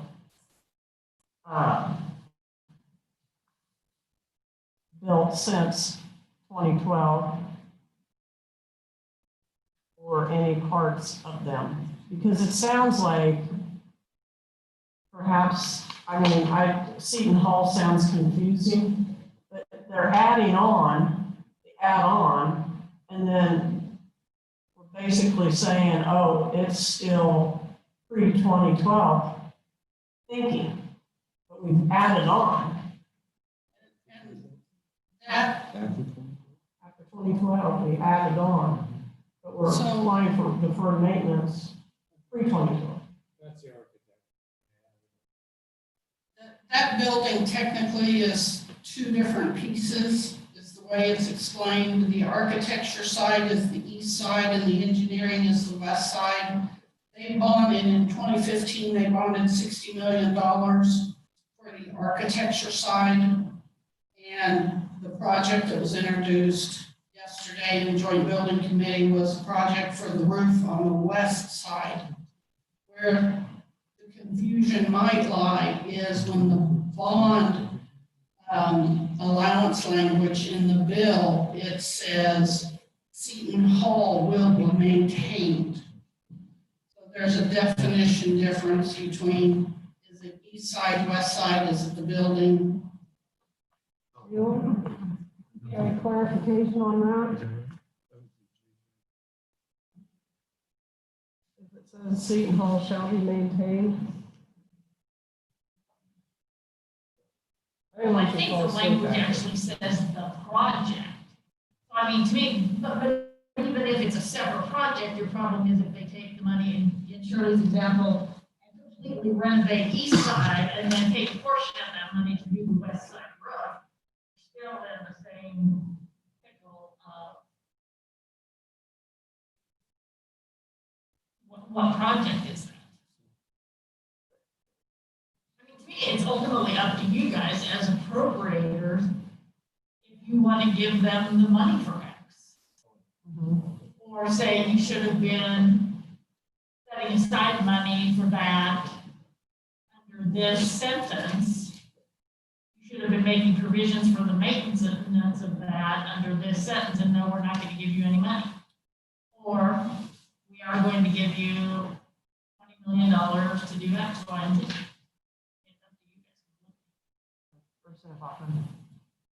Sure. When the architecture part was added, that took care of the deferred maintenance on the east side though, right? was my understanding, is that because part of that building was renovated and then it was added on the east side of C. Yeah, it is a very definite, almost two buildings there. It's all one building, but it's very different too. It took care of the current deferred maintenance. The question is, who pays for the? Well, I know that, but the project that they're wanting to do, is it for the whole roof or just for the west side? It's just the west side. See, and that, I think that's where we come into a little bit of a problem, because I would hope they have money set aside for the deferred maintenance on the east side. And they do. I don't know. See, and I would hope they do. But if we make them take money from that, then they're well not having money. That's just one example. The I know, it's long-term probably a concern while. is, are the ones that are being bonded after 2012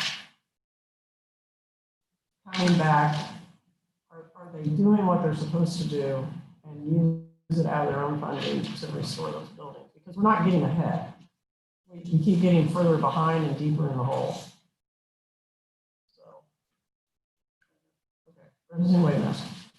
Yeah, and actually, I was trying to recall, and maybe Representative Wolfmore will remember this, and I was discussing with JG and with Amy in regards to an amendment that was made by Representative Hutton at the time.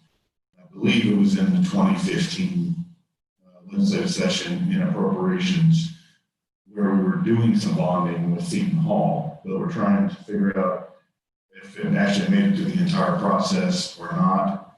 But I clearly remember having that discussion in appropriations with Representative Hutton making that motion. And what that was using the educational building fund to pay the bonds for that 60 million. Okay. What the amendment was to pay the bonds, but it was only for 1 year. So they now have to use part of their rehab and repair building fund each year for the bonds for that building. All right, thank you. And then I'm looking at what was supplied.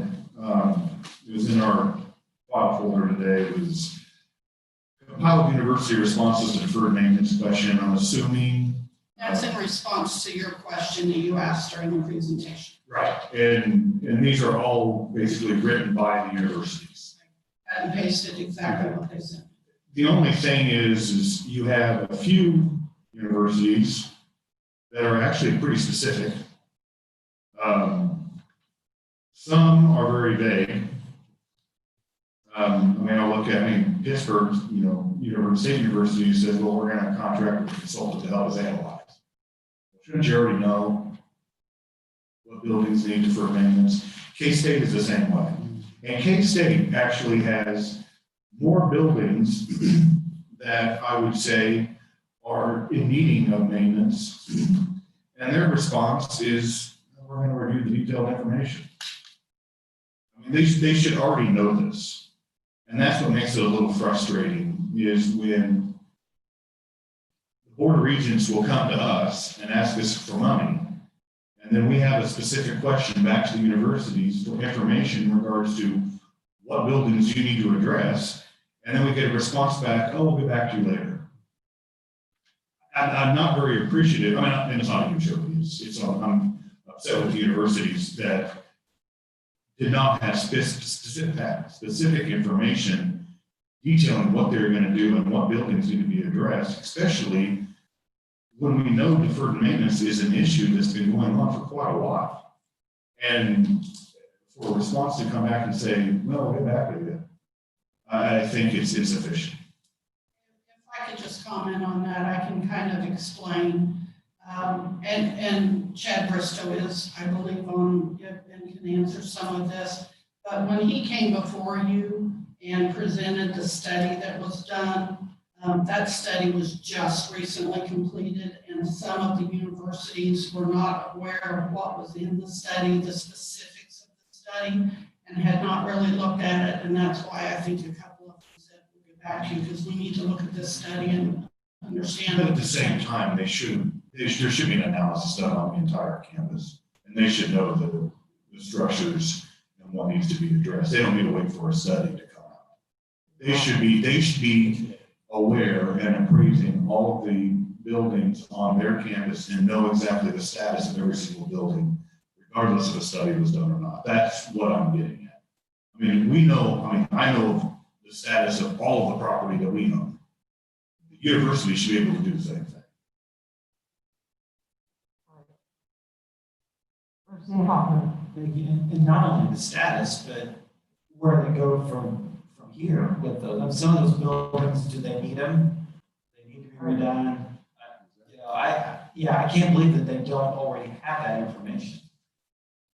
And that report needs to be updated, as I shared when they presented. It's a whole new world now, especially in higher education.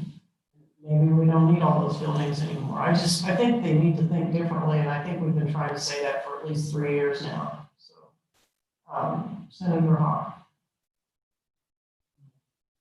Just a Paul Harvey comment for the rest of the story, because I was on the Future of Higher Ed group, and that was probably the most thorough building study of the Regents that has ever been done. And I think what Shirley said, that came out, and my guess is they have exactly what you're saying, but they're not quite sure how what they have meshes with the Board of Regents report. That's why they want to look at it and compare it. And I think some of the university people have said the Regents report is so thorough, it may really help us revise some of the ways we're looking at buildings. And then we've also talked in the Future of Higher Ed, we're not sure how the pandemic and the hybrid learning model and some of the changes that may occur in higher ed in terms of what kind of space do they really need. And unfortunately, one of the things we discovered in the Future of Higher Ed is the way funds are distributed for maintenance is sort of an incentive for universities to keep as much square footage as they can. And we need to and one of the things we recommended to the Board of Regents was they need to look at that formula, and maybe it needs to be weighted. So there's not that financial incentive there to not retire some of the older facilities and maybe tear them down. I think they get into the same problem we get into with the docking building, is people get attached to those buildings and maybe their utility, their heating, cooling costs, et cetera. So I think that's why they're a little hesitant to make comments about what they need. I think they do know what they need, but I think they want to see if they need to make some changes in the way they're evaluating that now. And this just came out in terms of this very thorough study that the Regent commissioned, I'm thinking, a month ago, 3 weeks ago. Thank you, and I apologize, Madam Chair, I wasn't here for that presentation, but are we basically, based on what the Senator just said, are we just basically funding it for maintenance account? Based on square footage? Do we even know if the colleges are spending this for maintenance, or do we look into that, or is it just money we give them every year and they don't ever have enough for maintenance, we keep bailing them out so they never have enough for maintenance? There is a report they provide us of how the educational building fund is spent, what projects it's spent on. It's provided to joint building committee each year, every 2 years. These dollars were used for maintenance, or are they used to build new buildings? The educational building fund is primarily for rehab and repair. They can use it for architectural services or bonding. I think it gets back to the original ask. Do we not have any sort of a document that the universities can give us that say, this particular building was built at this time, and under the law, we were supposed to have a deferred maintenance fund for it, and this is how much is in that fund for that?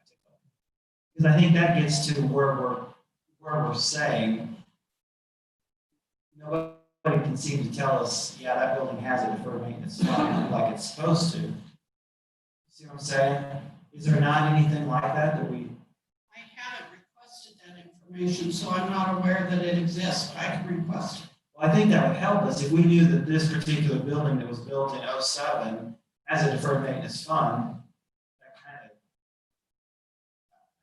you know, or this particular building was built in '07 and it doesn't have a, you know, well, why didn't it?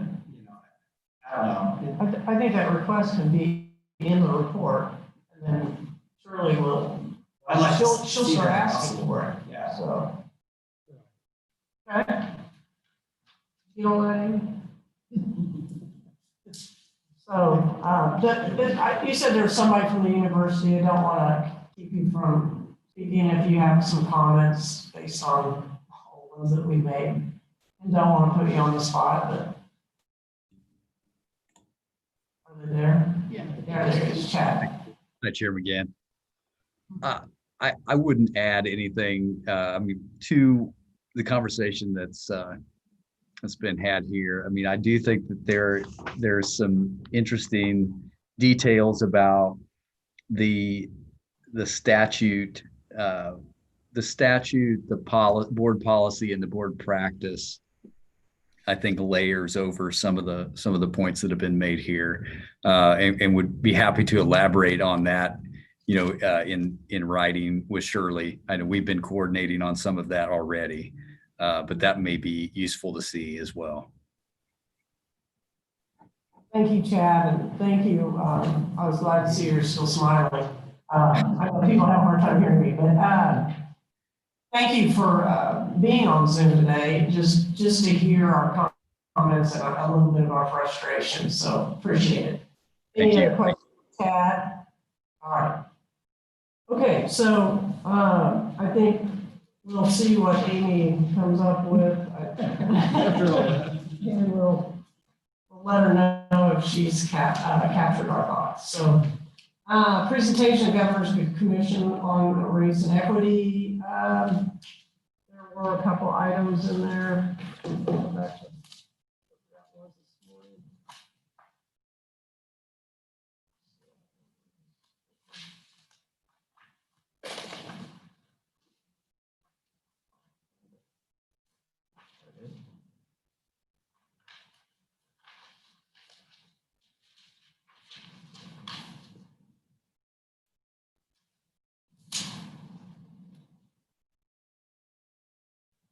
I would just, unless you have anything else that any of you want to add, is I think that there is a disconnect on the prohibit fired officers from being hired.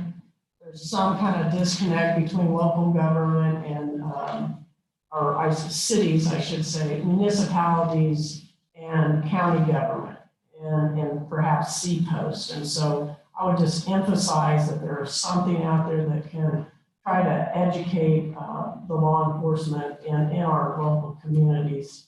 And then the other thing, I guess they did answer the question about the 40 hours, is that it was standard already. It's just their focus was on if someone is promoted, that they're required to take some kind of supervision class. Right. I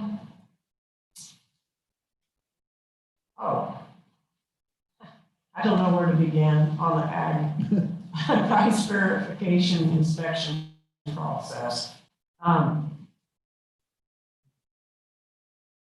We've known about this for almost 2 years and it doesn't seem to be getting better.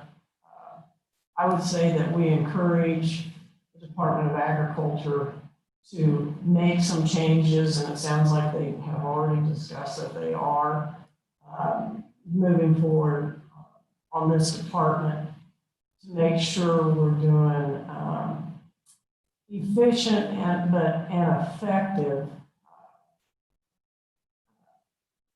evaluations when they're out in the field, and whether or not there is, I don't want to use the word a hammer, but if they are, and I don't want them to end up, I want them to work with the businesses. But if you keep saying, hey, you're off, and there's never any kind of follow-up, we're not going to get any improvement in that. So I guess encourage them to make the changes that they have begun and maybe report back. I think they could report back to the budget committees this next spring, their progress. Elected officials pay. I was thinking about even talking to leadership about this, that I think we should encourage that a commission meet, if nothing else, meet. Every year, have a conversation, see if it goes anywhere. But since we found out that we do have a commission, I think that they should meet at least annually. Right, otherwise get rid of the commission. Senator Hawk? I'm not sure I know the statute, but I think the statute says they meet in even numbered years, so we've sort of likely missed that. But I think the LCC can authorize them meeting. Anyway. And I would encourage us to have them start meeting next year and with the intent of having some kind of proposal for us to look at appropriations and ways and means.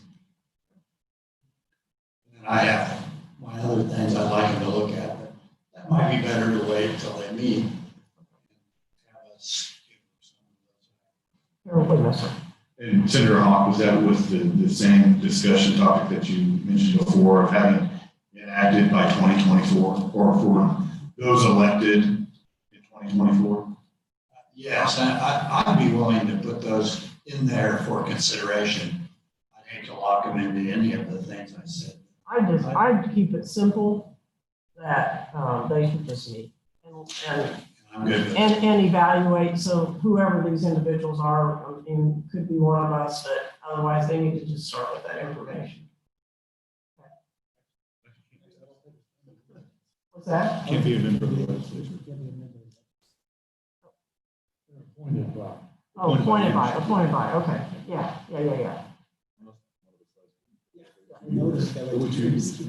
What would you pay me to be eligible for this committee?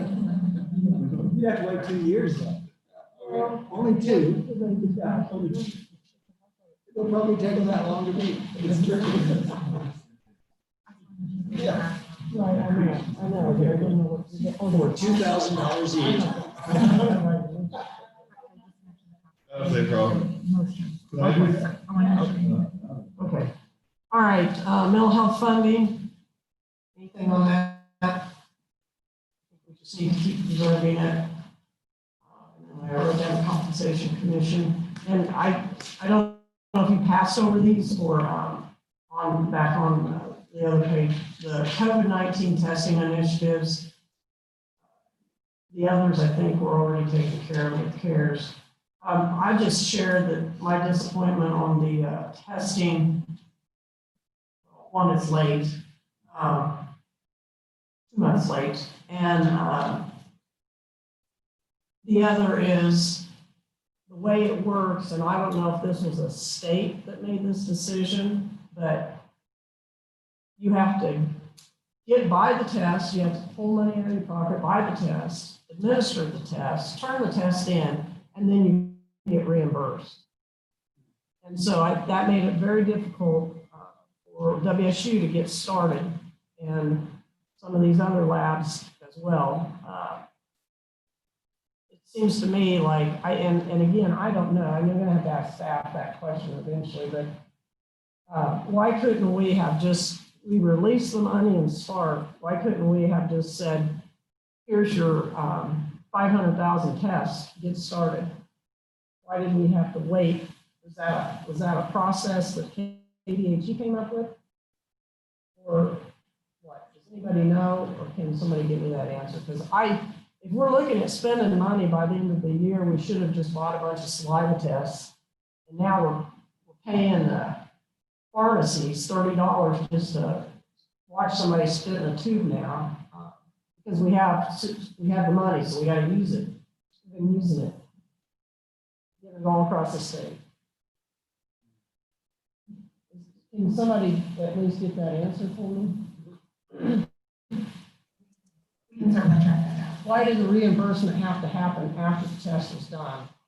I guess maybe that was because they didn't want you to throw a bunch of saliva tests on the shelf and forget about them. Well, confirm. I believe that was a decision point, not a federal requirement. Yeah, it's federal. I do not. You do not think it's a federal requirement, okay. Senator Hawkins. Not specifically for the testing, but on a couple of other things that I was interested in having them do. Part of it is the auditing requirements that we set up and being able to track things through our accounting system, which I think is called Sharp. So that might have been one of the reasons why we got sort of mucked up on some of the things. I know on some of the personal protective equipment, they found out rather than bidding and having all the nursing homes bid against each other, KDAD's bought it and distributed it. So I think we kind of got caught up in some of the accounting potential nightmares and the fact that we may be liable to pay money back that's not appropriately. So they've tried to systematize those kinds of things. So that could very well be, I don't know specifically on the testing. And then I wanted to be Robinson Crusoe on testing, so I got exposed to a legislator that came up positive, not in the legislature, it was at a gathering in Manhattan. And so I had a test last night that was the nose test. That was a lot of fun. I think he tickled my amygdala and maybe the back of my cranium. I'm not sure.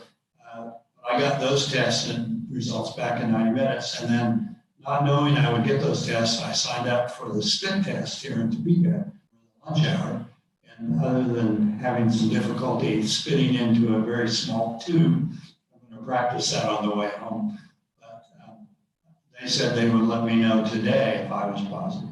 I was negative, by the way. Let the committee know. Yeah, thanks for telling us. Almost 4 o'clock. I almost forgot that. Should have led with that. Yeah. So I think things are improving, and I suspect my test at my doctor's office will cost me something. Not sure.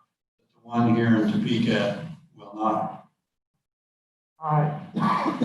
I think that concludes everything, unless there's anything else that you would like to add to this report.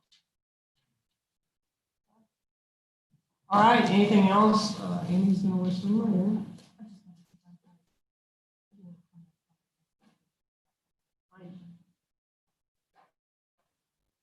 Why don't you write something up and I'll tell you whether I want it in there or not. So, yes, I do. Maybe more in an inquisitive way than a statement. Okay, anything else? I think it's snowing out, so Senator Hawkins. Thank you, Madam Chair. I just want to thank you, and because last year was my first year on this, and your vice chair, who was chair last year. But I really appreciate your leadership on this committee and your thoroughness and your sense of history about many of these issues. And I want to commend the rest of the committee. I think that we provide a very valuable service to the people of Kansas in oversight of their tax dollars and making sure that they're spent wisely, and that we do that oversight. And I particularly commend you as our chair this year for a very thorough job, and probably one of the toughest years Kansas has faced ever. Thank you. An interesting year, and I'm sure all of you have worked at your home at least almost every day on either COVID or unemployment or something else that's come up. But this has been a great committee. Everybody is an active participant, and that's sure been helpful in this process.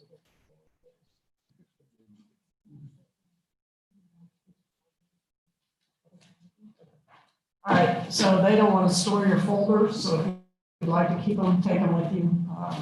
This is our last meeting for this. So All right, thank you all, and everybody drive safe home. So we're adjourned.